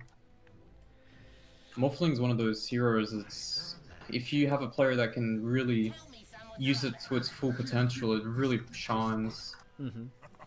Which is also another hero where like a lot of people can notice small mistakes that you make with the hero, right? Like for example, if you watch like TNC playing Morphling, and they also do the Earthshaker. That's I guess their thing. The Earthshaker Morphling is they just so good. Once they hit their timing, the Morphling just literally 1v5s the game. The Aghanims on Earthshaker. I really like this change up here from Adilo Chua as well. They're putting Gachi, Boons as well as HoboD in the top side to try and put a lot of pressure onto the Morphling early on, because you know Morphling without levels is really poor in a lot of these lanes. So if they can put a lot of pressure onto him early, it means that Hypeman can't get much done. And that's right. Riz being a Pango, like he's not going to be killed bottom, right? Yeah, I mean they already understood the fact that they can't pressure the Timbersaw, so they're just going to try and get the matchups better for the other side of the map. And I think this is where it kicks in, like you said, having the tri-lane top against Morphling. Morphling's not that strong. As soon as he hits level 3 and he has 2 points on his attribute shift, that's when he starts to become a little stronger in the laning phase. But before that happens, they can actually punish him here. They do have slows and some battery assault to try and kill him pre-level 2. And I mean, they already got the range creep. Hypeman kind of knows what's up here. He's playing extremely passive here, but at the same time, here we go. A little bit of a pressure play. See what they can get done here. Spag is using that Fortune Zen to the best of its ability, so Hypeman takes a decent amount of damage there. They're going to make sure that Victorize rotates towards top as well. So. Yep, I really like this play by Adilo Chua. Although they might not be able to kill the Morphling here, but they're forcing the Morphling to share XP with 3 other heroes, and they don't really have the kill potential either when they're under-leveled. Whereas Adilo Chua does. As soon as they get level 2, they have kill potential here. But yeah, I mean, them sharing XP is not really as bad as Morphling, because Morphling wants that level 3 fast. And at the same time, Riz will get a fast level 6, and like you said, he's one of those players and heroes that can actually help change the outcome of the game. Yeah, Riz Pango is something to be very scared of. We'll see how he comes out on top with this 1v1 Zemistry though. Taking a lot of damage here from Spliko, and looks like first blood will be Spag taking down HoboD. Yeah, an interesting one. If you didn't spot that, he just came back on low health and just got Oracle's Fortune then and died. But Gachi Victorize gets away safely with his boots of speed. Almost level 2 there onto the Ricky. Maybe with the tricks of the trade. Could have potentially turned that one around, but doesn't get that one done. So Ricky Spag being able actually to pick got up the the first blood is really big for the Australian, right? They actually got the pull off, the big camp pull, so this is massive. Morphling's actually been getting some solo XP here, so he's actually gonna get his level 3 relatively faster than what I was expecting initially. Yeah, so it looks like Hype Man will be able to get towards that level 3 actually pretty fast. Getting that level 2 in the attribute shift is really good for him. Just being able to play a little bit more aggressive because you always have that strength morph to fall back on, so... Yep, shift rate from 1 to 4 is quite a big difference. And you also get a bit more stats, 2 more bonus strength. So that always helps. Top lane now, Spag in trouble here. Top of the Oracle though, they do catch him out here with the cogs as well. Do they have the damage to take down Spag? No, Victorize with the Fisher. Saves Spag on the smallest sliver of HP. They're going to try and turn back around here onto Hype Man. Yep. Bottom lane, pretty even so far, 15-15, but the middle lane is one to worry about because Batrider has very low base damage, but he has a lot of kill potential here. And when it comes to the mag, if he plays it safe, he has so much more damage than the Batrider, but no kill potential whatsoever. Especially with the stick though, right? Like, as long as Splicko plays this fairly fine, he should be okay not to, lose out his chemistry here. He's always got the Empower to fall back on. He's always got some creeps to fall back on. As long as he doesn't just play around with like 8 stacks, he's not going to die. Yeah. He's almost doubling his CS as well. There is more denies on the Batrider, of course, but... Is that the second create being killed? No. Okay. Looks like the Victorize block. They're going to try and get something done here on the Hype Man. Taking a lot of damage though. Hobo D. A little bit too far forward, I think. Does get the cogs down as well onto the Earthshaker with the battery assault. Not really much they can do because they are in a creep wave. So this top lane's not getting the kills that they would like here for the Clockwork and the Ricky, but they are starting to hinder Hype Man a little bit. He's falling a little bit behind on the CS, but I guess that was basically how the first 2 waves went for the Morphling. Yep. Although the CS difference is obviously favorable for Splicko, look at the level difference right now. He's still only level 4, almost level 5. He's got at least 1 or 2 creeps advantage on him in terms of XP wise. And that's mainly because he's been pushing out of the lane, and so he hasn't been in the XP range, or the range creep has been constantly being denied. And this is another one being denied. 12 denies now for Zemistry's Batrider. In the top lane, we see a pretty even trade. Both cores getting about the same, Gashi having more denies. Bottom lane is pretty much equal as well. We're trying to get something done here on the Spag. He does not have the Fortune's End, doesn't have the mana for the Purifying Flames either. He's going to try and get the kill here on a Hobo D, but eventually with the 5-minute ring... Oh, Garchi, that's a nice little play there with the tricks of the trade. That was pretty good. Yeah, that was sick. Yeah. And this is one of those games as well, we didn't actually think about this, but, I mean, we were talking about how Gachi can benefit from the Empower a lot, but he can benefit more so in this game, because he's going to be on the level, right? He's going to have to play Recovery at some point. And what's the best way to recover? If you have Cleave, you can farm faster, so he's actually not going to be as hindered as the Morphling as well this game, because he can recover faster. Well, Riz got himself level 6 here, same with Farnsworth, so both these offlaners basically are just going to farm against each other. Neither of them really have kill potential against the other. What I would like to see here from Riz now is him actually rotating top, potentially getting a kill, and then one of the other heroes, well, primarily the Ricky should go back to bot, or he goes middle and just farms with the Empower or somewhat like that. Because you don't want to keep the lane static the whole time, you want to abuse the fact that you have a Pangolier. And the best way is for him to rotate top and get a kill. And then opening up space. Middle lane, though, Victorize getting caught by Hobo D. Yeah, they found him out. That's a nice little bump back there from Zemistry with the flame break, so... Nice pick up from him. Yeah. Actually, fairly little kills for considering, you've got a Winter Wyvern and a Clockwork support duo. You've got an Oracle as well. Hype Man, though, he's going to stand here and try and man fight onto Gachi. He does have 3 levels into the attribute shift, though, so can get himself to a little bit of the tankier areas.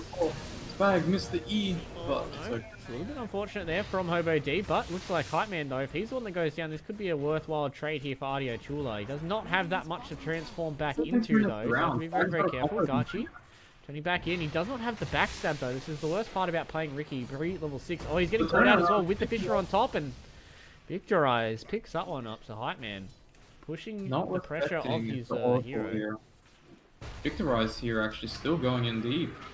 Boons. Oh, they almost... Oh, Boons gets himself over the trees, but it doesn't matter because Victorize picks that one up. Wow, this is actually turning into a game. I felt that they would have probably started off quite weak, mainly because of the previous game, but they're actually looking quite strong. Farnsworth here just exploiting his hero right now, just tower hitting him, doing nothing. And he will be taking this tower relatively soon. I don't see any rotations coming back because they can't really deal with this team. But middle lane though, Splico in trouble, tries to skew back Symmetry, but does die out to the Firefly. That's unfortunate for him. It looks like he used the RP as well. So Firefly and Sticky Napalm, pretty good combination there from the Batrider. So man, this doesn't look like the start that Adilo Chua would have liked for. But they do always have the Magnus to try and fall back to. Zemistry though has picked up a haste rune, does not have the Firefly, so Boon's gonna try and turn back around, but oh no, he doesn't get up towards the high ground. Boon's he's using his turn rate. Oh, this is so unfortunate. Oh, Zemistry 2G. That's 2 kills there. And he gets the stacks now as well that he's been self-stacking, I believe. Yeah, it looks like it. Let's get himself a double stack for that. Level 8. Probably going to move himself back towards his fountain, get himself full HP, the bottle as well, and work his way back in. Riz is going to get the deny on the bottom tier 1 tower, so Kogo getting himself a little bit more out of that. Yep. But they really need to give Hobodu a lane. He needs to get his level 6. At least with the tome, he needs to be level 6. Boons can probably get away without having a 6 this game at 10 minutes, mainly because you can cover lanes easier. Like, if Riz wants to move out of the bottom lane, Winter Wyvern can just stay bot and just spam out the waves, and that's going to be a source of income and XP for him, which I think they should have already done that by now. It's kind of a waste that Riz has been playing bot constantly. Maybe he does want to get one more item, but they're kind of wasting their timing right now, which is forcing Riz to go top, killing Morphling or one of the supports, and forcing Morph to get out of the lane. And now Riz is in a bit of a pickle here. He tried to get the Rolling Thunder off, but unfortunately for him, he doesn't get it done. So poor little Riz Nuggets cops that one. Magnus is just doing Magnus things, farming the jungle, clearing mid. Actually, Boons is now taking the mid lane for levels. And you can see he's starting to walk towards Gauchi to help him out by empowering him out. It's only a level 5 on this Ricky though.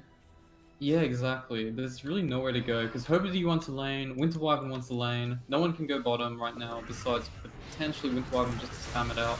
I think that is the play actually. Winter Wyvern should just go bot, Ricky takes middle lane and the triangle while they Magnus RP'd mid. So Splico cleans that one up, but Zemistry now has made his way over here. They don't have the lasso, so Boons unfortunately is going to pay the price for that one. Same time here, Herbert D gets taken out by Hype Man solo. It's a big pickup there from Hype Man, being able to get that solo kill. Level 8 now onto the Morphling. Does have his Morbid Mask up as well. So he's going to be able to freely farm basically whatever he wants. I'd imagine this is just going to be like an E-Blade game, right? Like just go straight into an E-Blade, try and burst down like the Ricky, try and burst down things like the Pango. Very good Ghost Scepter purchase game as well, because if Ricky goes on you with the diffuser, you can just Ghost Scepter out. But yeah, I mean, at this point, victorizing the lane, which is what they're doing. Zemistry's running around, and Riz is... He's going to try and find something here on his Zemistry. He does get himself up to the high ground with the Firefly, and unfortunately there for Riz, he does jump into one of those awkward situations for the Pangolier. And now, with Farnsworth here as well, doing a lot of damage with that Timber Source. Buko has made his way over, though. Does not have the RP. They want to try and get the kill onto Zemistry. Unfortunately for them, they don't clean up onto the Batrider, and I really like what Zemistry's doing, right? Like, just leaving Victorize into the lane. He's just going to put himself on, you know, bottom side, top side, just try and put a lot of pressure onto Riz, because he knows that he's basically the only one that's had a really good lane. Obviously, Splico has as well, but he's a Magnus at this point. Like, he's going to farm no matter what. Yep, he's almost got his Echo Saber as well, fully built out. But, I mean, the Ricky is... for me, is the only downside right now. He is recovering with the Empower. He's been farming the triangle somewhat, and as well as the top lane. But Hover D hasn't really had a game. He does have his level 6 now. I think he just took home. Because Boons is still level 5.5. So the two supports are the ones being kind of damaged here, mainly due to the fact that they're tri-lane and didn't really get ahead in the tri-lane either. The bottom lane here, I think they can potentially go for a kill, but Farnsworth actually does know this because there's an actual ward on top of Boons. It's a little unfortunate. It's gonna be hard for them to try and kill the Timbersaw as well, anyways.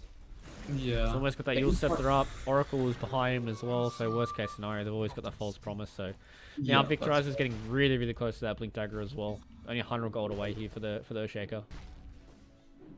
Looking pretty good. They're gonna just be hitting their timings.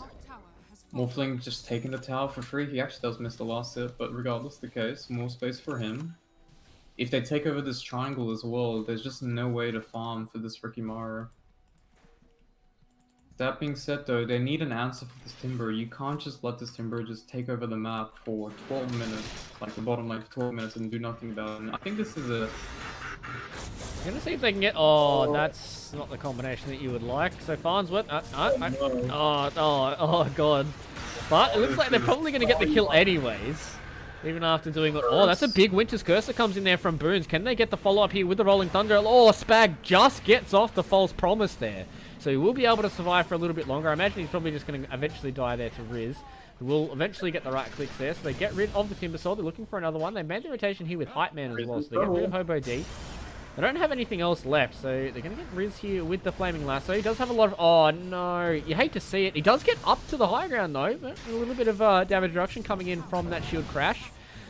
Now he's alive for a little bit longer. But Hype Man is here and has enough damage to get rid of that one.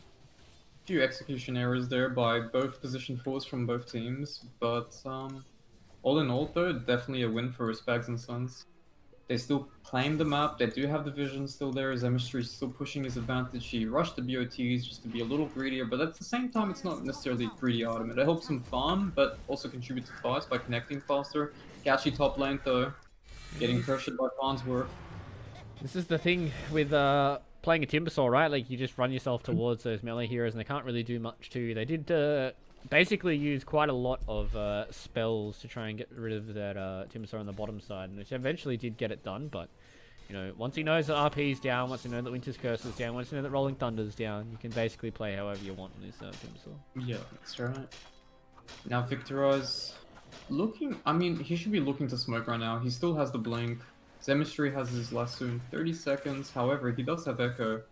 Can opt to go for the top play, bait out the Timbersaw. If they go on the Timber, Echo slam a Jammer, and then take the triangle, or at least ward it by any means. But it looks like he's going to the bottom side of the map where they have the vision. Zemistry is actually looking for Riz here, but he does not have lasso, yes. He doesn't have the follow-up for this, so he's just going to try and cause Riz to use a few of his spells. Riz is going to go for the Diffusal Blade of his own, which I really like this coming out from the Pango. A lot of these heroes do need a lot of their mana, so Zemistry now. He's trying to be a nuisance on this Batrider. Everybody has hook shot, but I'm not quite sure if they really want to commit here. They do see that Spag is in the area. He's going to come forward. They found out Bonzo. In comes the hook shot, but they've got more than enough damage. So Zemistry there with the Firefly gets himself caught a little bit on the high ground, but he is okay. And Riz in the mid lane getting found out here by Hype Man as well as Farnsworth, who utilizing that Yule Scepter. Oh no, it looks like they found out Hobo D on the backside as well. It's a lot of damage coming in from that sticky napalm. So now Spag and Sons, they're the ones that are on the front foot. Yep.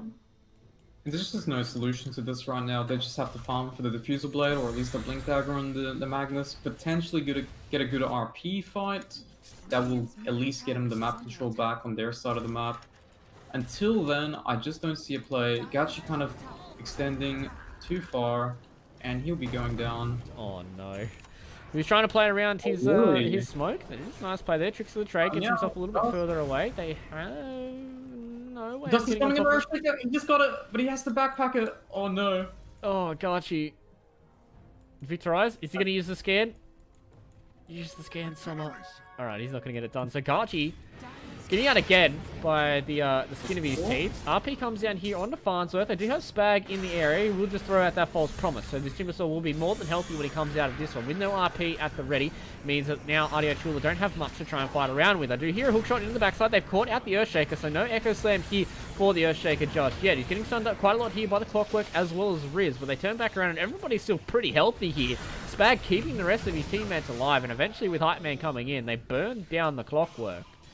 They already did get rid of Splicko as well, so Adilo Chua This is not looking good for them. Yeah. They're trying to force these fights.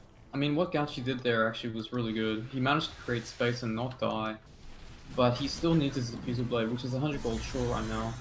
That being said, no one should be forcing fights unless they're sure that they're gonna get a kill. Going on a Timbersaw is just sounds like a mistake from the get-go. Especially since the Oracle was there to help him out as well. But anyways, Roshan being taken out, Timbersaw's pretty low, but should be fine. Oh, Farnsworth, you have to be careful, mate. Please don't just die to Roshan. This is a pretty ballsy play. They really They're have going in. a crazy They wanna fight. amount. Yeah, if they can get this done. Oh, don't. Hype Man dies! Okay, so Slicko picks up that one for free. In comes the Echo Slam. Big comes in there onto Riz. They're doing a lot of damage there to Zemistry. They want to get rid of this Batrider. Unfortunately, they don't get it done. And they lose Riz out for that. Slicko, unfortunately, wants to try and get something else for this. And now with Hobo D walking forward, he is out on top of the Earthshaker, but unfortunately doesn't get it stuck in the cogs. And now, 20 seconds left until Hype Man is back in. 30 seconds until they have the... RP, but Spag, oh my god, Spag almost got two-shot by that. They're going to come in now with the skill all the way back in on the other side of the Fissure, and Spag gets done. Roshan is about at 10 HP. It's only got a couple hundred HP left here, though. 5 seconds until they have Hype Man back in. Farnsworth? What is happening? Can these guys stop randomly feeding around the Roche pit? Victorize getting caught out again here by Hobo D. Unfortunately for him, his battery assault does wear out. Hype Man though has come in. Who gets it done? The RP comes down. Can they get Roche? They do. Gachi's the one that picks it up. Hype Man's dead as well. Zemetry's going to feed again inside of the pit. He eventually does get the false promise down onto the Batrider, but he's going to die no matter what. And I don't know what has happened in the past 2 minutes here for Spag and Sons. That's what's happening. Zemistry does live from the false promise, so I lied a little bit there, but eventually Splicko gets on top of it. What? Well, this is amazing turnaround by Adilo Chua. Look at the win probability. It went from getting pretty close to being 75%, and it is now jacked up to 75% the other way. That was a massive deficit. That's 4k gold deficit. Where's my... What the fuck just happened? That's what I need right now. That is what I need. That is... I've cast a lot of games, dude, and I've played a lot of games, and that stuff is tilting beyond belief. Yeah. Hyman dying twice there in a row. Losing... Well, they end up getting the kill off Roche, but they lost the Jaegers, I think. No. Oh, Radiant killed Roshan, and Gachi got Aegis as well, so... That's pretty bad. Yeah, that's basically as worse as it could have been for the past 5 minutes for Spag and Sons. Yeah. Oh, okay, Hookshot comes in on the Zemistry. He did just respawn. They don't have the false promise. They're going to be able to get rid of the Batrider as soon as he comes into this fight. And Adilo Chua. Riz is not done. Riz has the diffuser blade there on a Spag. Again, false promise. 30 seconds till he gets that one done. Gachi picks that one up. So Riz now doing a lot of work here on this Pangolier. They eventually do get the Aegis. So they get rid of the first one. They're going to come back in here with Splicko, though. They do get the Echo Slam zipping all the way through here as Victorized. I'm going to turn back around onto some of these other heroes. Gachi's eventually picked up one of them. They're going to look for a third. Alright, so it looks like Hype Man is able to turn himself into the Magnus and secure himself away, but... Not the worst trade, but however, the issue here is that Gachi actually just gets the whole map now to farm from power, and they get the tier 1 mid tower most likely too. And he's got a whole Yasha built up now. He's going to go into the Manta style. I imagine once he gets that Basher as well, it's going to be pretty crazy. Oh, okay, RP on his Zemistry. Oh, I don't know about that one, Splicko, but, you know, means justifies the ends, I guess. So, either way. So Hyman's in trouble now. He has waveformed in another 5 seconds until he can get stuff done. He does have a lot of HP to play around with, so the wonderfulness of being a Morphling. So, they get that one done. Splicko eventually gets his dues against Zemistry, I guess. Yeah. I'm just waiting for Twitch chat to catch up. I'm just waiting for that. I just want to see Twitch chat's reaction to those 4 minutes of what just happened around that Roche pit. I think if he had jumped the Batrider as soon as he TP'd in and he was alone, I think that would have been actually a good play, because they would have just killed the Bat with RP and that's it. But he waited too long. He waited out until the Morphling was TPing. I think he was trying to set up for both of them, to RP both of them. But that obviously didn't really work out. Yeah. Well, at this point now, I mean, you're still not behind. Magnus has BKB soon. You just farm that, and then you start to group up. You got a Manta build up coming up soon by Gachi's only ultimate orb left. But at the same time, I mean, they're not in any poor position like they were prior to that Roshan. Yeah, they were in real dire straits before that Yeah. whole Roshan shenanigans happened. But I mean, I guess the good thing here for Spag and Sons is Hype Man's still big. He's only 1,000 gold behind a Magnus, which is always good when you're playing up against a Magnus. He's going to go for the Ag Scepter, so they want to play around the Earthshaker Morphling. He doesn't want to go into that E-Blade build just yet. The smoke has come up here. If they can catch out Gachi, this is a big pickup for the side of Spag and Sons. They do see that he's down here. Spleku is here as well, though. It's a big curse coming in from Boons. Does keep his Magnus alive for a little bit longer. They don't have the RP for another 14 seconds. Eventually, with the false promise comes down Hobo D. Trying to do what he can. They do get one defusal down here out onto Farnsworth. They want to try and get the second one, but on the other side, they've caught out the Earthshaker. And eventually, Victorize will probably be going down here to Riz as well as the rest of the gang here from Adilo Chua. They do get the kill onto that one. They're going to turn back around here. Splicko with the RP! Hits onto two of them. Can they get the kill on the Hype Man? He hasn't staked morph just yet, though. Splicko eventually does go down. There's a good Yules coming in from Farnsworth. Keeps him alive for a little bit longer. Eventually, the Timbersaw goes down. They want to try and get here out onto Hype Man. Can they get that one done? Eventually gets himself into the tricks of the trade, being as a Ricky. So Zemistry now turning back around with a lot of his own damage. And Gachi has to be very, very carefully turning back around. Can he get the kill onto Zemistry? No, he burns to the Firefly. And Boons is the only one left alive here from Adilo Chua. And he eventually will go down now. I thought that was going to be a great turnaround there from Adilo Chua, but Spag and Sons playing on the edge of all their heroes comes out on top. Surprisingly, actually. I mean, the RP was great and all, but there was just no follow-up at that point. And he's closing into that Aghanims. Once he has Ags, this game is going to shift. They'll have a pretty increase in terms of a damage output, lockdown. It's going to be pretty rough. But the thing is, Victorize still doesn't have max enchant totem. That's probably one of the things he should have prioritized in a game like this. Especially considering he's going for second item Aghanim Scepter. And perhaps if he was going for Ethereal Blade, then that's fine, because then you would have enough time to actually max out all your spells. But in this particular game, it seems like he really wants the Ags, which he's going to get within like a minute from now. And there's only going to be level 2 enchant totem, which is kind of a letdown. Yeah, that is kind of unfortunate there from Spag and Sons, but eventually it will turn itself into max level enchant totem, but can't just abuse its power right now, so Yeah, give it a little chance, a little mercy. it's like, it's only level 2, guys, quick, get him. But I think the biggest thing from that last fight was the fact that Gachi got Yules and they weren't able to follow up with the smoke screen. If they were able to like smoke screen Hype Man and burst him in the RP smoke screen cooldown, he certainly would have gone down. So now Hype Man, realizing that there is only 2 levels in his enchant totem, he's going to have to be wary about how he plays this. Only 200% increased damage, not 400%. Gachi, though, they're coming forward. Does get out on top of the Morphling, though. They don't have the RP to follow back up, though. They turn back around. Oh! Oh, no. Oh! That's all he wants. Some Blicko in all chat. Alright,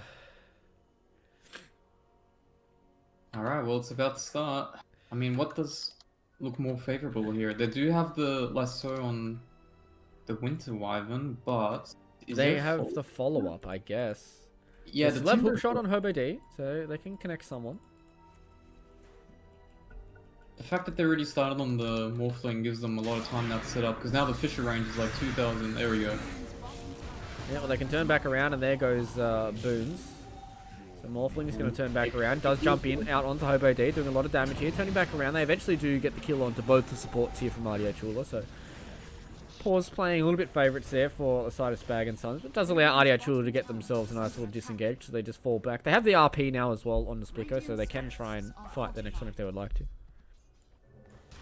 They are setting up top lane here. They spot him? I don't think there was any woods there. Well, Victorize got caught by Splicko here. Oh, unfortunately for Splicko, does miss the Blink Skewer, so you're just going to tip hats and walk away. Quite interesting. I'm surprised he took the top. Like, no one's actually dead set up for a kill. But they ditched the bottom side of the map as well, which I think is not the way to go. If you have the map control, you just play there and you starve the enemy. If they play top, you can just push the building, like the tier 3, and force them back. But yeah, they just don't want to give him any map at all. But it's going to be hard to control both sides. That being said, though, Earthshaker Morphling just closes gaps so quickly. It's pretty disgusting. It's been a long time since I've seen / cast Earthshaker Morphling. I think the last one I remember was Corrosive playing it and like two-shotting people was when it was like at the peak of disgusting. So Yeah. at least now it's slightly nerfed the Aghanim's works, but it still is something Yeah. you have to try and deal with. And now he's connecting. I think they're going to make a smoke play. That's really good. Revealing bottom real quick, smoking up, and then just grouping up for a play. That's the way to go. The only one that's going to be showing is Farnsworth in the middle lane, which will make it less suspicious. And here we go. Winter Wyvern might be the first one to go down if he does get spotted out. Well, they're trying to take this outpost is Hobo D. They're going to turn back around Zemetry though. They do get the Winter's Curse coming down here onto the Bat Rider, so they have ways of trying to set up on this. Hobo D hook shots into some creeps on the backside. They eventually will be able to take down the Oracle. He doesn't get the false promise off on the backside. Where is Hype Man though? He's the one that's coming in with the Earthshaker Morphling. They do use the smoke there to get themselves a little bit more danger. The RP comes down, saving Garchi for a little bit longer. Gets the tricks of the trade down, but eventually Hype Man does get the morph off, so he is able to stay a little bit healthier. But that's a big play there from Splitgo, getting themselves 2 kills already. Riz comes forward. They have caught out Hype Man. He's getting disabled. Does not have the mana to try and play around with. He has no mana to wait for him either. It's going to be very, very hard for him to get this done. Can they get the kill on the Morphling? They want to try and get the kill. He's morphing down and up, trying to get themselves a little bit more HP, but Garchi's the one that picks it up. They do get the kill eventually onto the Morphling, and Farnsworth, he's just going to get chased down by Hobo D. Yeah, he looks like he will, unfortunately for Farnsworth. No, he's strong enough. Is he strong enough? No. Hobo D has enough damage to clean that one up. So big plays there from Adilo Chua, being able to take down the big bad Morphling. This game is just going left, right, and there's no real clear winner in these fights, even though you think one team is ahead and they'd lose the lead, and even with the item timings, they still can't take a fight. It's just, I guess it depends on who gets the initiation. I mean, if Chemistry jump boons there prior to getting cursed, then obviously it would have been a completely different fight, right? But yeah, I mean, they did have the high ground advantage. He was playing on that where the sentry is, so he definitely has the vision advantage there. But one thing surprising is Boons doesn't actually have an item, a neutral creep item on it. Is there no other item he could have taken? Potentially I think not. there is. Yeah, there's quite a lot. Roshan has just spawned as well here. Everybody else playing. Yeah, I think he forgot to pick up an NC item. What do they have? They have like There's spider plenty for legs. him to take. Nether Shoal's not too bad, right? Yeah, there's quite a lot of good ones. Even the vampire things, just for the vision, the nighttime vision is decent. It happens, I guess. Well, now it looks like Spag and Sons are privy to this information. Taking about half HP around Roche, so if anything's an indicator, I think both teams need to be very, very wary about how they play around Roshan. Seems like a bit of a bad omen this series, so... Well, Titan Sliver picked up for a Morphling. That's pretty big. Yep. Too bad he has no status resist items here to combo it like SNY or anything, or even Satanic like game. Yeah, this is the time where Gachi's doing a lot of work. Even though he doesn't have that many damage items, it's just the mana burn that's really killing them. With the Manta build up and Empower, obviously. Helps a lot. Here we go, Smoke Play. They kind of know where both teams are at this point. Zemistry.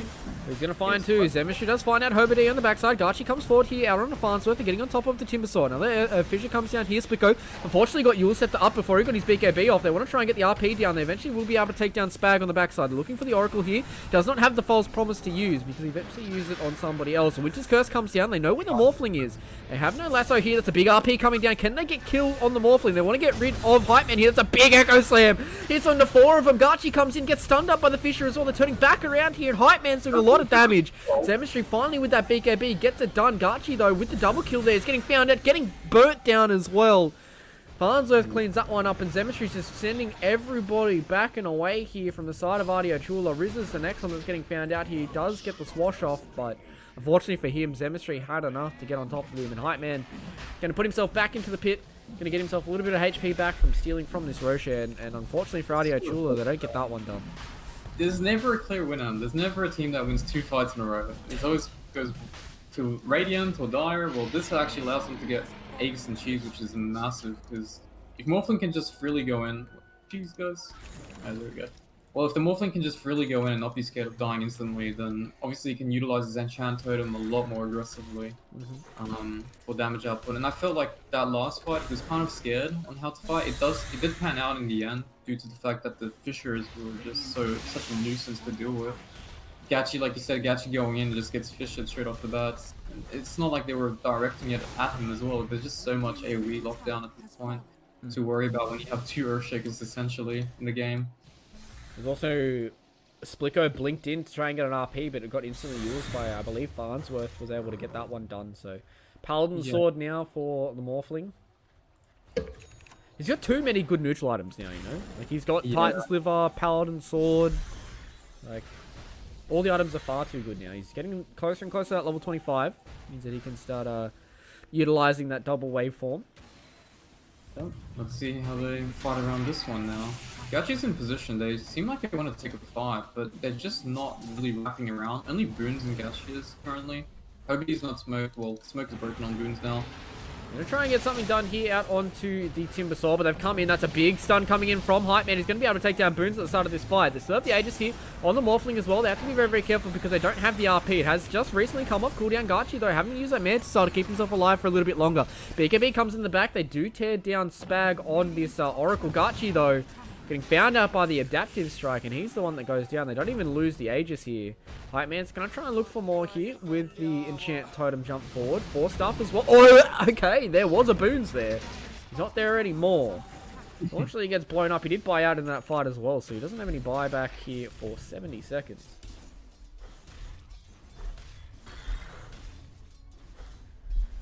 So, unfortunately not.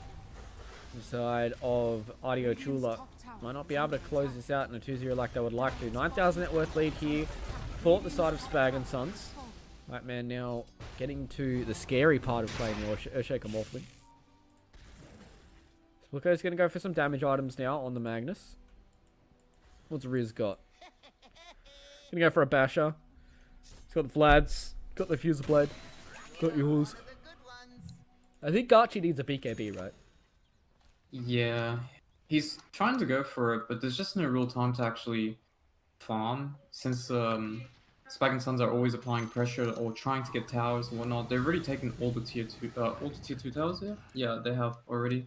So all it takes now is going for high ground, and they do still have the Aegis here, so it's not going to be that hard to do so. Especially with Batrider, it's one of those heroes where taking high ground is always going to be easier due to the fact that you can just lure someone out of the base and start the fight that way.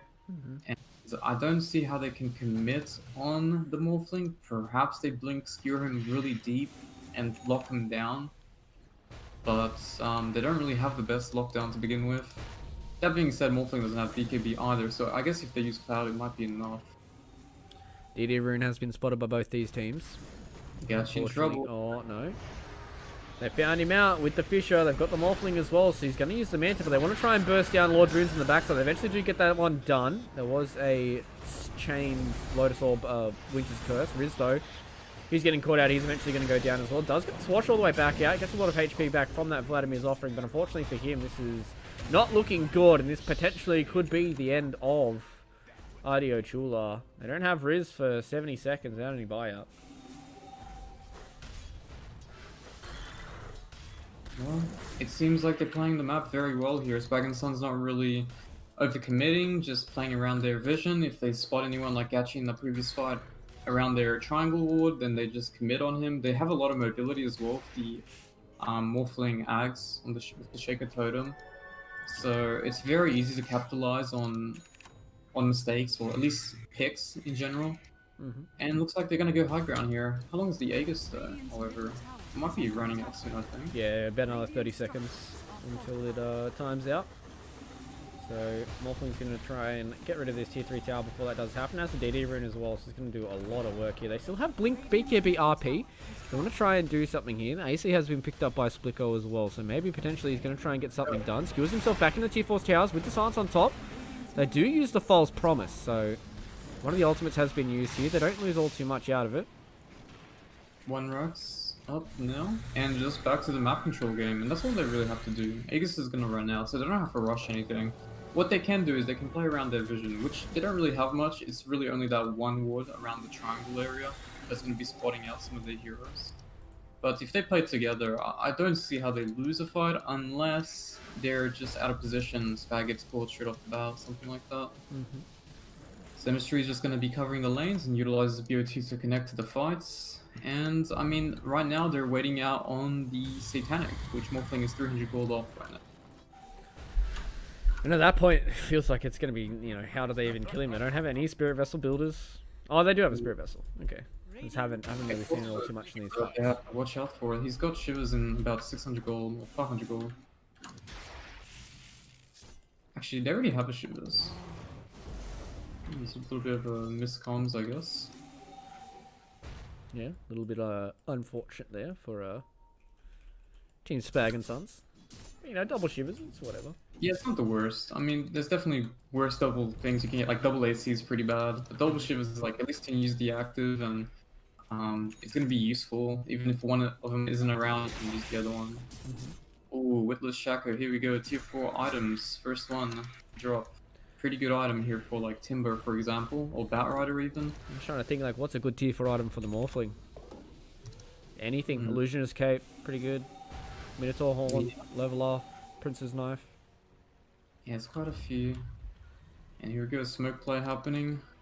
It's got Satanic, Titan Sliver. Got a lot of status resist now. Easy to take a fight. We're going to use the Haster in here on the Batrider. See if they can catch anybody. I don't know where Garchi is. It does have a BKB picked up here on the Ricky as well. So this next team fight can try and utilize that magic immunity to try and get something else done here instead of just being chain stunned down into oblivion. The rest of Adilo Chua are kind of poking around here these fights. We've got a Minotaur Horn on to Havoc Hammer, pardon me, on Splitgo. So he's got a lot of damage coming up from that. Quite tanky as well. 3.5k HP for him. What else do they have? Flicker.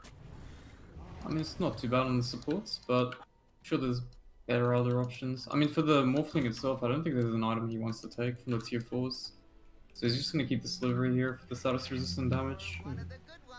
Especially combining it with the Satanic, right? Like it's just one of those things Yeah. where the massive amount of status resist that you have on a hero that if he's not locked down, he's basically going to tear everybody apart. They've got the Minotaur Horn now for the side of Adilo Chua, so might be a little helpful for Garchi.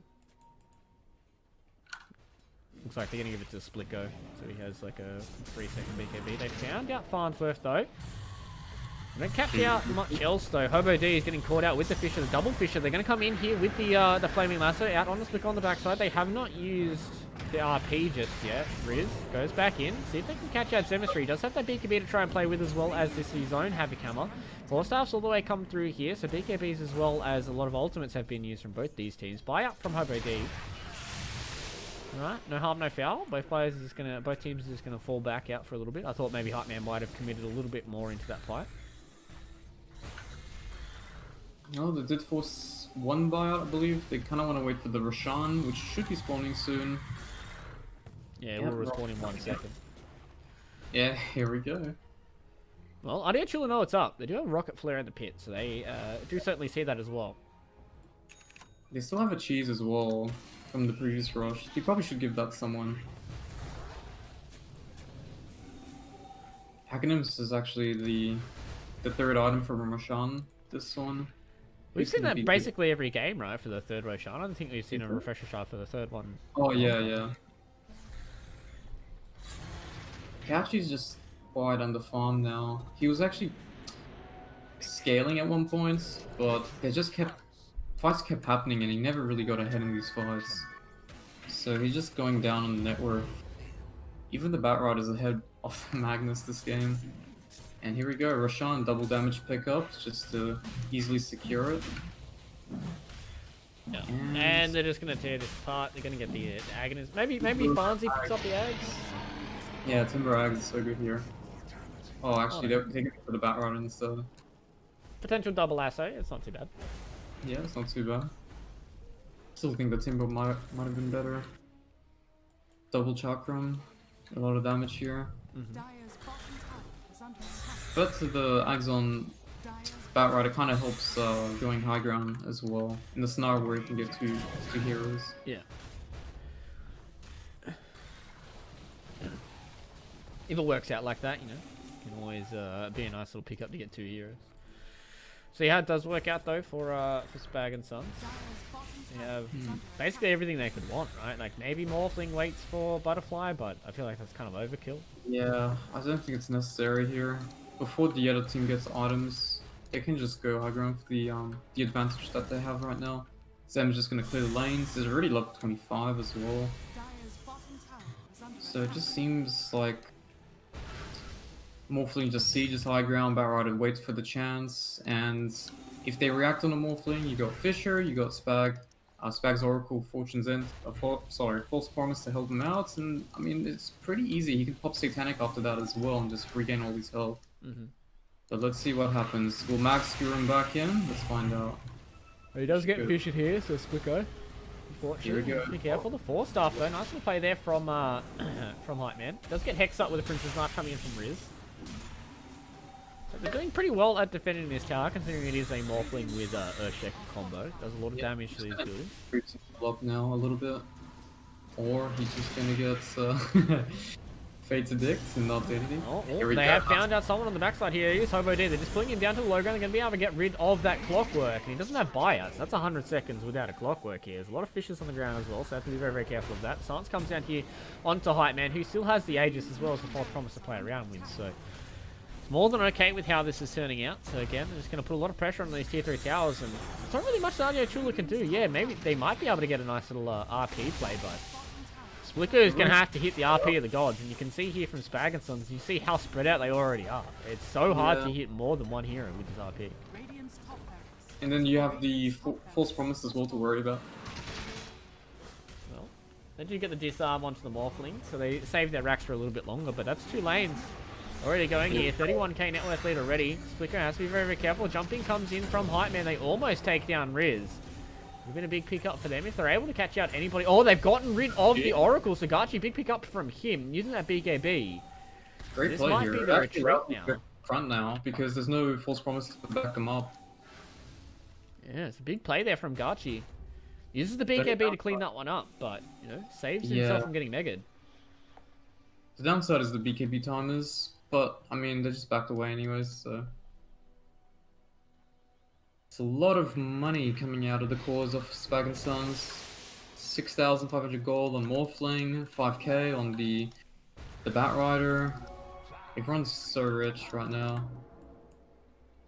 I'm sure Zemistry just goes like a Hex or something, right? He does have Octarine Core lined up, which is, you know, okay. Yeah, it could be interesting because Flamebreak is such a low CD when you have the level 25 talents. With the Octarine, you probably have like a 3-second Flamebreak cooldown. It's pretty insane. Did he go for... Oh no, I thought he'd go for the Spell Lamp this game, but no. Went for the armor, which is pretty good against Ricky. Well, I just feel like Spag and Sons are in a pretty strong position to clean this one out. Got a lot to do. Well, See they if still Adilo have Chua can get it this done. here. And they're giving the... Wait, what? Oh. Did he sell his eyes? No. It looked like he got a blessing for some reason there. Okay, well anyways, looks like they're gonna go high ground again. They're just pushing at the mid lane, connecting bottom now, I'd assume. There's really nothing to wait for, I feel. Utilize this Aegis while they have a chance to. And the only thing they have to worry about is the Ricky Mara getting the backline, like that last time. If Spag just gets taken out like that, then that's an issue. That being said though, the only reason... Maybe he got a bash in the first hit, because Spag does have a Ghost Scepter now, so it's going to be pretty hard for him to get one-shotted instantly. Does have Flicker as well, so it is going to be really, really hard for Gachi to just take him down. Yeah, I guess they don't really want to utilize the Aegis here. So now 45-27 ran out. They can wait out another 3 minutes plus, you know, to potentially secure another rush. And just play the safe way and disciplined way, which is just control the map, play together, let Zemistry cover the far lanes, and he can BOT in. That being said, it's pretty bad for Adilo Chua this game. I just don't really see how they can turn the fight around. The item progression for a lot of the heroes have been decreased. The only one I see here that's a pretty nice pickup, but at the cost of not having buyout, is the Abyssal Blade on Magnus. Got the spider legs as well, surprisingly enough, for Splicko. Thought maybe you would like to have a camera or the meteor have a meteor horn. Yeah, Meteor horn. Have the camera in the shop. He Yeah, has that's to have an idea with the spider legs. There has to be something. Maybe about it. it's because of the fishers. Like, he's just getting fisher blocked every time. Well, even if he has BKB, he can only really skewer out. So if he has spider legs, he can actually get away and not commit any spells or whatnot. So that makes a lot of sense. If he feels like the fishes are a big deal to deal with him. Or at least a nuisance. Here we go, Zemistry able to find Riz here. Or Gachi, perhaps. He's in the backside, so he's burning out a lot of those trees. Riz doing what he can to try and slow down this push coming in from Spag and Sons, but they'll shake a Morphling, so there's a lot of damage being dealt to these towers. Have to be very, very careful. This is a big skewer coming in here, but on the backside, this will be the fight that's starting to burst out. Eventually do get it done. They do get the RP back here onto two of these heroes. Can they get much done? Hype Man, though, trying to burn through everybody else in the backside. They have to be very, very careful. They do get the bash down onto the Morphling. Have to be very, very mindful of how this Morphling is playing. He does have the cheese to play. Hype Man, you've got cheese, bro. Unfortunately, he doesn't want to use it. So they found two of the cores here for the side of Spag and Sons, and this is a big pickup here from Adilo Chua. Wasn't quite sure about how they were going to bring this game back, but if Morphling forgets that he has buttons on his keyboard, then I guess they can win. Well, the Batrider also kind of linked into the curse, which was not ideal. And then after that, it just converted into a 2-man RP on the cores as well. That being said, I mean, if they just spread out and hit the buildings, even if the timber gets skewered in, he was fine. He clicked the cheese. He was alright. But yeah, the two cores getting caught out by the RP made it pretty hard to win that fight. And now Abyssal Blade on Rikimaru. Gachi's going Divine as well. Yeah, this is gonna be pretty rough now. They definitely have the lockdown to kill the backline instantly. Do you have the tools to actually try and burst someone down, assuming Satanic or False Promise doesn't go off, that is. They have their own Hex now for Spag and Sons. I wonder what This Hype is a Man's tricky final part. item is going to be. I'm sure he's going to, like, Yeah. eat an Ags, right? And then you're going to go, like... He's probably got room for, like, 2 more items, right? Get rid of your boots, eat your Ags. He's got so much armor as well, with the craggy coat. Yeah, I'm not too sure. I think going on the timber was actually the biggest mistake there. Dire's But they still turned it around with the curse RP. Just thinking like the next fight. I mean, even though they took that fight, I don't think they feel confident enough to fight outside of the base. It's really just positioning that they have an advantage on the high ground. That being said, though, they can't just sit in base all game. You know, they have to make plays or control one side of the map. They're actually already placing walls on the bottom side, so if they spot the enemy there, they can probably fight on that heal area, which will be fine because then the Ricky can get the backline really easily, and I think it's going to happen either that or they just completely back away to base.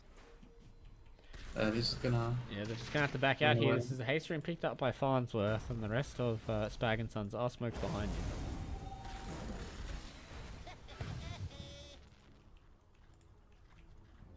So now, kind of just waiting on the next Roshan. Roshan will spawn in 40 seconds, for those of you in Twitch chat.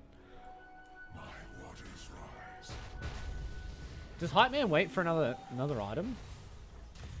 Surely not. I don't think it'll make a massive difference, honestly. It's all teamfight execution. And I think this Timber's gonna die.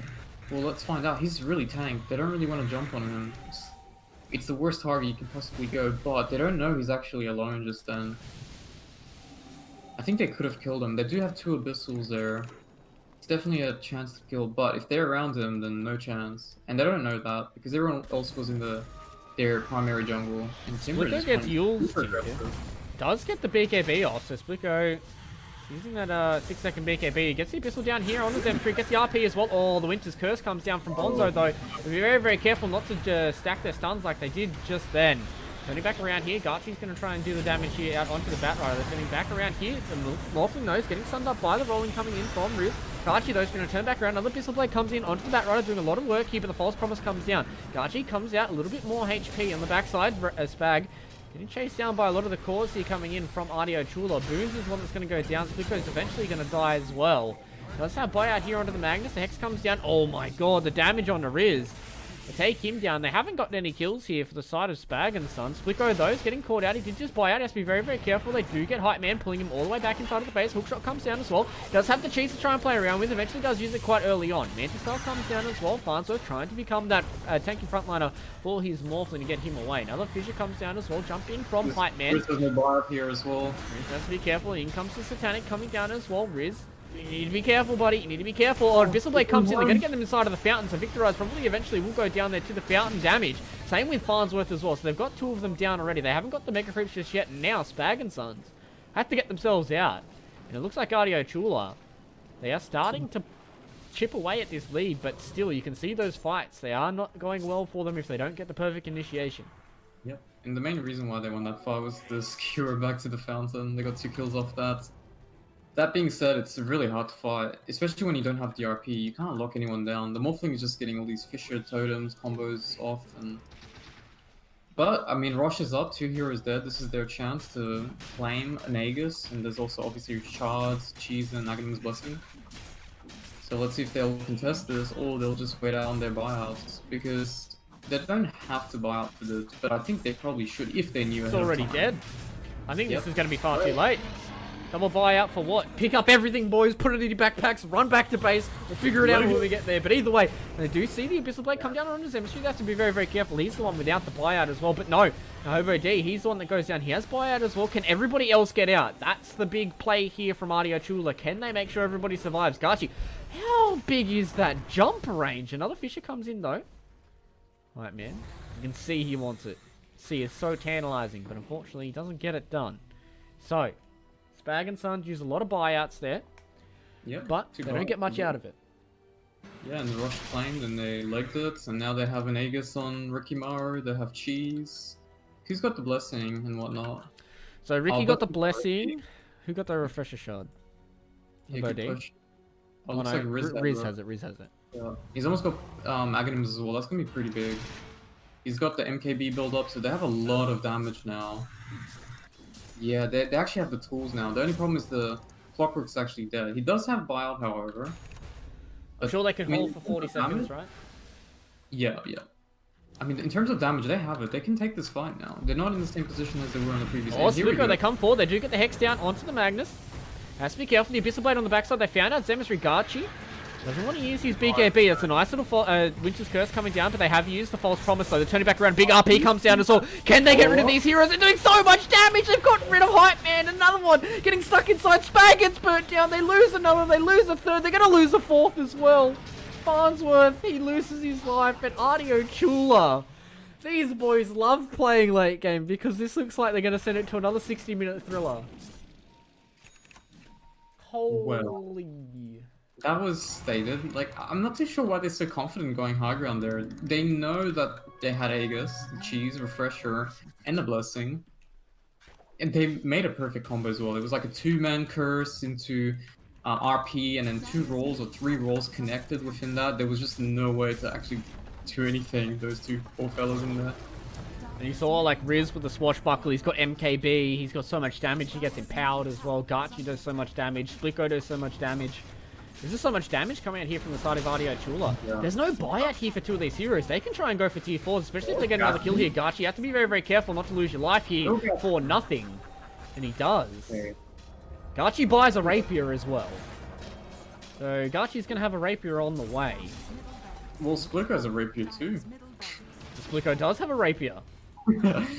They're going to come in with the Abyssal Blade. They're going to pull the Morphling all the way back in. He does get the leap out, which is kind of weird for the fact that he got that done. But now, with the False Promise, they're going to be able to get rid of Spag. He eventually does go down. The tier 4s are open now. 100 seconds without Oracle. There's 11 So of the 40 don't seconds till Zemistry's up. They can't get any more Raxus here. They just have to go for the base. They have to try and get these tier 4s done. Riz, though, he's on the getting taken down. They do get the Witch's Curse. They do have the RP. They turn it back around. No, with the Echo Slam coming back down, there are Divine Rapiers here. So if Hype Man's able to get this one done, this could be big for him. He does try and wait for him. He gets rid of the Splitco. The Rapier's on the ground as well. Garchi, does he have his own Rapier here in his pocket? He does. There's a lot of damage here, but they're just gonna have to get out. Boons picks up the rapier, blinks away, so they don't get that one done. But Hype Man holding the base for his team. Tier 4s don't go down. Victorize as well. Big Echo Slam. This game's going back again. We're going back one more time. Well, they're only one racks deficit right now, so they have a high chance of winning this. It goes both ways, this game. The downside is the buyouts. I believe someone bought out. Or was it only really Spag that bought out from Dire's side? Yes. Oh, Hype Man bought out. Okay, yeah, so that's a worrisome situation there. I mean, they can save him if Spag is around, but there is 2 Abyssal Blades, obviously RP and whatnot to be worried about. Does Mag have buyout? Mag doesn't actually have buyouts. Pangolier doesn't have buyout. I think they know this, and that's why they're playing so aggressive and pushing the mid lane out. They're going for the kill. They're going for the Throne again. Well, it's a minute until they have Spag. 50 seconds until they have Riz. Can Garchi do this? If they get a nice little Winter's Curse, they can try and turn it around. They do have the Divine Rapier, but everything from Spag and Sons is up and ready. All it takes is one Flaming Lasso on Garchi. All it takes is one big kill from Hype Man. He's doing a lot of damage here to these tier 4 towers with the glyph coming down as well, so they're going to be able to burn through these creeps. So for now, they don't have to worry about the creeps. The back door will be coming off very, very soon, but right now they need to try and defend from it. Hobo D's the one's getting caught out. The Winter's Curse comes down. Hype Man doing a lot of damage there to the to Zemistry, but it's not enough to get him killed. So Garchi will try and do what he can with the tricks of the trade. They're coming back in here with Hype Man, though. He's found everybody else out. They take one down. They're going to look for the second one. The buyout comes in from Lord Boons. 20 seconds until they have Splico. They haven't won the game just yet. Spag and Son, I don't think they've done enough here in the 15 seconds that they had. They're going to turn back in. Zemistry comes in with the Havoc Hammer, getting them away from him. But this Divine Rapier, Ricky's doing a lot of work already. There is Zemistry on this back line. He's getting extremely low. Has the Yule Scepter and the Havoc Hammer to get himself up. But it looks like now the rest of Spag and Sons, they're just leaving the base. Zemistry's going to die.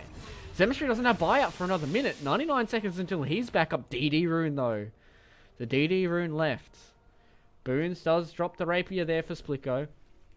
Can Hype Man get anything else done? He bought a Sergeant Yash. I don't know if I'd like that as like a late game item here for a Hype Man, but right now, Adilo Chua, they've got an opening. 80 seconds. Fast resist, essentially. It does give him movement speed since he's removing the boots, but that being said, he doesn't really need movement speed mainly because of the enchant totem. So many mangas, he should probably utilize that. There we go, he is. Roche may spawn in 2 minutes, so it looks like Spag and Sons, they're going to be able to survive for a little bit longer. Potentially going to allow them to have Zemistry back up.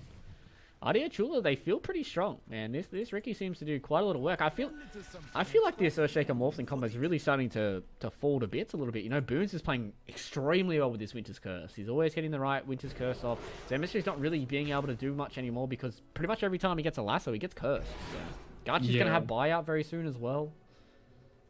He's building up Lincolns for that exact reason as well, but I don't think he'll be able to buy for a while since he wants to prioritize the buyouts. And it looks like they're gonna make a play. Do they have a smoke prepared? I mean, it's backpacked on Spag. And Adilo Chua is also looking for an opportunity here to go for the kills. Riz has Ags and buyout, so this Pango is going to do a lot of damage already. Still a decent way. It's about a minute until it may spawn, so Splico potentially could be hoping for an easy spawn. If you're in the boots of Adilo Chua, are you trying to like secure some tier 2s here, or are you just going to try and go for that big team fight win? Yeah, I don't think it really matters now, because you take one fight, you go for the throne. Ideally, you want the rush. I think that's the main priority, and both teams are kind of looking to contest it. I hope Spag and Sons are running up top, because bottom, there's just no player bottom this game. Well, 60-minute neutral items are starting to come out. Apex picked up here for the side of Spag and Sons. Sea Stone as well as Ballista. Ballista, pretty bad for them. Not really the greatest. It would be quite nice for Boons, but an Apex here on the Morphling. He's a big, scary boy. He's got a DD rune as well. He hits for 1,600. Oh my god, he hit for 3,000. What the fuck? Why is that a thing? Why? Oh, Woodland Striders. Pretty big. It's a lot of move speed. A lot of HP regen as well. Yep. Rider loves that item.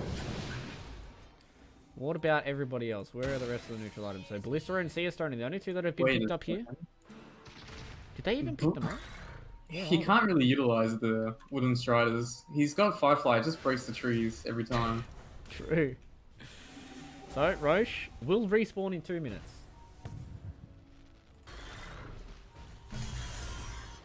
Has everyone gotten their tier 5 items yet? No, Adilo Chua haven't gotten all theirs, so they do get a trident recipe. Ooh, that's pretty good. But who's going to use that? It's pretty good It's for the not Ricky. really- Oh, they got a Deciduous Desolator. That would have been so good for the side of Adilo Chua. Oh, so Spag and Sons get the Stygian Desolator. Who's going to pick that one up? The Trident's really good on the Ricky, but he doesn't have any build up right now. Like, no, none of the items will build up into it. He has dropped his neutral slot, so what's he going to get? He's going to have the Ex Machina. So he wants to have the Refresher Orb. What's double BKB? I guess? Yeah, double BKB, double Abyssal. Seems pretty good. Morphling, obviously Apex. Who's got the Dessa one, the Stygian one? Earthshaker. Okay. I guess no one else can really take it.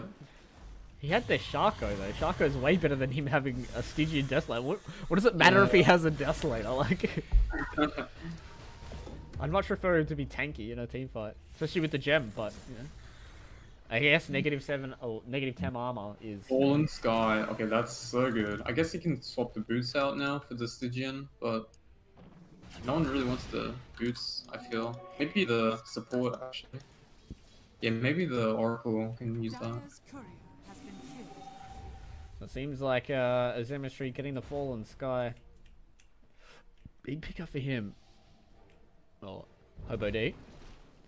Might be getting caught. Oh. He does Gonna see see him, right? something. Oh, he doesn't get the BKB off in time. But now they found out Demonstrated with the Abyssal coming in from Gachi. Doesn't use his own BKB. They're going to turn back around. Another stun comes in though. Hype they're going to try and come into the backside. Split goes trying to find a good position to try and RP though. Does use his own BKB. They can found out Demonstrated on the backside. He's steering everybody in. He only catches out Victorize though. Splico wanted to try and get something more out of it. They eventually do get the Morphling kill. But they found them out here with the Winter's Curse. A nice little reset button here for the side of Adilo Chua. Can Spliko live? Spliko needs to live for a little bit longer. He gets himself to one side, gets himself on the other side. He doesn't really get much else out of this. He's getting stunned up. Does get saved up here by Boons for a little bit longer, but it looks like Hype Man's the one that's killing everybody here. They have taken out Spliko. There will be a Rapier on the ground. Who's the one that's going to pick that one up? Boons eventually will die here, so Zemistry does buy out.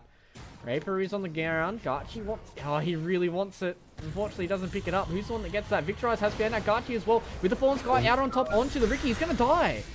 Loses his own Rapier. What? Who had the... Who picked up Spliko's Rapier? I believe it was Got Zemistry. the Rapier, and now they got the Aegis. Oh, no. And the Blessing. I mean, the Blessing will definitely go for the Timber Sword, surely. No, I'm sure Morphling will take it, right? That could be good too. Just drops his Ags on the ground. Gets the Blessing. Oh, greedy. Yeah, that's what I would do, So yeah. many items. Victorize wants something. Look at him. He's like, can I have some scraps, please? Nothing around. Oh wait, maybe. What Spag gets the Blessing? That's weird. I'd assume that Timber would have taken that. Honestly, so good. Double Chakram as well. Or even the Earthshaker. Would be quite nice. Yeah, I think it's the worst hero to give the axe to. But I guess it does give him the healing. Purifying Flame goes lower CD, right? Yeah. They change that. 50 seconds until they have Boons back. So they do have Hype Man with Aegis and a Rapier. What's the axe on the Oracle now? It used to be the Purifying Flames would be like a machine gun, like 1 second cooldown or something. Yeah, it's But not 2.3 second cooldown right now.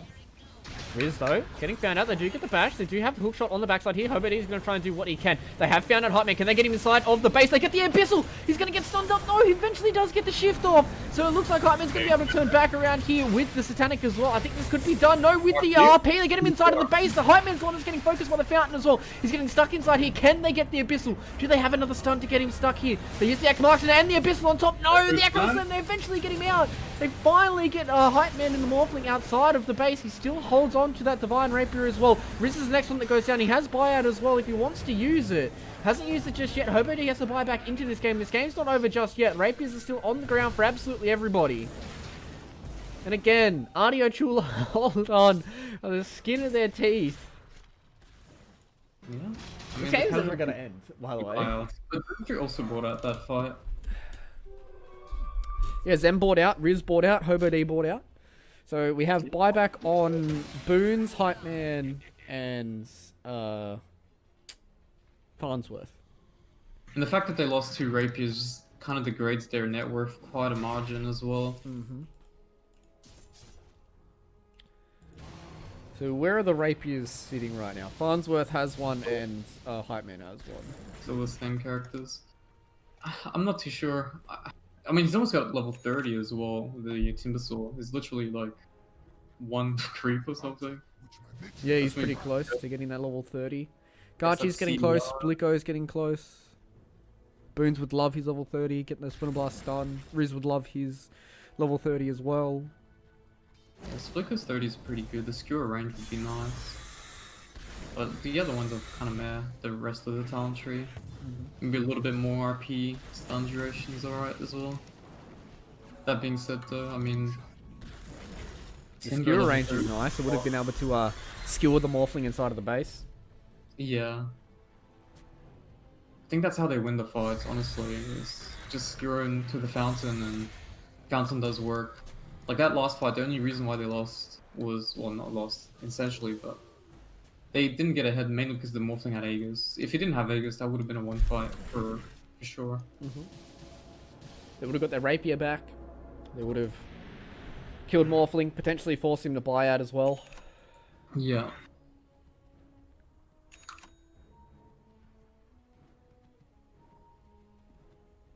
Well, it's just a waiting game now. No one really wants to like, well, not no one. Adilo doesn't really want to go outside of the base. They're just significantly weaker in terms of net worth and itemization. They just lost too much value because of the rapiers. But on the other hand, I mean, Spag and Sun is actually just going in.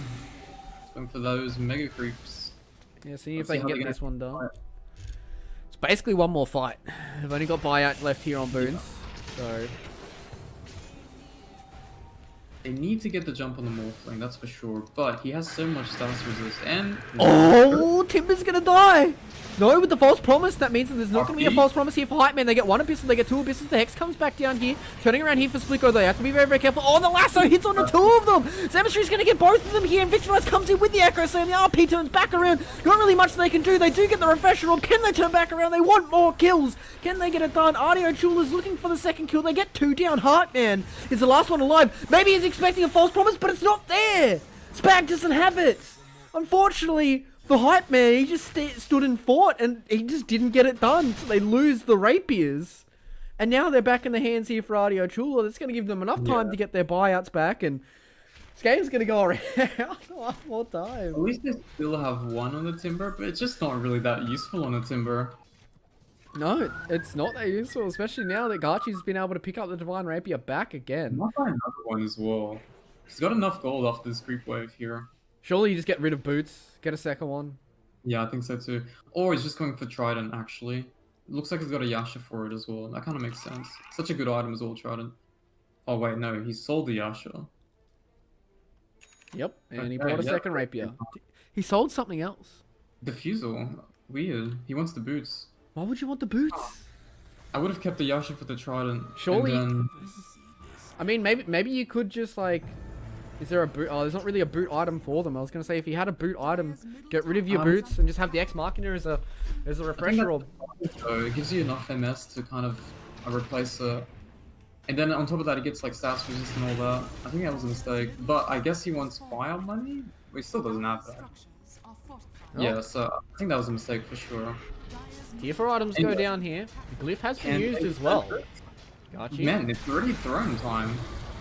They have 30 seconds until they have Zemistry. Spliko's just going to stand and start. They're just going to manmo the fountain. Oh no, the backdoor has been brought back in now. They have to be very, very careful. Adilo Chua, they're going to use the Witch's Curse. Garchi's just going to stand here and fight. He uses that BKB, the refresher turn back in. Can they get rid of the fountain? Adilo Chua, you want a base race 2 times in a row. Can they get it done? It's so low. Victorize with the Echo Slam on top. Garchi wants to try and get rid of the fountain. He's getting hexed, he's getting stunned. He loses 2 rapiers. Spliko doesn't get it done either. Oh no. Not repeat history. Oh. I see just 2 rapiers just laying down there next to the throne. Well, they're going all in here. There's no buyouts, I believe. Mags is 50 seconds. Pangoli is 240. And Boons calls it. It's game over. They didn't have the creeps. History does repeat itself, but not in the same regard, I guess. Just an amazing game once again. 70-minute game, longer than the last one as well. Jeez. Insane. Sometimes you get gifted, other times you lose out. And man, props to Adilo Chua. That was sick. Yeah. If they just needed like a few more seconds with creeps, and they probably would have got it done. Gachi unfortunately just didn't have the damage to burst through the backdoor protection. And props to Spag and Sons for keeping in that, because losing fights like that is really mentally draining sometimes. And Yeah. man, They actually. it's so I don't nuts know, watching those games back to back, and the way that they can play it is props to these guys. I knew it was going to be a pretty close game because I knew both teams were pretty strong coming to this tournament, but just not really the way I was expecting. I thought game one would have been like way one-sided to Adilo Chua because of the lead they had. Now this second game, Spag and Sons kind of got ahead once they had their synergies, like the Aghanims on Morphling and whatnot, but it just turned around so many times for both sides that made it such an interesting game as well.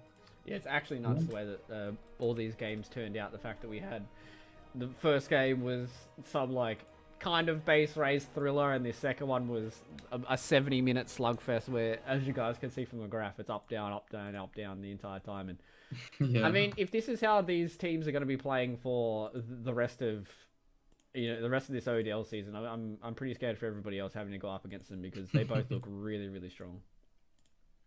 Yeah, great games.